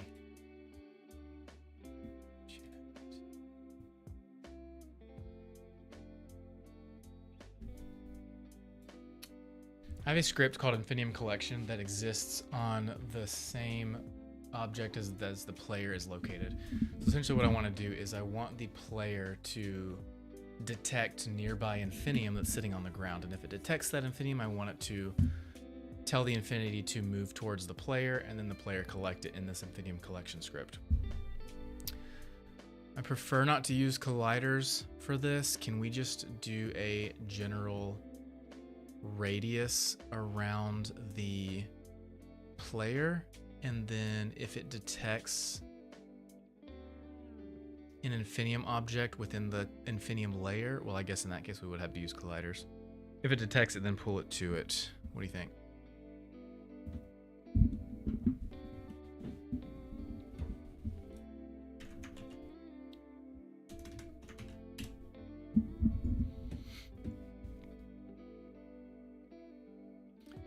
Without trigger collider is awesome. Use a radius scan around the player. Physics overlap spirit. That's what I want. It does require the Infinium objects to have some collider. Yep, that's fine. So you can find them, but you don't need triggers or require physics. Perfect. Perfect.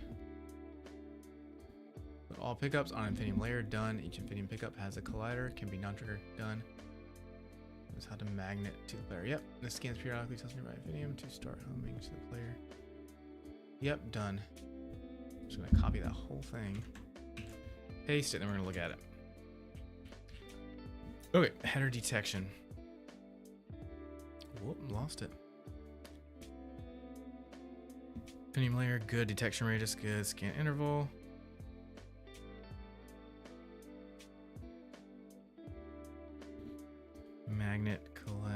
collect distance. Avoid allocating arrays every scan.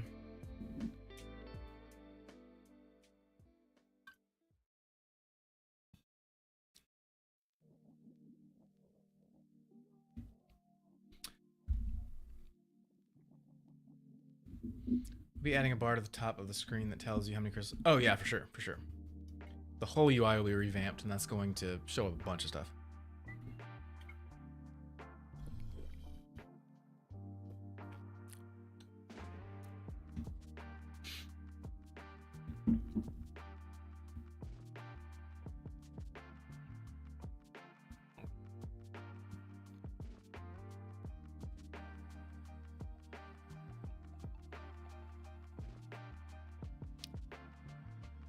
This is also adding, just trying to keep track of how much Infinium we've collected. Didn't quite want to go that far yet, but that's fine.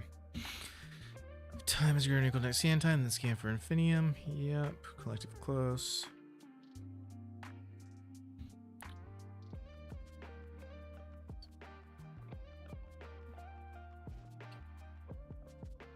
Component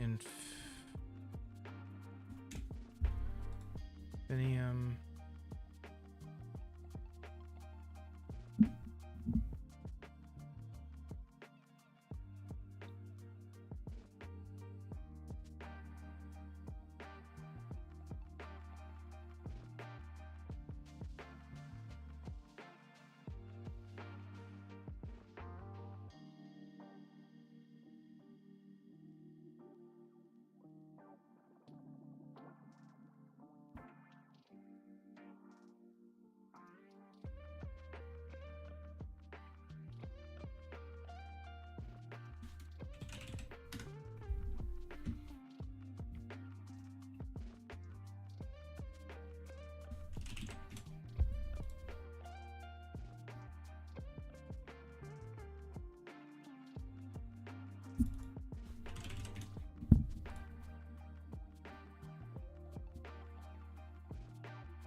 Okay.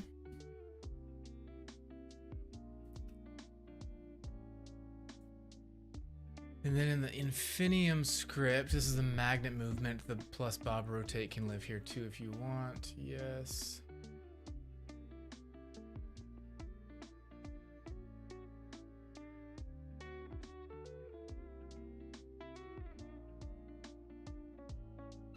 Okay, so Infinium. We have our collect method.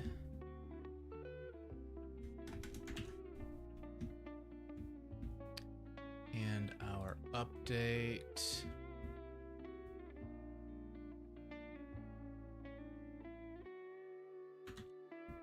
Method.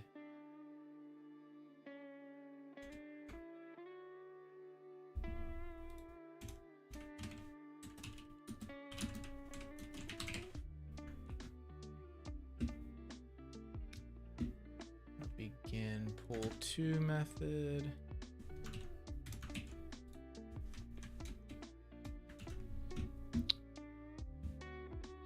And then these values here.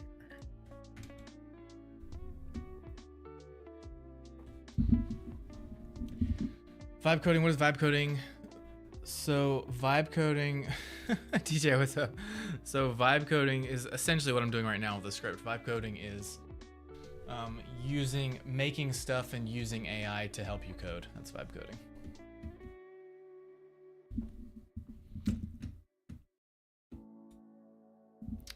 Okay, so Infinium.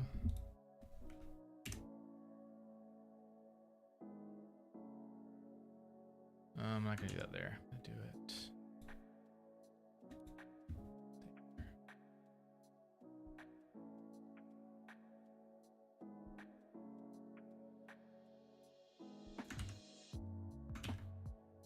Okay. Let's see what this gives us, and then we'll go from there. Pickup is collected. That should all work now. Yep. I've been holding on to that question, waiting to find you streaming. Oh, okay. Why is that?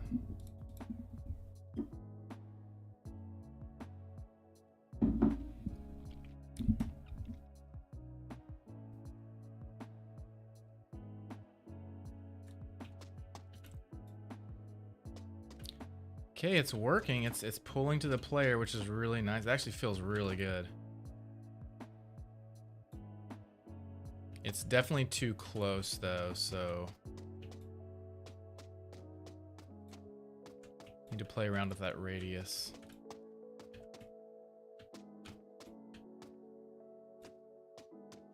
Okay, so let's go to the player. Infinium collection script.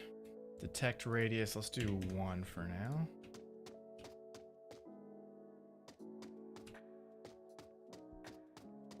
Can't see it.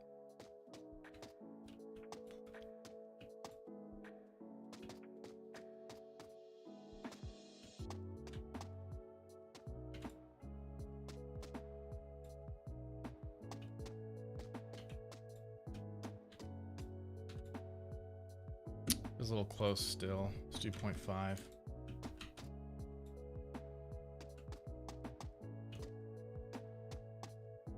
0.8.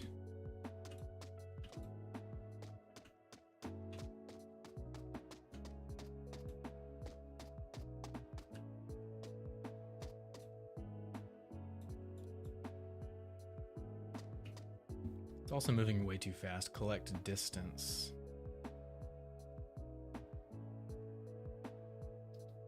What's the difference between detect radius and collect distance?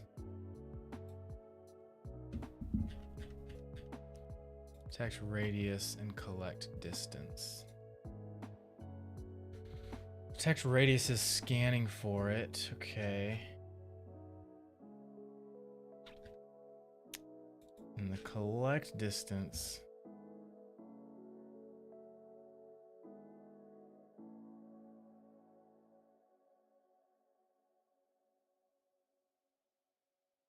Why does it have 2 separate values for that? It should just collect it as soon as it detects it.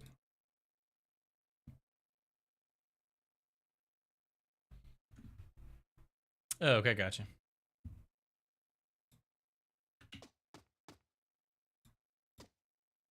Oh, that reverted all my values. Detect radius, let's do 0.7. Or no, let's actually leave that the way it is and collect distance. 5.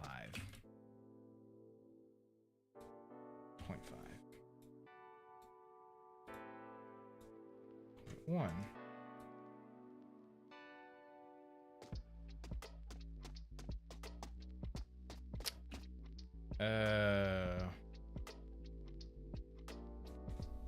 Collect distance is like the radius around you, and when it hits that, it will. I see. That's okay. Kind of a weird way of doing it. It is keeping track of how much Infinium I've collected, so that's nice. I mean, that's easy enough. Nothing too crazy there.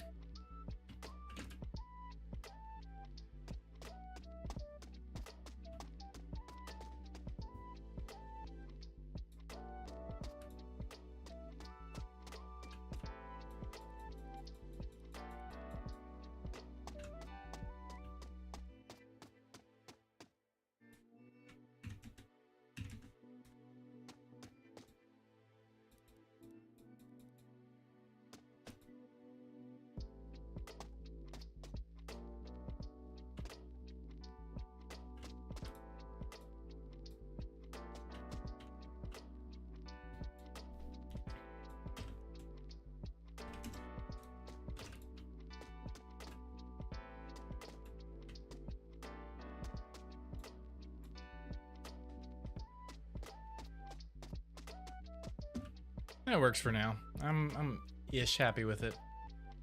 0.7.1.5.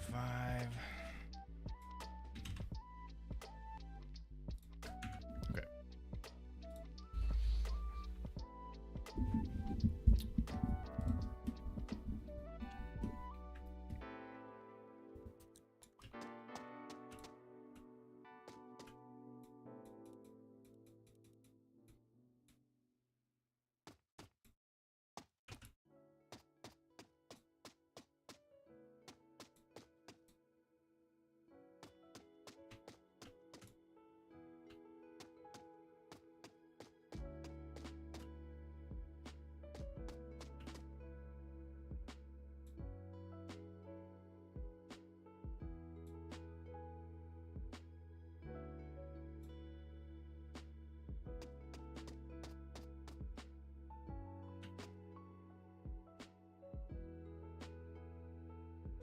You know what, too? I kind of want...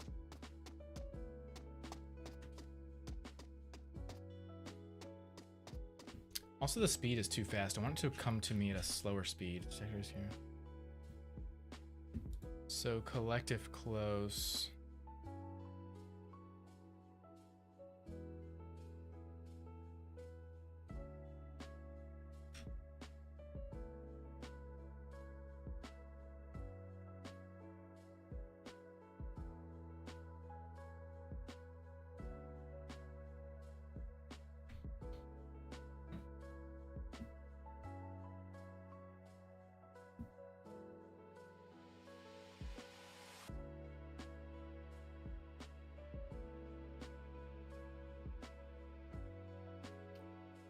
Max speed.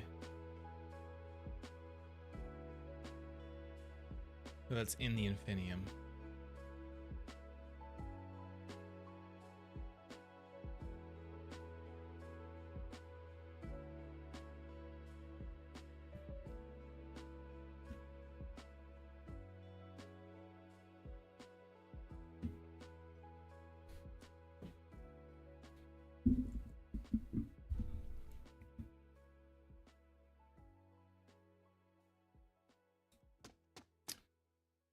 Let's change the pull speed to 5.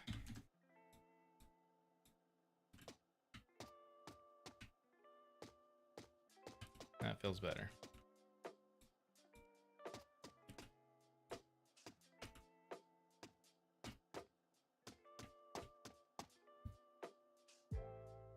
Full acceleration.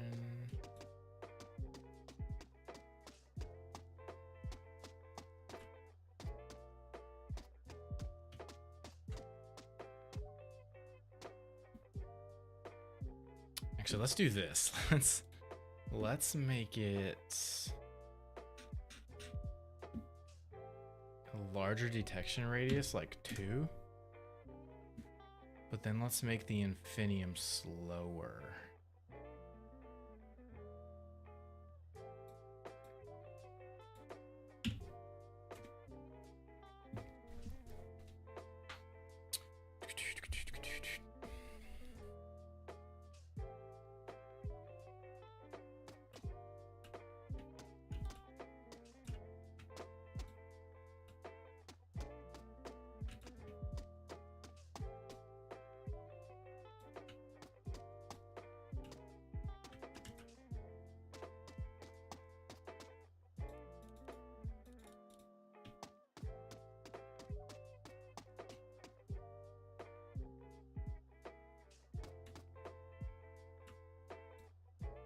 Still too big of a radius.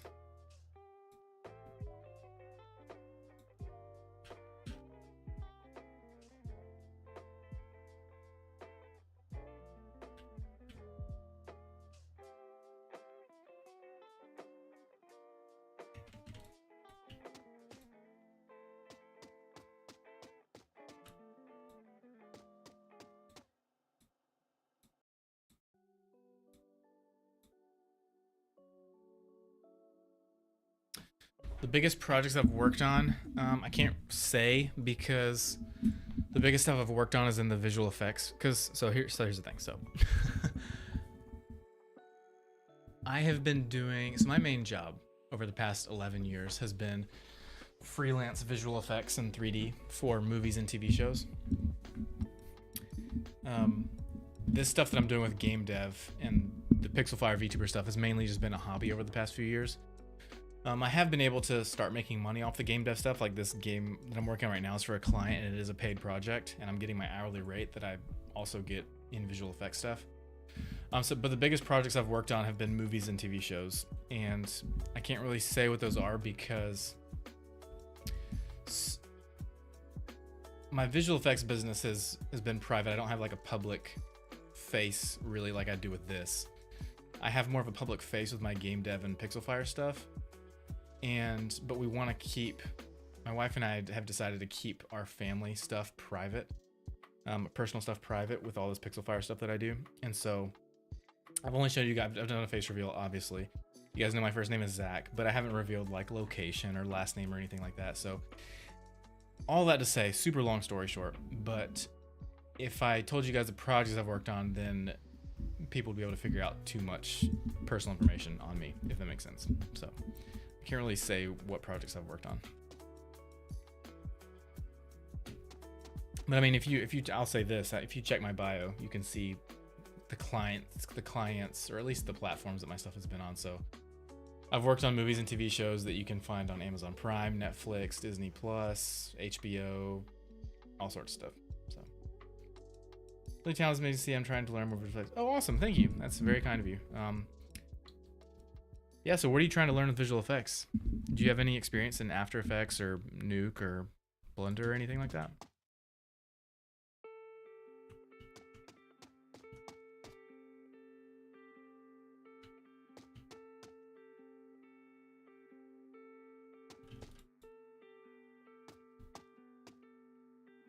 That was a glitch.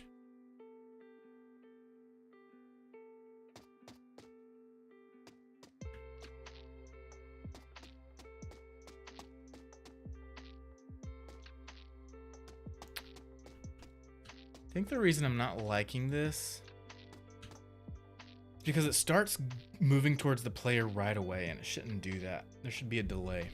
It should bounce out randomly, and then if it's close enough to player, then it should start doing it. So I'm gonna add a Infinium to the Infinium. Let's see. Pick random Infinium.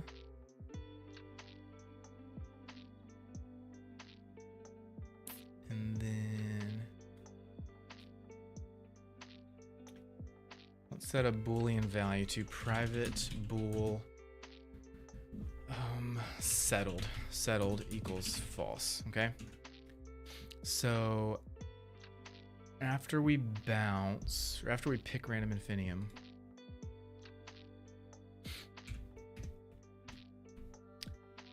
let's start a coroutine. Wait, then, wait, then settle. And then private IEnumerator. Wait, then settle. Yield return new. Wait for seconds.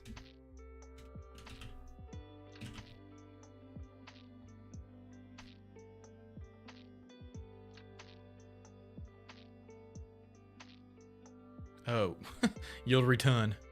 Yield return new. Wait for seconds. Ding, ding, ding. 3 seconds. Let's just say 3 seconds. 3F. Wait for 3 seconds and then say settled is true. And then up here,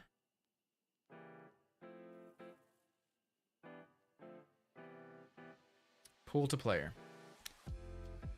If pulling or target is null or is collected or not settled. Cool. So only when we settle do we start pulling to player. Perfect. That should do it. I just learned C#, just self-taught, years of just playing around and dabbling in Unity. I learned it through Unity, doing game design stuff.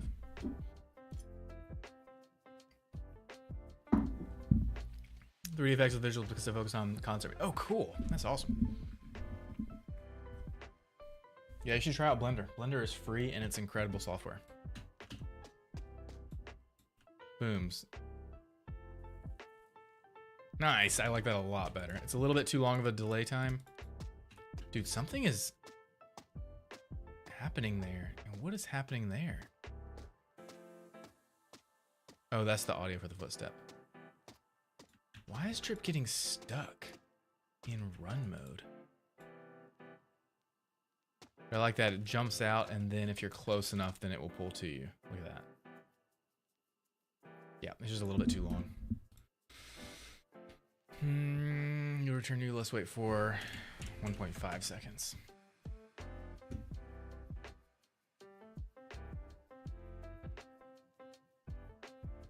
And then also still make the radius smaller. 1. Good tutorial. I don't know. I never really looked up to. I never tried looking for tutorials that were like C#. I just looked up Unity tutorials, like game design tutorials, and in those tutorials they teach you C#. So a lot of the tutorials that I went through to learn C# for Unity specifically was stuff from like, here, I'll show you some channels. Code Monkey is a really good one. Code Monkey. So Code Monkey, check out this guy's YouTube channel. He makes really good Unity tutorials, and he does a lot of code, a lot of C# code stuff.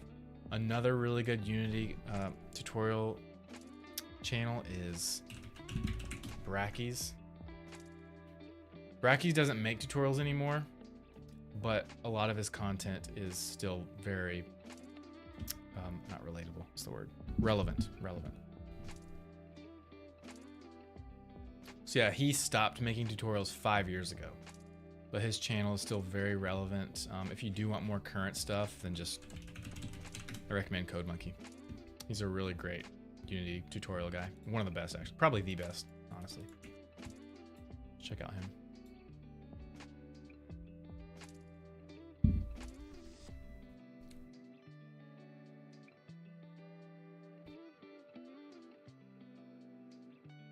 I'm gonna stand up.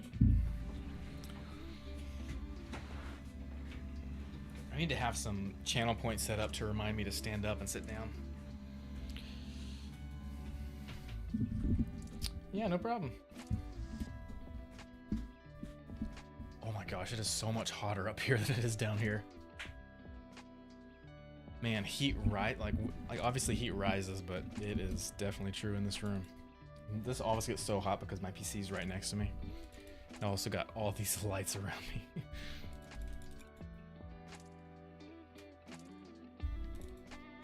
Okay, let's try this out. Boop. Settle. Yeah, I like that. That's a good settle time.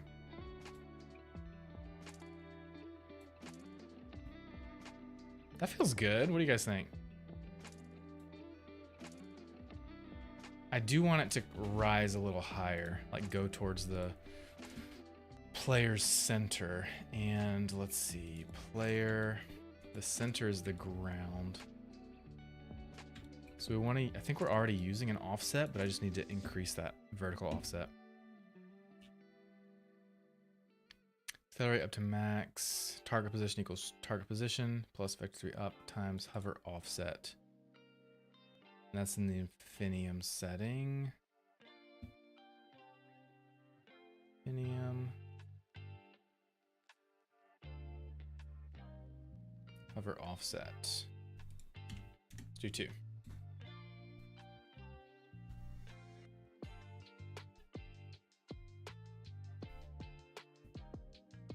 Now it should lift it up higher towards drip's center. Oh, that's too high, but let's do 1. That's better. Yeah. Get a little bit higher. 1.2.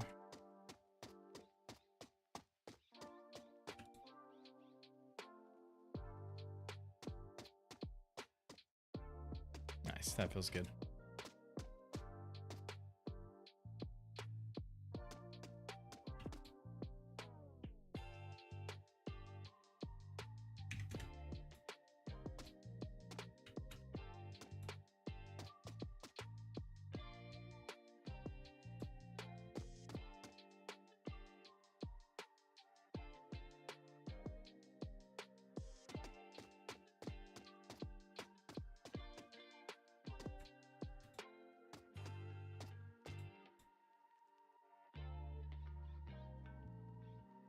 Dude, I keep getting stuck. This is a new glitch that has not shown itself before.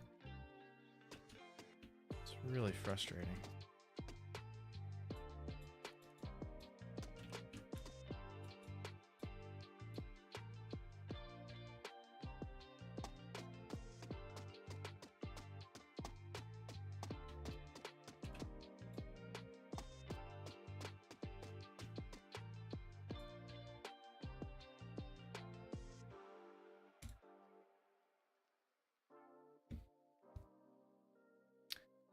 One 25, 1.2.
Cool.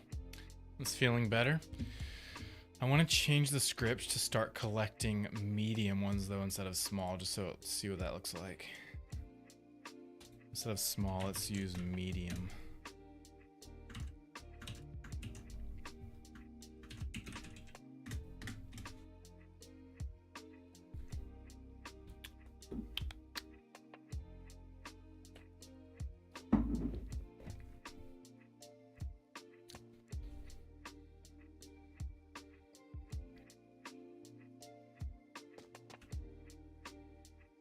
Those are massive.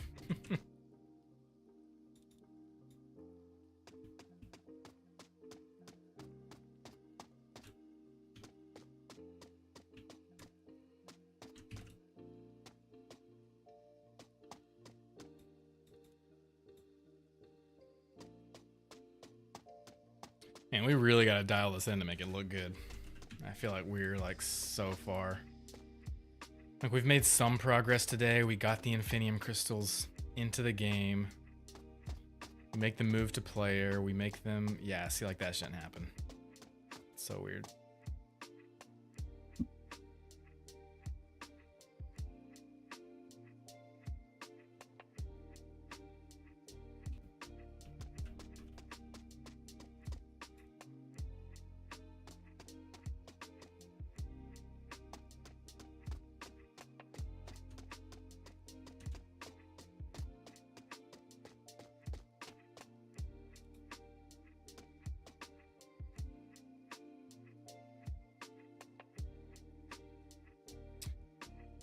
So let's go ahead and make it so that objects will actually get destroyed if you hit them a certain amount of times, okay?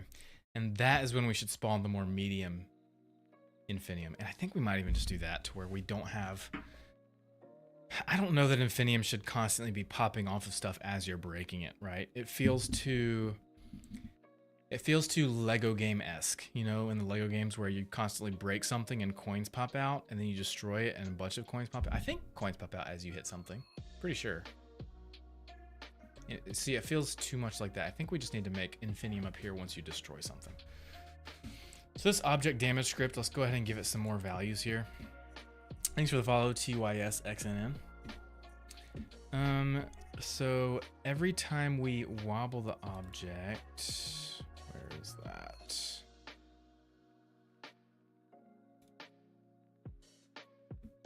View references.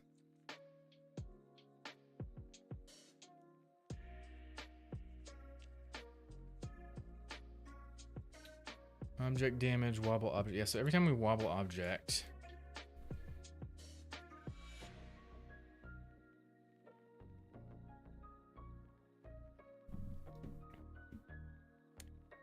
I actually need to call this hit object. Or actually, hold on. Damage object.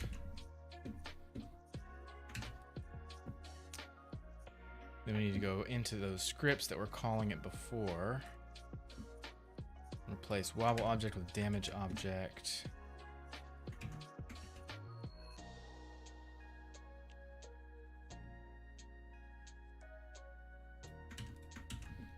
And then in the script, when we damage the object, we do the wobble, which is great. That's perfect. But then we also need to apply damage to that object. So we need to keep track of health. So public int object health equals 10. Every object has 10. Whoops, not F. Has 10 health. Okay. And then time you damage the object, we're going to do object health -1. Okay. And then if object health is less than or equal to 0, destroy game object. I'm gonna make that health a lot smaller though for now, just for testing. 3. So now if we hit any object that's breakable, if we hit it 3 times, it will delete itself. Let's test it out.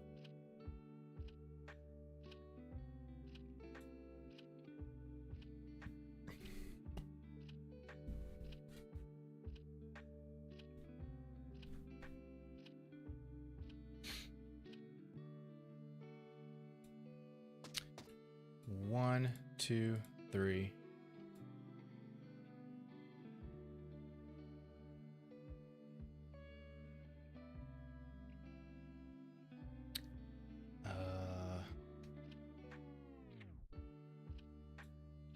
Object health 4.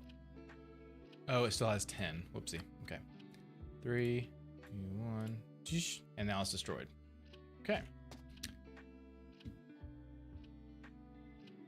So when we damage the object,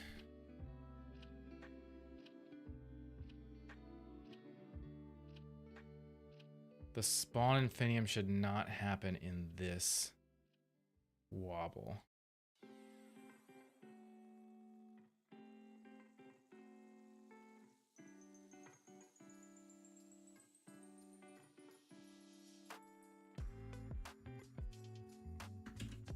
Should happen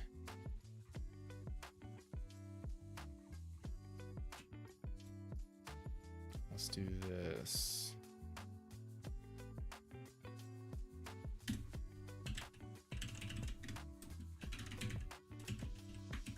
Damage co.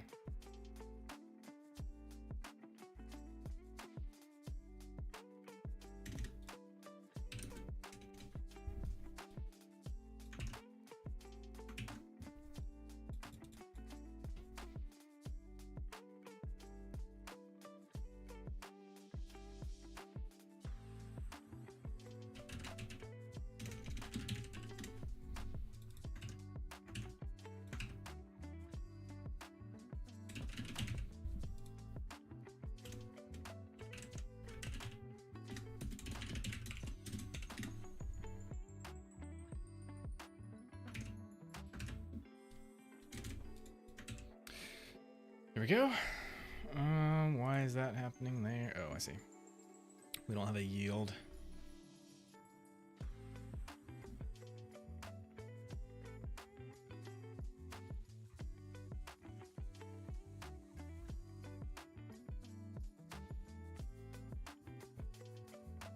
Technically, we don't need to do this. We can just move this to here. Well, object, spawn Infinium.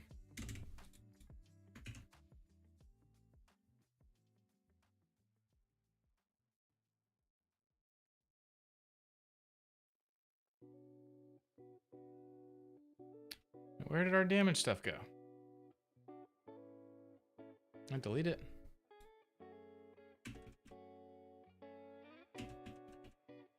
Did.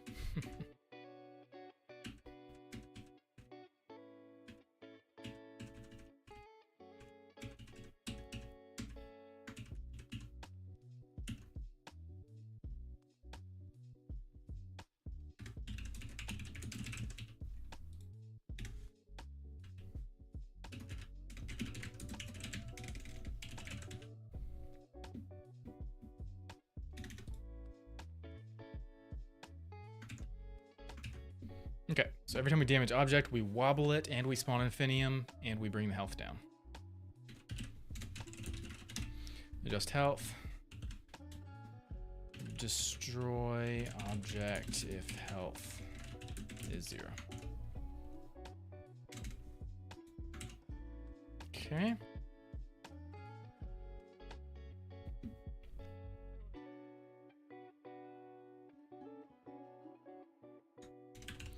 Back to 10, that's fine. Cool.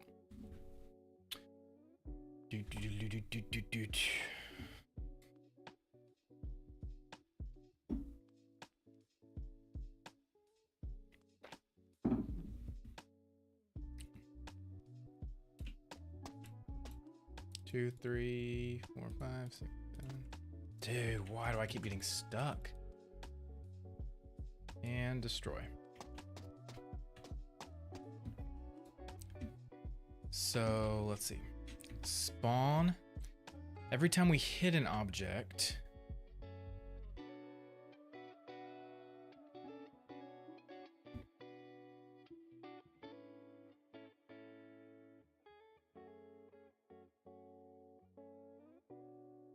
we spawn the little ones, and then when we destroy an object,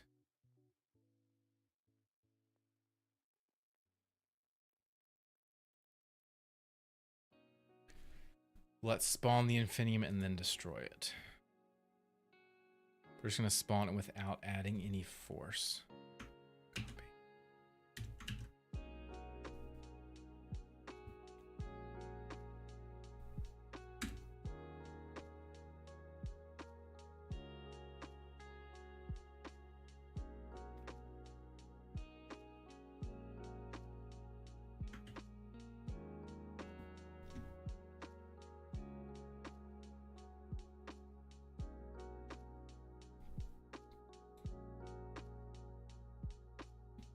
And there's quite a lot of people that watch on TikTok. And they're watching vertical this whole time. That's crazy. 10 people watching on TikTok, but no chatting. No chatting. So interesting. Who has been here the longest on TikTok watching the stream? I'd be very interested to know that. Let's punch it. Yep. Cool. I'm gonna see what that feels like. I'm not gonna spawn every time we hit an object. I'm gonna turn that off.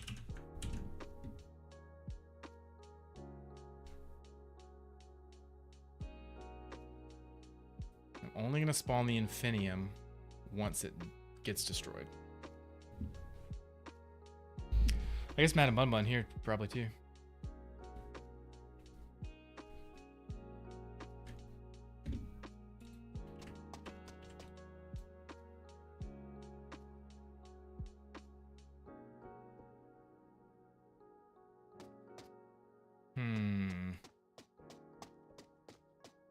Let's destroy this car. This will be the first time we've destroyed a car in the game. Like, it gets deleted. There it is.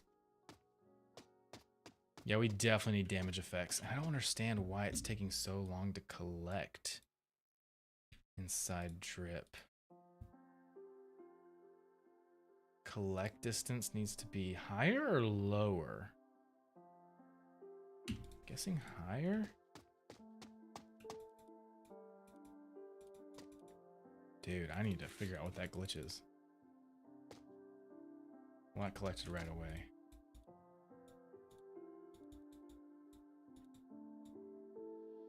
So it probably needs to be lower.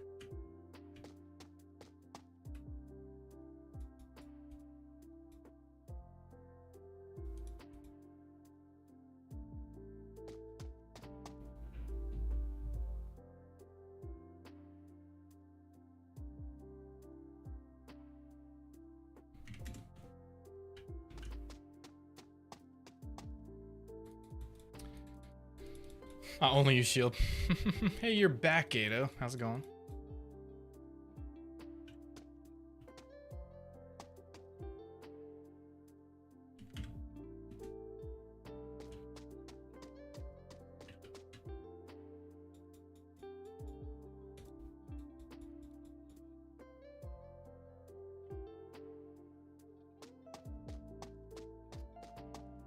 Keeps lingering for so long and not collecting right away. I don't like that. Okay, gotcha. Fire Roach, what's up? Welcome to the stream.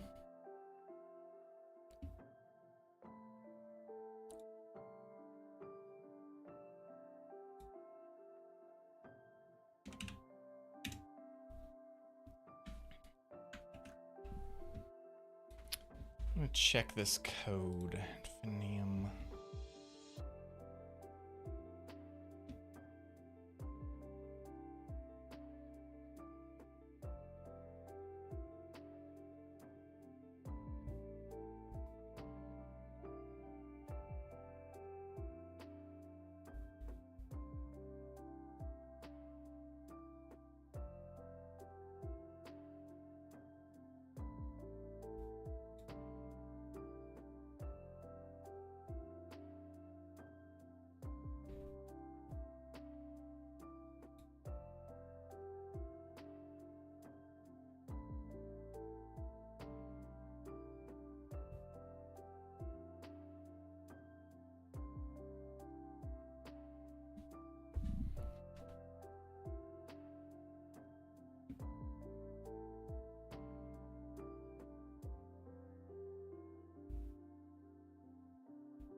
Oh, I see what you're saying. No worries, Gato. Guys, I think I'm going to call it a day. I am a little creatively spent now. Not feeling super motivated, honestly. I don't know what it is. I think I need to go play some mobile games. And just kind of look at like what they do with collectible stuff, because I'm not feeling what we're doing. I'm just not feeling it. And I don't know why. Like, I thought it would be really cool to have stuff pop out